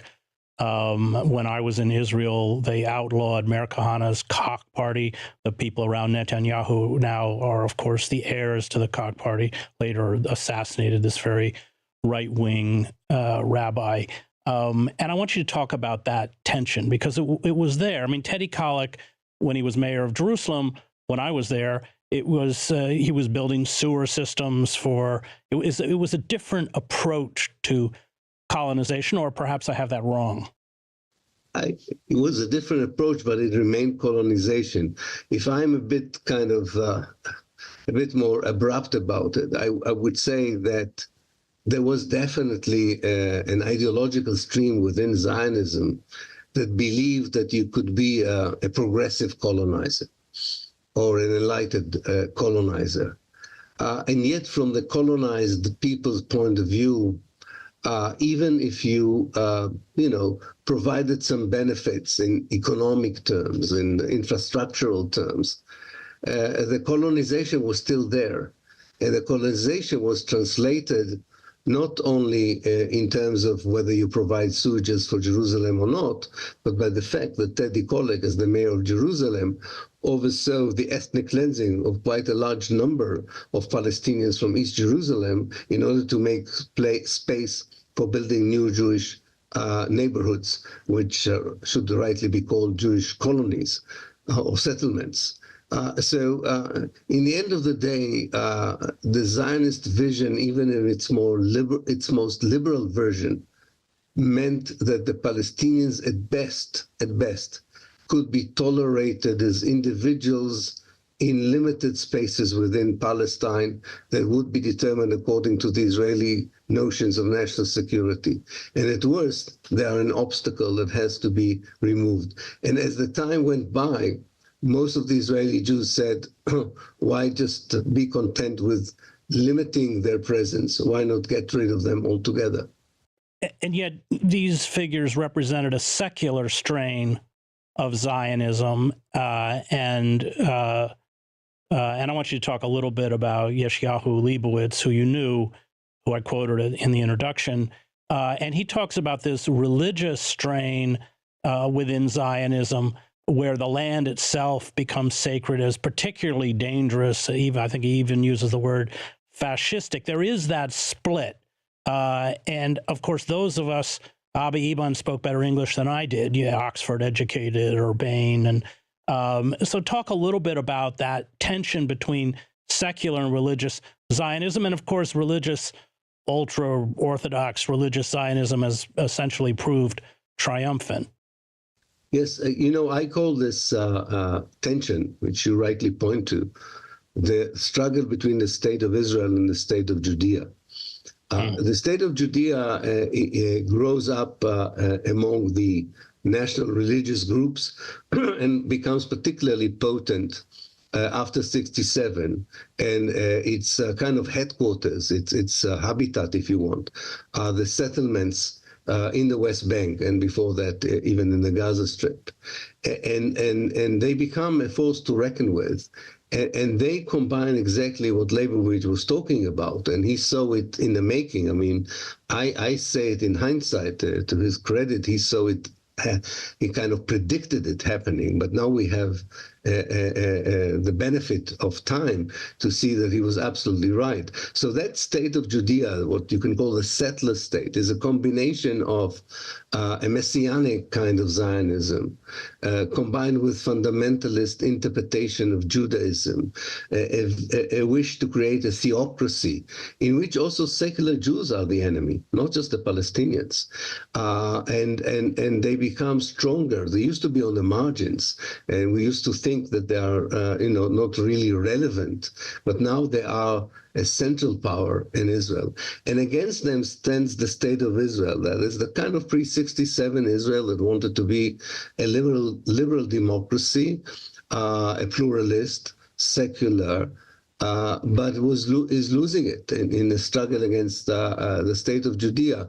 But what is so interesting and frustrating about this struggle, it does not concern the Palestinians at all. As you probably know, and we forgot it because of the dramatic events that occurred after 7th of October, but until the 7th of October, we witnessed in Israel a kind of a mini civil war between those two states that I'm talking about, the state of Israel and the state of Judea, when hundreds of thousands of secular Israelis demonstrated daily, trying to defend the kind of Israel they want. But when Palestinian citizens of Israel ask them, can we join you? And can we also include a rejection of the occupation as part of our struggle for a better Israel? They were chucked out of this movement of protest because it was not against the occupation. It's not against the semi-apartheid or full apartheid of Israel, depends where it is. It is what kind of an apartheid Israel should we have?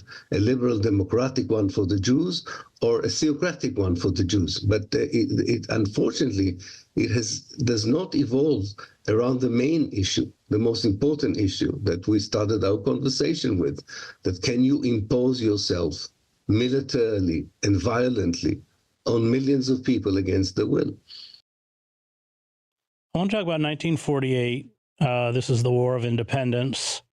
all settler colonial projects are implanted by violence, as was the one in the United States. The difference is that I think by 1600, over a 100-year period, 56 million indigenous inhabitants in North, Central, and South America were obliterated through either diseases or violence. So that by 1600, you only had about 10% of the original indigenous population was there. That wholesale extermination essentially allows a settler colonial project to survive because there's physically no opposition. That's not true in Israel. You have about 5.5 million Palestinians living under occupation, 9 million living in the diaspora. This, from the establishment of the State of Israel, is a huge problem for Israeli leaders. How are they going to cope? The demographic time bomb is real in terms of Arabs having larger families. You have huge flight, kind of brain drain from Israel. I think there's 1 million Israelis living in the United States. But let's look at 1948, how they deal with the problem, and then we'll go to 1967 when Israel occupies what is the remaining part of Palestine, the West Bank and Gaza. Yes, as you rightly say, settler colonial projects have always these two dimensions, geography and demography, or if you want, space and population. You want the space without the population.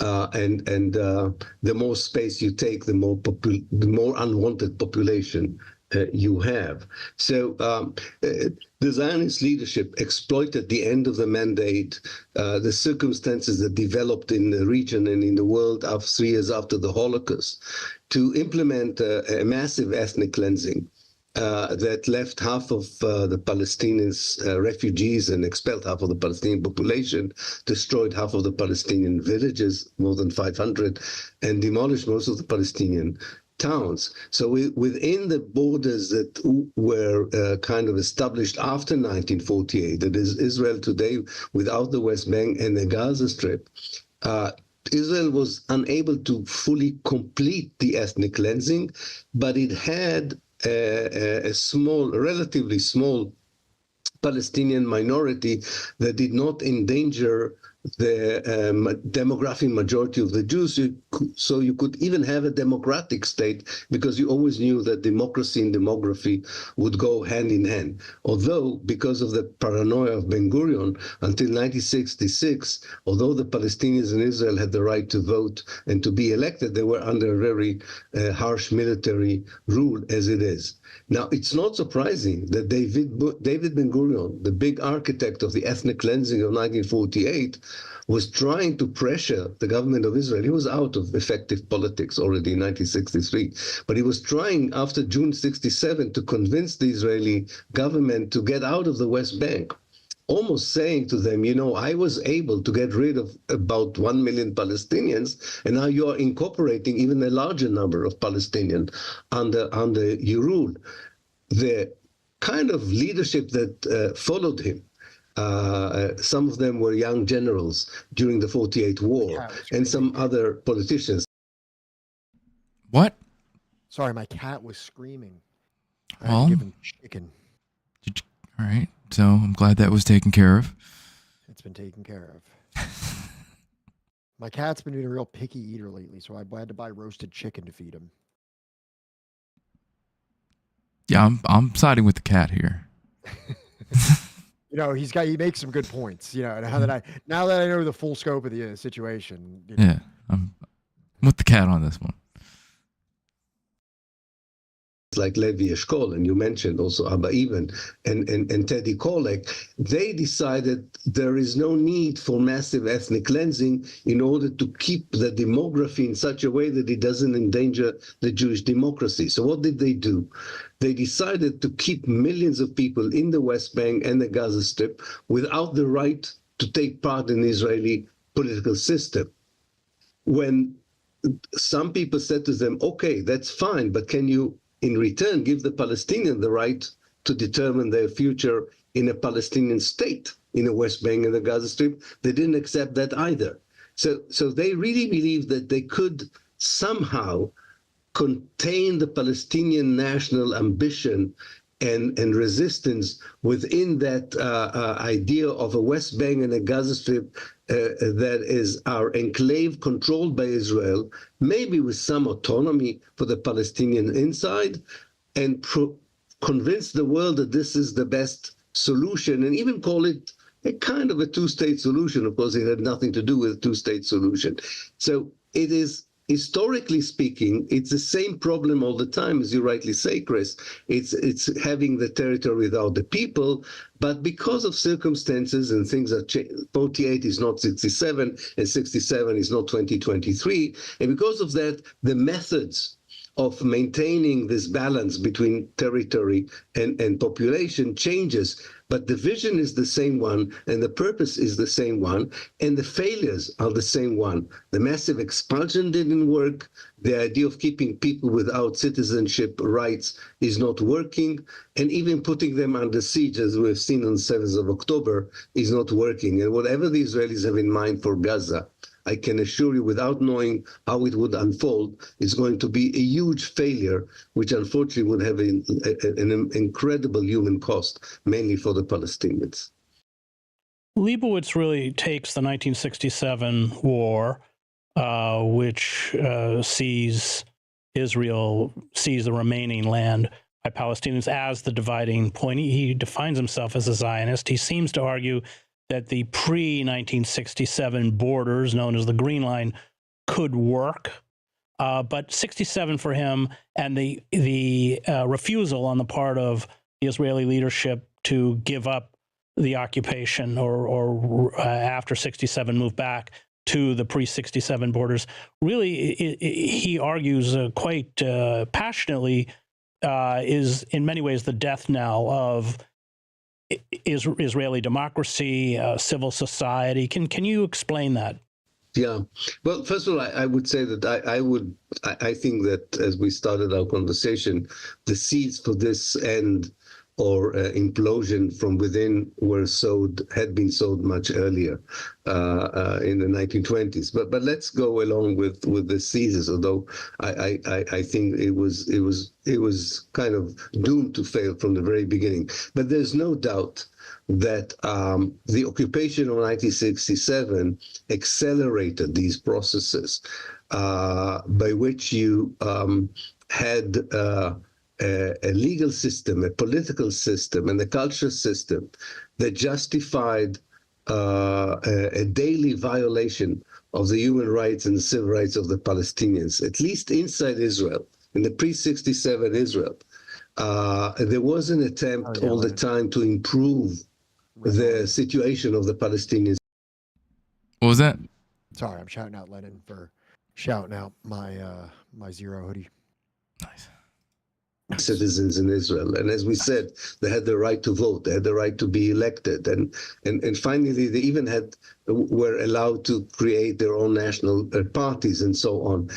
But at the same time, the direction in the West Bank and the Gaza Strip was going in a very different, towards a different kind of a future, a long and never-ending building of two mega prisons, one in the West Bank and one in the Gaza Strip, maintained by at least hundreds of thousands of Israelis, had to be daily involved in maintaining this mega prison of policing millions of people, and the idea, and I think that's where Leibowitz was different from Kolek and Abba Eban, for instance. Leibowitz warned them that their sense that they might separate, there will be this democratic, liberal, pluralist Israel within the pre-67 borders, and there will be something less admirable, less fortunate, but hopefully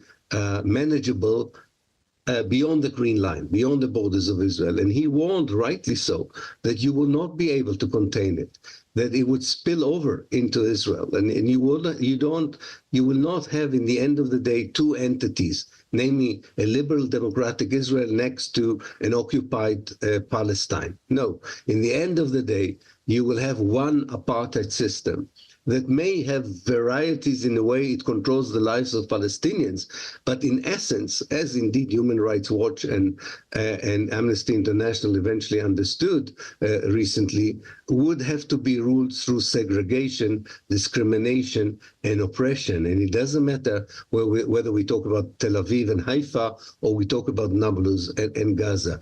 It became one organic country where the people who are Palestinians are subjected to a variety kind of legal regimes and military regimes that violate the basic civil and human rights.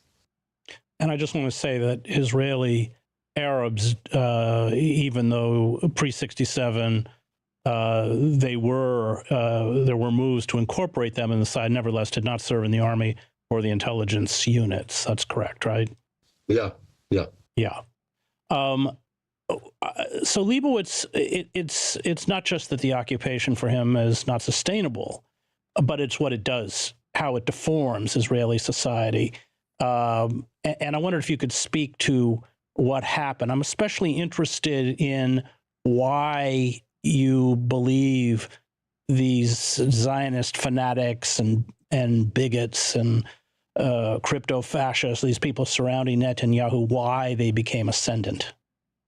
Well, I think that there are two crises here at work. One crisis is what you can call the Zionist left. This attempt to, if you want, to square the circle, to somehow say to yourself, I can be both an occupier and a socialist or a liberal. This failed to. Funny thing that we've talked about that on so many levels. First of all, the Palestinians were not impressed by that. They understood, as I once put it, that when a Zionist has a boot on your face, it doesn't matter whether he holds the Book of Marx or the Bible. What matters is the boot. And I think that's one reason the Zionist left was not working. Secondly, there was a sense among the Israeli Jewish electorate that this is a deception, actually, and there was something in it. They said, you actually think like us, but you would have liked it to be more nicer. You would have liked the world not to be fully aware of it. You don't want to lose international legitimacy. It's not because you have different moral approach, but you have a more functional approach to it. And that did not convince the Jewish electorate. So one crisis was this, what I call the failure to square the circle and take universal values and say that they can coexist with the values of colonialism and oppression. The second, and no less important, is the failure or the collapse of the idea that you can redefine Judaism as nationalism. Was that? Maverick said, the Zionist left. Who's that? Fetterman? Was an attempt to create a Jewish culture, a Jewish identity which is secular, and it didn't work. There are some successes. There is a Hebrew culture, no doubt. I myself dream in Hebrew. Hebrew is my mother tongue, so I'm fully aware of the success of Zionism to create a Hebrew culture. But the Hebrew culture is not a substitute for Judaism. It creates a culture around language, but doesn't have the power that a religious affiliation has. And what happened was that while the religious Jews had a clear idea what Judaism is, Israeli Jews never knew what does it mean to be an Israeli Jew. As you probably know, in our idea, in our identity cards, our nationality is not Israeli. No Israeli has a nationality identity that is an Israeli. In my idea, it's written that my nationality is Jewish, and in the idea of my neighbor, who is a Palestinian Israeli, it says that his nationality is Muslim, not Palestinian or Christian, which. That's weird. I never. That's weird. Yeah. I never knew they did that. You what? I never knew they did that. Yeah, So I didn't know either. that kind of points to like the apartheid, you know what I mean, like system in a more abrupt way, because they don't want there to be like simply a Israeli nationality, because that would kind of like it's not divisive enough. You know what I mean? Like, you know, it needs to be more inclusive than that. Like, Yeah. we need to demarcate who is and who is not Jewish, who is Jewish and who is other. Right. So like he said, it doesn't even matter that like he's not even Muslim, he's Christian. I mean, they try to impose this idea that they can play with religious identities and even impose it on Christians and Muslims. It doesn't work. It doesn't work. And I think anywhere you look at the world and attempt to create a state identity that is equivalent to a religious identity in the modern world is not working. It is not working.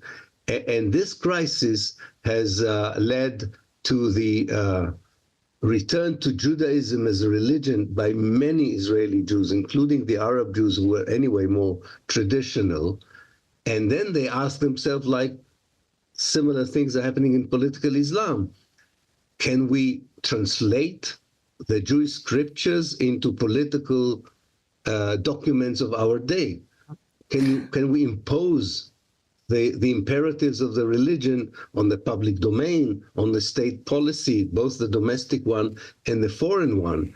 And, you know, for Israelis, secular Israelis, this is something they cannot coexist with, but they don't really have a very good answer. So what does it mean to be a Jew if it's not to be a religious Jew? What is a secular Jew? What is a secular Muslim, for that matter, or secular Christian? And that's a crisis that maybe also exists in other places, but there's no this pressure cooker that Israel is, where these questions become vital and existential. When Thucydides talked about the expansion of the Athenian Empire, he wrote that the tyranny Athens imposed on others had finally imposed on itself. To what extent is the tyranny that Israel has imposed on occupied Palestinians now being imposed on itself? Well, we have clear indication, especially, I mean, they were there before, but I think the 7th of October was a pretext for these tyranny to be directed towards free-thinking Israeli citizens who are also Jewish by definition. We have a clear case of a history teacher in Petah Tikva who all he did, he shared with his pupils rather, some alternative views to the ones they hear in the Israeli media, and he was arrested for a few days before he was released. Any attempt by Palestinian citizens of Israel or anti-Zionist Israeli citizens to express doubts or even say that you have to understand the context of the 7th of October is regarded by the police as incitement to terrorism. That's the only liberal democracy in the Middle East, by the way. Oh, liberal. I was going to say only, but I'm like, it's the only one. Only one. It's the only one. Inevitable, as any historian would know, this can never be contained towards one group of people, and eventually you use these powers against your own people, and it depends who is the one who uses the power. There's some very important critical sociologists in Israel, which I'm not one of them, but they followed the way that the upper echelons of the Israeli security service, the upper echelons of the army are now populated by what I call the state of Judea, namely settlers, national religious settlers are now occupying very important position. You have, of course, the ultimate example, and this is the terrorist from the Judea state, Ben Gvir, as the Minister of Internal Security. Ben Gvir, right? So even at the top, you have some. What? He said Ben Gvir, right? Yeah. someone who doesn't hesitate to use the same means against free-thinking Israelis, regardless of who they are, Jews or Arabs, as he wants to use them against the Palestinians. But he may be a bit of a joke, even in the eyes of his own subordinates.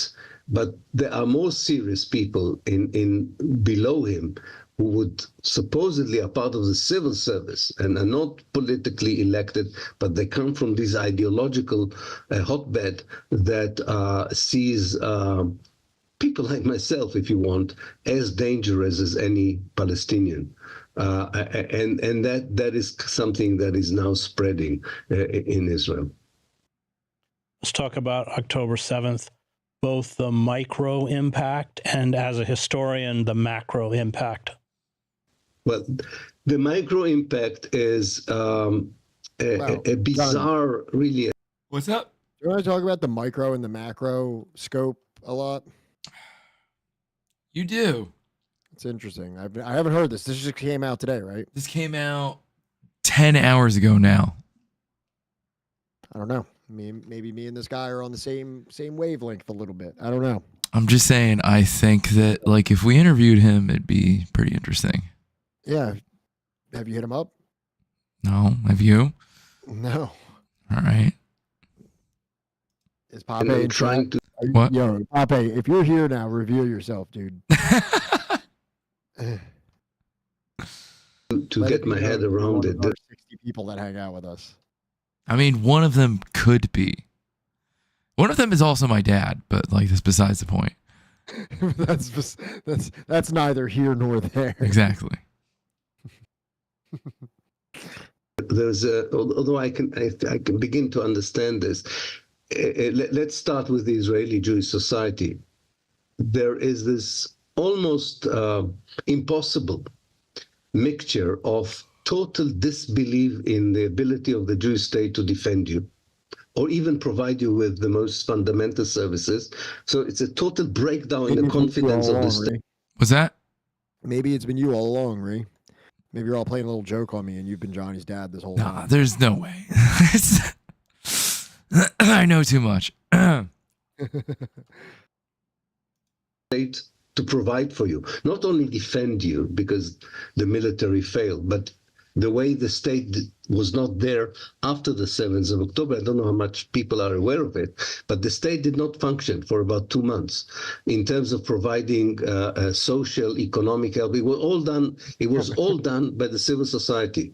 The government did not function at all in terms of helping people who were evicted from the north or the south. So on the one hand, there is this breakdown in believing in the state. On the other hand, there is a total support for the genocidal policies in Gaza.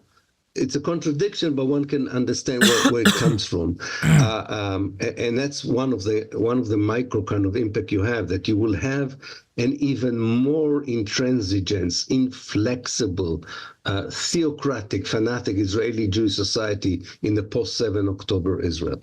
As for the Palestinians, I think some big questions would be asked also by the Palestinian National Movement, because it's a big responsibility to stage an operation when you probably know beforehand what the Israeli reaction would be. It always reminds me of the I had a webinar with some people from Lebanon, and we talked about it, and I think there are similarities. You know, people say to me, but you know, Hamas was kind of building on the legacy of 2000 when Hezbollah bravely succeeded in pushing the Israeli army outside of Lebanon. So there's an example. What was that? No, I was just saying, right, because, like, you know what I mean? Like, there is, like, this kind of, like, precedent that, like, you know, even maybe in some respects, some would say is unrealistic, but others, like, you know, there is a precedent that there was this kind of, like, guerrilla resistance kind of organization, Hezbollah, that did actually have a kind of a resounding victory over the IDF in 2006. You know what I mean? Like, so some people think, like, you know, when Hamas does things like this, that it's like absolutely like a fool's errand that will only result in abject failure and no progression whatsoever. And obviously, we're seeing an extremely problematic fallout of the situation right now. So, like, obviously, in hindsight, you know what I mean? Like, you can play like a, Monday, what is it called? Monday morning quarterback or whatever. Yeah. And say they shouldn't have blah, blah, blah. But there is like some degree of a precedent. And honestly, there's a couple degrees of precedent also. Like, even when they pulled out of Gaza in 2005, that was a public image win for Palestine and Hamas at that time, because Hamas was the principal resistance group in Palestine at the time that Israel pulled back its settlements that were in Gaza. So there has been a couple like flash moments of like victory of this kind of like resistance movements that may have motivated Hamas to, as a precedence for these attacks. Right. Well, not to mention, like, I think like part of what separated Hamas was I don't know, I remember you actually being the person to tell me that like they claimed to like not be corrupt and all this other stuff because of like they started as a charity organization, right? And that's the thing. Hamas was initially an Islamic charity organization, so you had Fatah, Palestinian Authority, which still to this day is an extremely corrupt institution, right? That many Palestinians are not happy with, right? So then you have them, and then you have Hamas, which at that point had an extremely untainted image because, like, they were never tainted with the failures of being a political leader. You know what I mean? Yeah. Like, it's like political leading is messy. Right. But then, charity work. When you've got no track record, it's easy to say that, like, we'll fix it. Exactly. So like when like everybody's like, man, the PA is fucking up right now. This sucks. We have we're not really getting anything. We live in like perpetual servitude. Like this is dog shit. And then you have a Hamas that's like, here's food. Here's this. Those fucking people are corrupt. And I'm not saying that like good, bad, indifferent, whatever. I'm just saying like the facts of the ground at the time. Right. Here's food. Here's this. It's less about the morality. It's less about like the groundings of like, whatever their world outlook is. And it's more about like, I don't know, dog. Fucking PA ain't giving shit, but like at least these dudes at Hamas, they're like bringing healthcare, they're bringing food, like, and they're talking about fighting back. So you know what? Exactly. Exactly. That's precisely. And like even then that they only won that election that came a year after the settlements got pulled out by 44%. 44% plurality. You know what I mean? So it's which, you've told me was like kind of like a fuck you vote. It was like a protest vote more than anything that like inspired a lot of it, because like polling data suggested from the people that partook in the polling that like they probably would not vote for Hamas again if the election were to be held like next week or whatever. True. Evil, and there's a lot of things that goes on with polling. All the polling data prior to October 7th indicated a deep rejection of both Fatah and Hamas. That most people that lived in Gaza wouldn't vote for either of them. Most of them would actually vote for this person that's in jail right now. I forget the guy's name, but there's like and again, this is what happens. Please be PFLP. When a marginalized community, they're looking for something new. Yeah. But now we have seen support for Hamas surge. Oh yeah. Are you kidding me? We're about to see like supporters of Hamas for like the next 3 generations of Palestinians, or even maybe some other kind of like similar organization. I mean, like well, whether it's like PIJ or Hamas or something, it's going organization. Because this is a radicalizing event for people. You don't live through this and brush it off. You can't brush this off a population's shoulders. You know what I mean? This is a multi-generational radicalizing event. If you think the Nakba radicalized Palestinians to make the PLO, which were I don't know. I would have to read more in the history. I don't want to say that they were even mild compared to I know that you don't want to say anything out of turn, right? But we are already hearing from a lot of Palestinian diaspora as well as just like Palestinian supporters comparing it to the Nakba, which I don't think that we have seen. Israel has compared it to the Nakba. Right. So like Israel said that this will be the second Nakba. This is Nakba 2023. This is Nakba 2.0. Right. So and it's not even over yet. So how this plays out, right, is going to reverberate for the rest of these people's lives.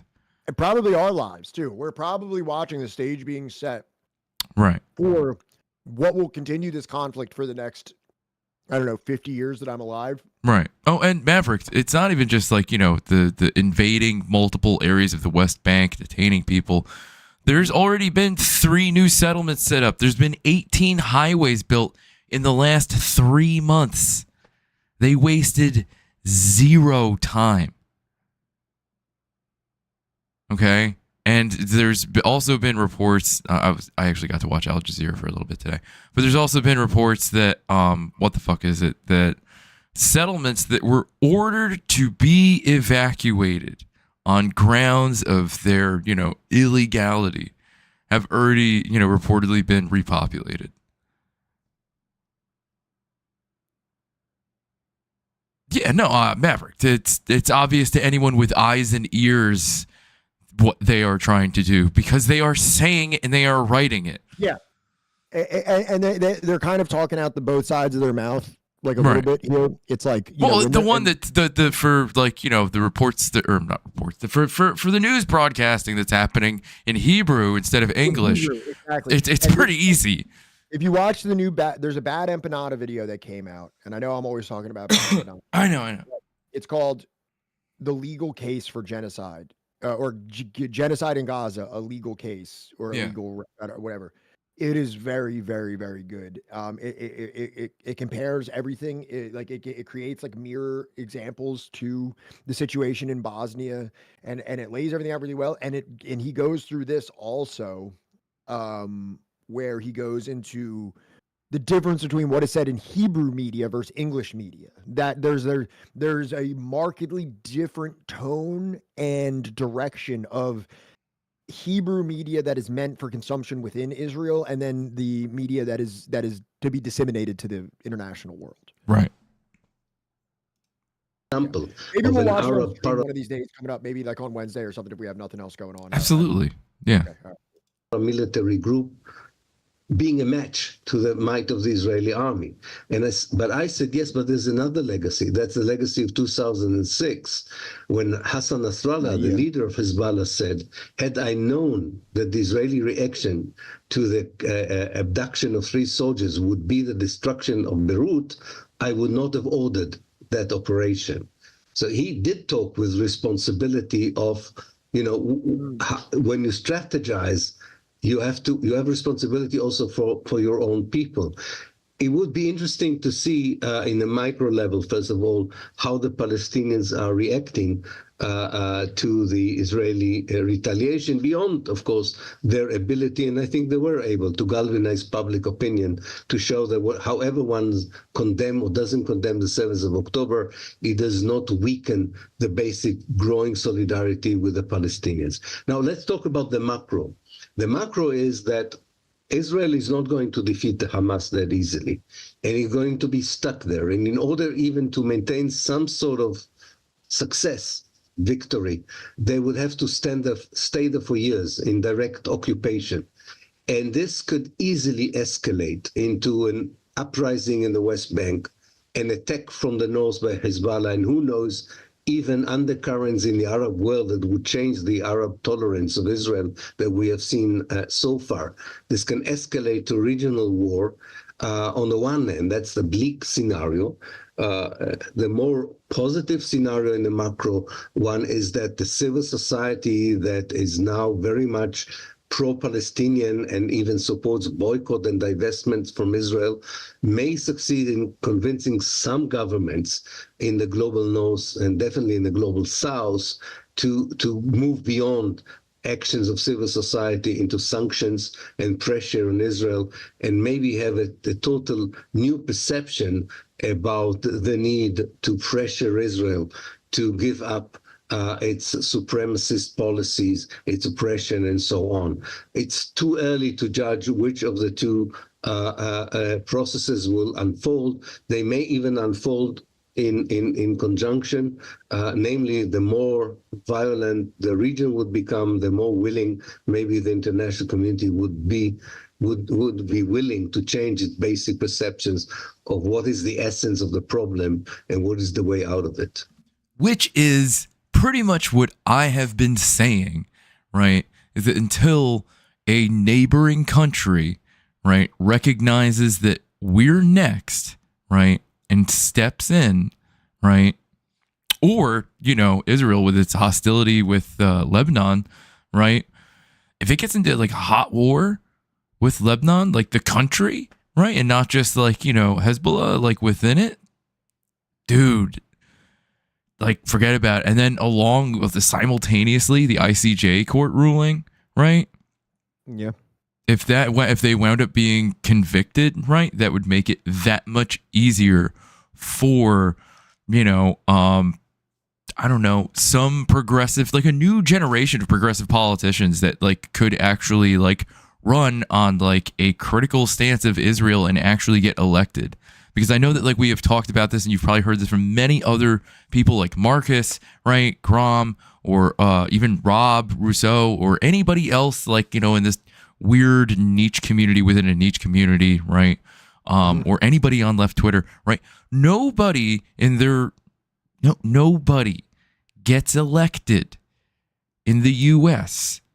off of being critical of Israel, or is allowed to stay in office while being critical of Israel. This is brand new stuff happening right now, as far as like, you know, the Rashida Tlaib, you know, being censured, or like, you know, Ilhan Omar, right, being like barely even critical, and then like, you know, still voting like in favor of Israel and all this other shit that's happened. Like imagine like, you know, after this, like what kind of political careers, right, that people will be able to have, right, with the ICJ ruling of conviction of genocide.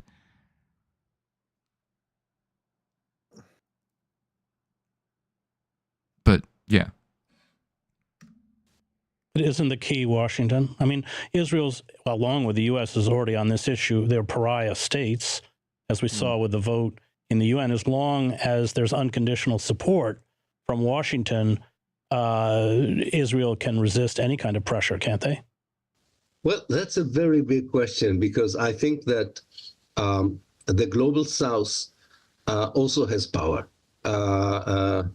You know, I taught in a Chinese university recently in September, and it was very clear that China, for instance, is still reluctant to be involved in the question of Palestine because, as you know... Oh, hey, buddy, we got our own issues. He's like, they're like, oh, yeah, we don't have a position on that. And they're like, they're listening. And it's like Taiwan, Japan, and South Korea all like, they're saying radical things in there. Hold on. Hold on. They're warmongering right now. They're warmongering. Because that's the thing. It's like, imagine if China did have like a critical stance on Israel. You don't think that like the entire rest of the Western world, right? Look at how they treated fucking Palestine. Who's like the dichotomy of violence is just incredible. So imagine China having a critical stance on Israel. Yeah, exactly. It would be pandemonium. Most of the Western world would be like, they're anti-Semite. They're gonna murder all the Jews. Like, come on. Come on. Yeah, I'm like losing my voice. I think after this I might have to call it. You had Charlie Kelly on that. No, I am going full Charlie Kelly at this point. Yeah, that was Pepe Silva right there. Chinese foreign policy, contrary to the way it's portrayed in America, is interested in economic gains more than anything else, and rightly so. Palestine is not an economic bonanza these days. So I don't think they're likely to be involved too much in it. But I do think that there are other powers on the international map that could challenge the American hegemony on the question of Palestine. That's one point. And secondly, yes, America is still a key, but there's something is happening in the American civil society. Israelis and pro-Israelis in America like to call it the rise of new anti-Semitism, which is a very superficial analysis of the fact. That would be awesome, Ross. The only issue would be they would again have to just like snub the U.S. while saying that, like, and that's also why, like, I think we need at some point to get back into the Great Father with Rick, and talking about like the legal side of things, the historical legal precedents that First Nations people right on Turtle Island face between Canada and the U.S. and the difficulty that even adding First Nations to the to BRICS or the Belt and Road Initiative would be.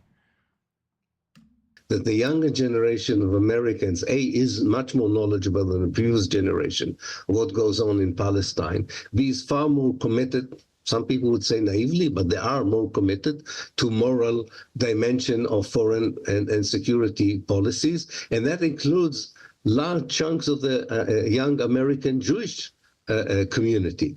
So I'm not sure that also this a determinist view of an American policy is the right approach either.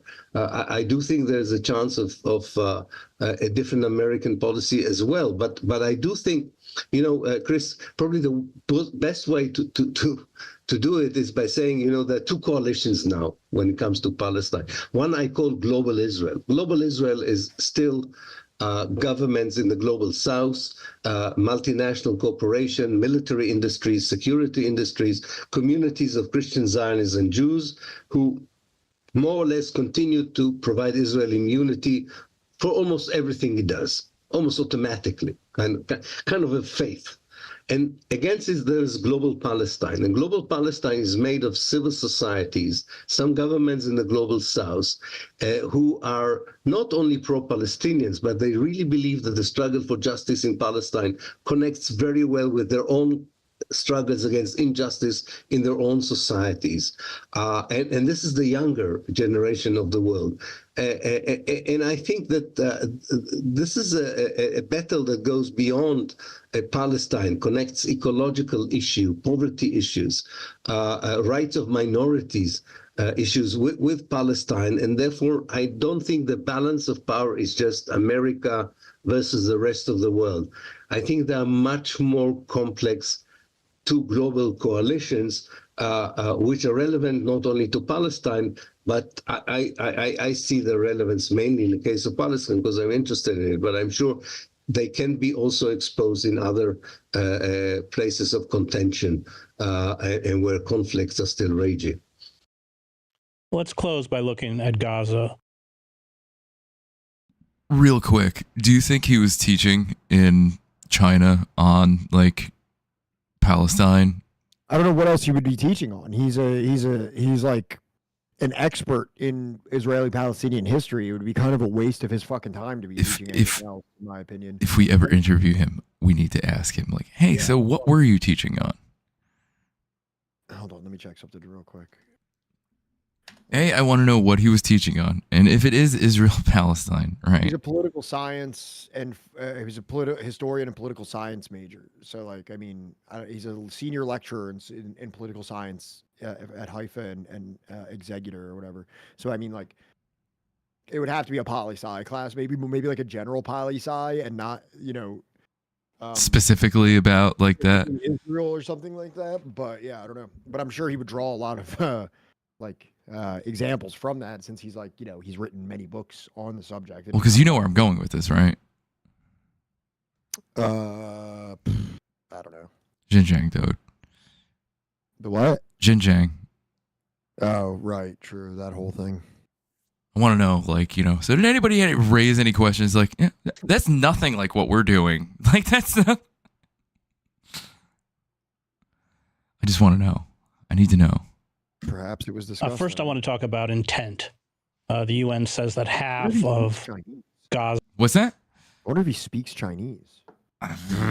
He does speak, Arabic. He speaks Hebrew. He speaks English. Dreams in Hebrew. This is something I learned today. Maybe. Or, I don't know. I feel like Chinese universities are far more what's the word? No, they all already know how to speak English. It's probably more likely that they all speak English and they have a shared English. Now face starvation. I was in Sarajevo during the war. That was 300 to 400 shells a day. 4 to 5 dead a day, about 2 dozen wounded a day. There's a lot more going on in Palestine right now, man. What happened in Sarajevo, I still have nightmares about it, but that's nothing compared to what's happening in Gaza in terms of the level of bombing. What is the intent? Is the intent to create a humanitarian crisis of such extremity that the international community is forced to intervene and become a partner in ethnic cleansing? Well, what you know this, the mindset of the people around Netanyahu better than I do. Well, first of all, I think that there was really here an inertia of revenge to begin with, rather than a very careful planning. And not everything should be attributed to clear and systematic planning.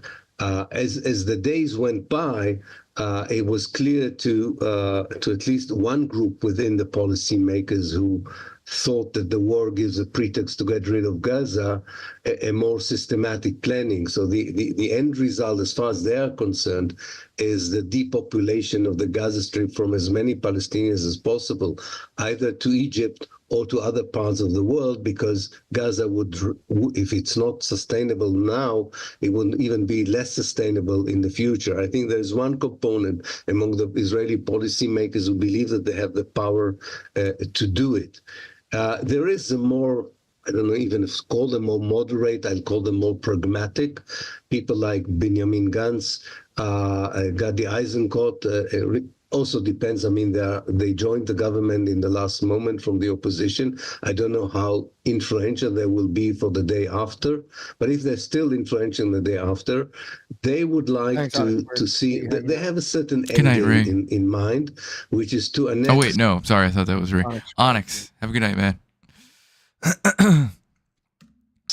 Part of the Gaza Strip directly to Israel, which will remain. What will remain is a very small piece of land with a huge number of people living in it, and hoping that someone else would run the domestic affairs of Palestine, of Gaza, whether it's the PA or a multinational force.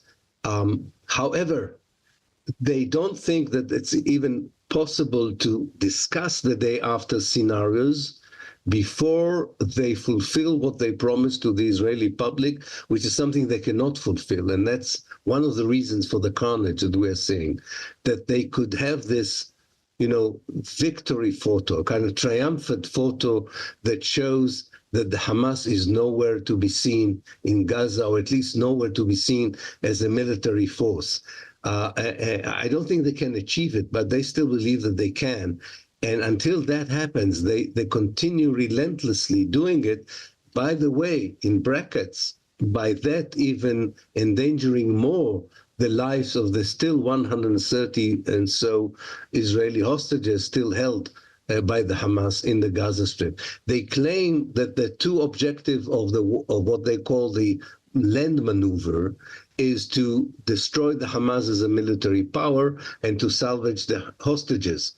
It's very clear from the way they're acting, they have given up on the hostages, but they still believe they have the power to get this picture that they want, either a dead Sinwar or an expelled Sinwar. The scenario of Lebanon of 1982, of Arafat leaving to Tunis with the rest of the Palestinian leadership. These are the scenarios they have, and all the means seems to be justified in their eyes to achieve that. And you're arguing they won't. So what happens when they don't achieve that? Well, that's what I meant before, that what happens is that they are going to be stuck there for much longer than they think, involved in a guerrilla warfare which is much longer than they think, endangering every day an escalation that could bring other factors, other actors into that conflict, with dire consequences also for Israel itself. Can you imagine, Chris, what would have happened if in the 7th of October, Hezbollah would have coordinated with the Hamas a similar attack on the north? Remember, the main military problem for Israel was that most of its army was in the West Bank, helping to defend the settlers and helping them with their ethnic cleansing. So there was not enough soldiers in the north and not enough soldiers on the Gaza border to prevent an operation like the one that Hamas conducted. Imagine what would happen if the Hezbollah would have joined in, how Israel would have got out of that. And somehow this lesson is not being learned by the Israeli policymakers. So I think that they are going to take Israel into a very dire future, even for the Israelis themselves, in terms of casualties, in terms of international isolation, in terms of economic crisis, and relying all the time on the American Congress is not, it's not the best and most solid pillar in the world to build a future for a younger generation and tell them that they live in the best place the Jews could be in the world right now. They're sort of digging their own hole here because they don't want to see what the problem is and what price they have to pay if they really want to build a different future. Great. That was Ilan Pape, professor of history at the University of Exeter in Great Britain, author of The Biggest Prison on Earth, A History of the Occupied Territories, and the Ethnic Cleansing of Palestine. I want to thank the Real News Network and its production. All right, that wasn't bad. I'd say that was pretty good, in fact. Yeah, I'm a big fan of Pape's analysis of everything, to be honest. I would say, and it's not even so much of a disagreement as it is that, like, I think the one thing that, like, maybe he couldn't recall in that moment or couldn't think of in that moment is that prior to October 7th, Netanyahu was looking at, like, another long, drawn-out court proceeding being brought up on corruption charges, him, like, and his son, right? Failing to put together, like, a coalition government, right? And this was just the thing he fucking needed. So I think that, like, not to go too tinfoil hat on this, but, for him to have been aware of the October 7th attack, why would he not allow it to happen? I mean, very clearly, right, like, this man doesn't really care about what happens to, his own citizens, right? Like, we can see that just from, like, just 130 hostages, right? And then, like, the pilfering, right, that he's done, financially, being, like, a politician for the last, 40 fucking years, right? Yeah, Red Wizard, look, I'm not saying no, I'm not saying yes, I'm just saying that, like, it was a very politically convenient thing to happen for, like, literally, like, fucking Hamas to come out of the goddamn sky on, like, industrial-sized fans strapped to fucking, like, like, to Banana Republic chairs, like, what is it, the Tommy Bahama chairs or whatever, a giant industrial-sized fan strapped to the back with fucking, like, the parachutes and shit. Like, I'm just saying that, like, look how convenient all this has been politically for him. Look at his popularity rating, right, after October the 7th, right? Look at, like, the government that he's been able to put together. Look at, like, where people's attention is, right? And honestly, it's a minority position. The concern for the hostages, as far as, I have heard, right, from the news, right? I don't fucking know anything for sure, right? But it's a minority position to be concerned about the hostages. It's mostly just the families.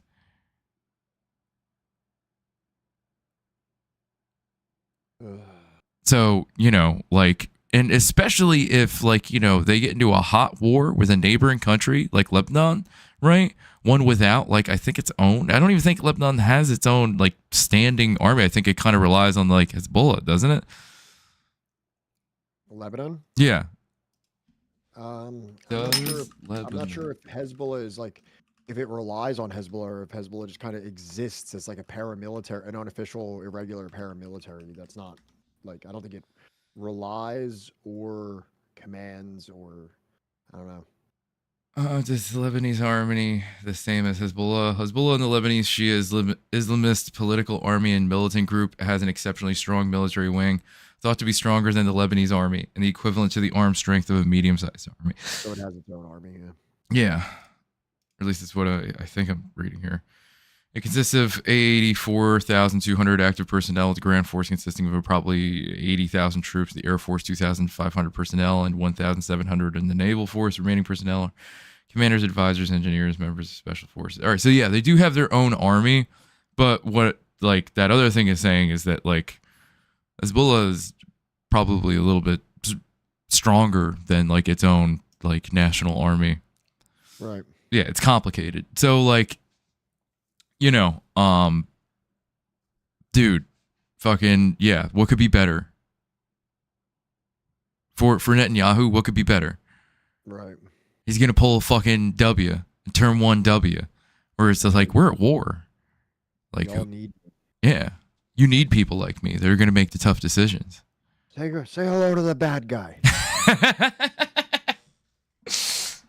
So, you know, that's the only thing that like I would bring up or ask, like, you know, Elon on his opinion. Like, does Netanyahu strike you as a man that is that concerned with his own population that like he would take that into account, or do you think that like, you know, this is, you know, interestingly politically advantageous for Netanyahu? Mm-hmm. So it's been a long one. You know, we didn't exactly meet the sub goal, you know. That's all right. The last 2 days that we streamed, we did very well on the sub goal, and I'm appreciative of our community for that. So I would never impugn the community on anything regarding the sub goal. However, I will bring up the fact that I will probably be in Colombia in less than 2 months' time, which is extremely exciting, but also extremely stressful. And I'm doing my best to supplement that project with income from this streaming project that we have here. So if anyone does have a couple extra dollars laying around and you'd like to either translate that us through gifted subs. Oh shit. Well, Ross, thank you so much for the 5 gifted subs. That's so very fucking appreciated. Thank you. Thank you, Also, Ross. thank you so much for the magic screenshots. I would appreciate it if you kept sending them to me.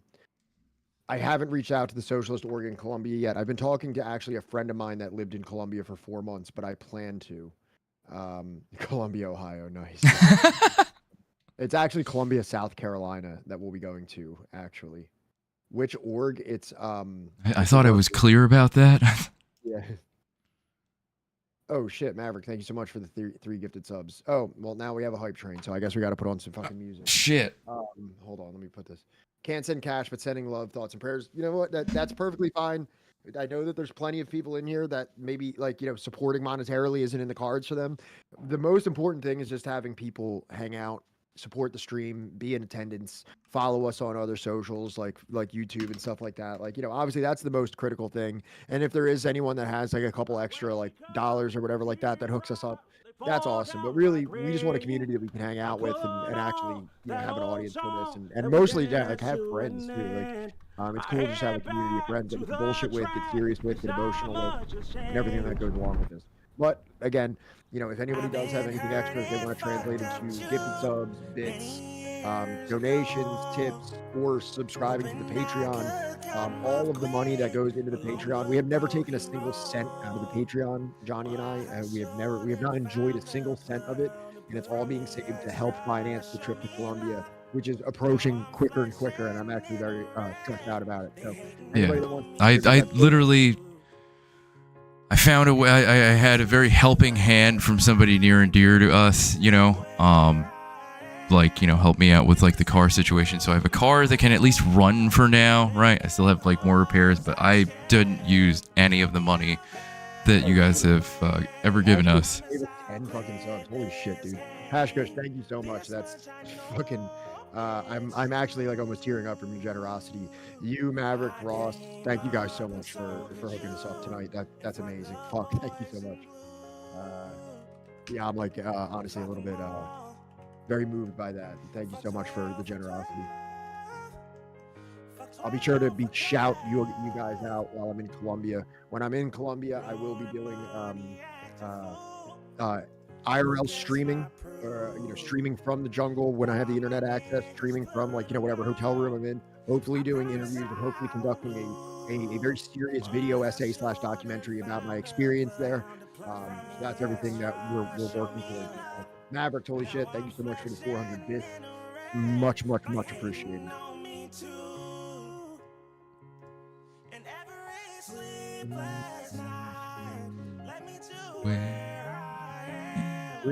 Thank you for your concern. I appreciate that. But, this is the job of a journalist. Or an aspiring journalist. I don't know what I am, actually.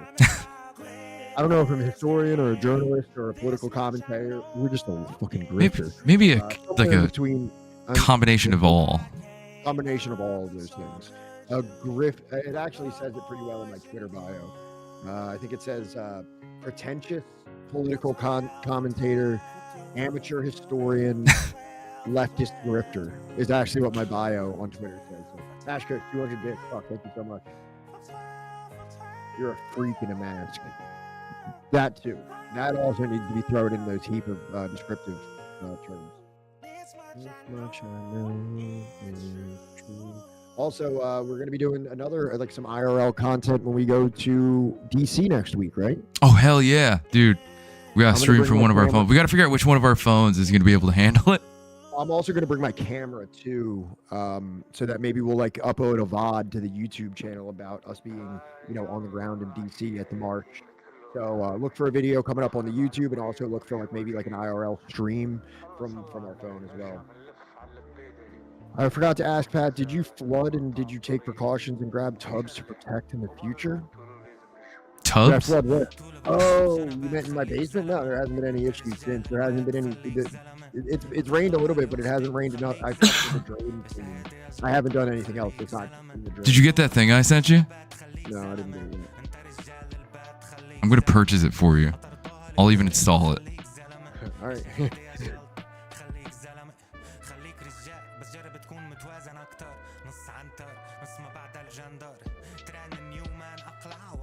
This is crazy. I don't think you've played this one before. Oh, this dude, he's a Lebanese rapper named El Ras, which means the head. El Ras? No, El Ras. You hear that, Ross?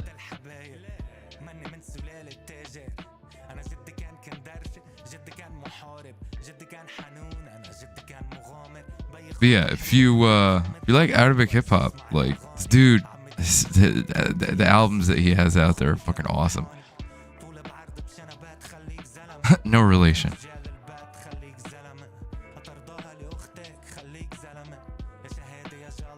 I think you should put your towers in tubs just in case. Yeah, it's probably a good idea. Just put your whole PC in a giant, Ziploc bag. See how much flights are to Colombia right now. I've been kind of waiting for the right time to strike and purchase them.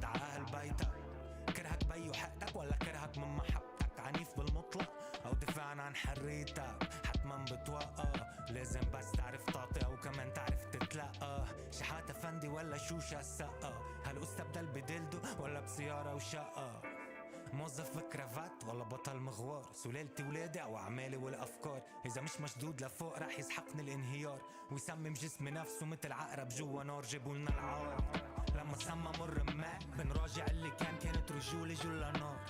What do you guys think? Pretty chill, right?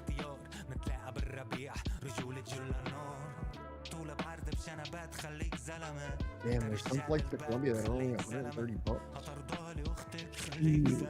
It's Spirit though, and there's one layover in Fort Lauderdale. But I don't give a fuck.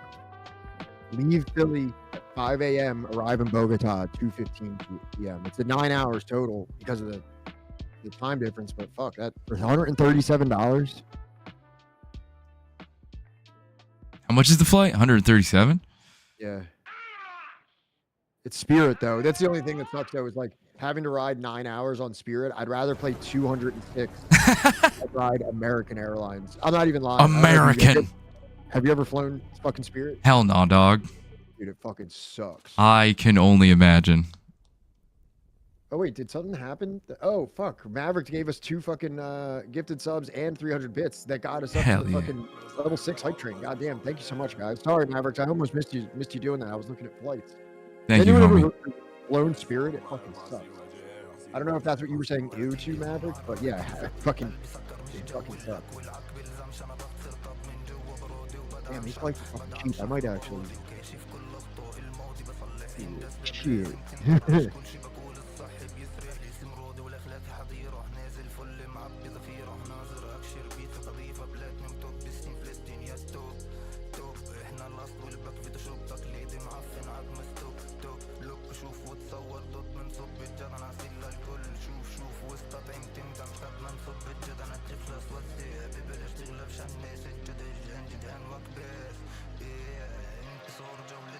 Yeah, maybe Spirit for like a 2-hour flight. Like if I was going from Florida to Philly, like I used to do, 2.5-hour flight, who gives a shit if you're sitting in an uncomfortable chair? Yeah. But dude, 9 hours in a fucking Spirit? I don't know, man. I don't know, but even then, like that 2-hour flight, you're spending like it's close to 6 hours in that plane. Yeah. What? Like, you know, you gotta like load up onto the airplane, right? And you gotta wait for the fucking thing to take off. Then you're in the air for like 2 hours, right? And then it's probably gonna be like an hour before you can actually fucking land, right? Then you actually land. Then you're stuck in the airplane for like another hour, 45 fucking minutes, like waiting for the thing. All I'm saying is like a 2-hour flight sounds like 2 hours, like traveling, but it's like, you know what I mean? Am I making sense? A little bit, but I don't think it usually happens like that.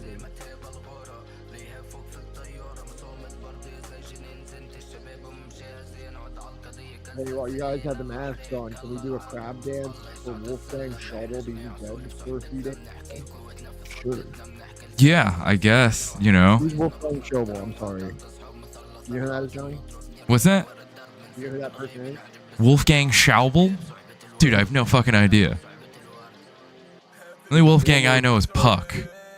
The former president of Bundestag. Of who?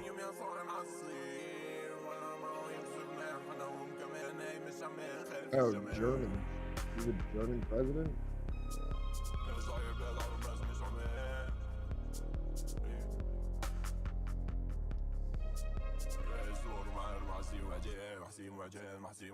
European integration.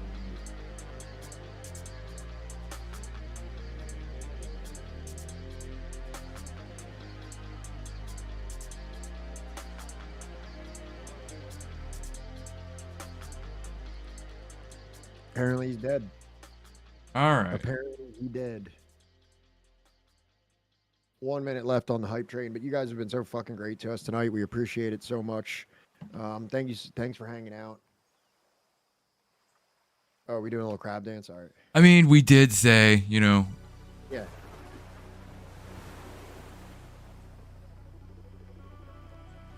Sorry. I mean, like, I'm sure he was a piece of shit. I know nothing about him. And that kind of. If I had unlimited time where I didn't have to work and shit like that, I fucking would drive down there for sure.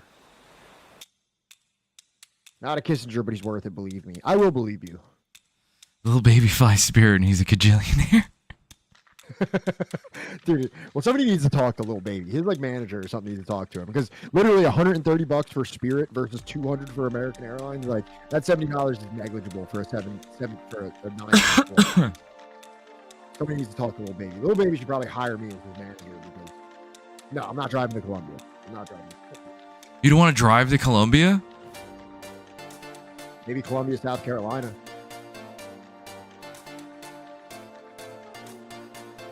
Be a lot cooler if we could just like take a fucking train down there. One that goes underwater.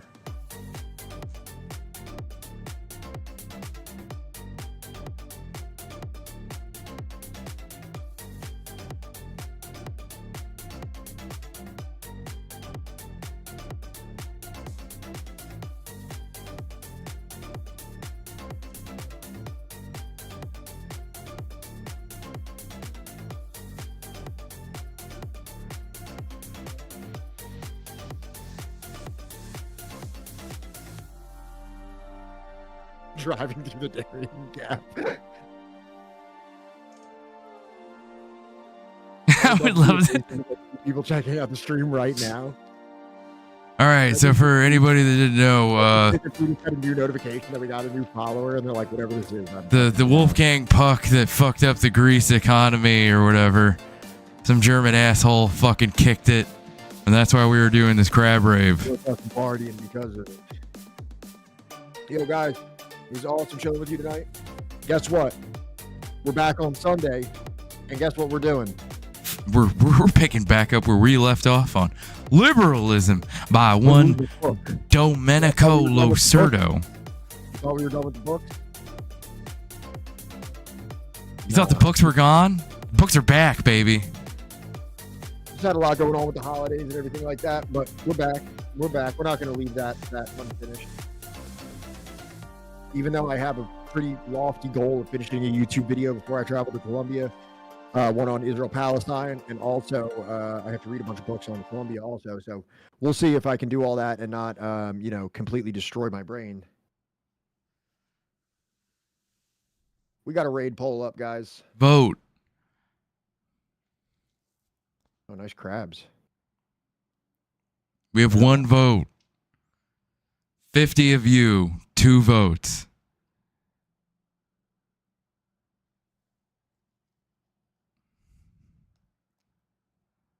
Which one of you is behind this? Which one of you is Which one of you is organizing this?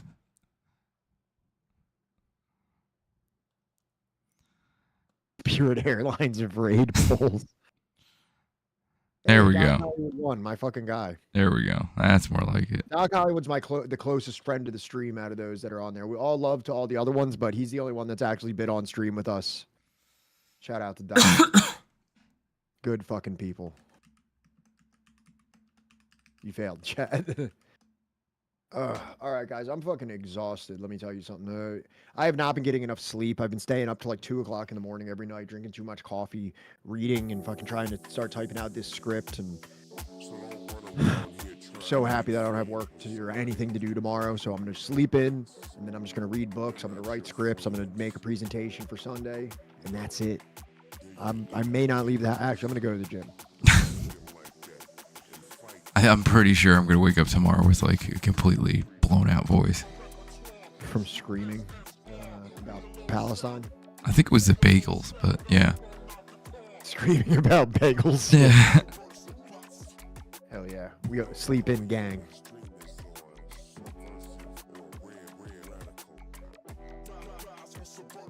Sleep till 2. I'll probably sleep till like 11 if I'm being honest with myself. Put out my bagels right now. You can do that in the comfort of your own home. Just stop. Yeah. Don't do it in front of me. Yeah, stop desecrating fucking, bagel shops in the Northeast.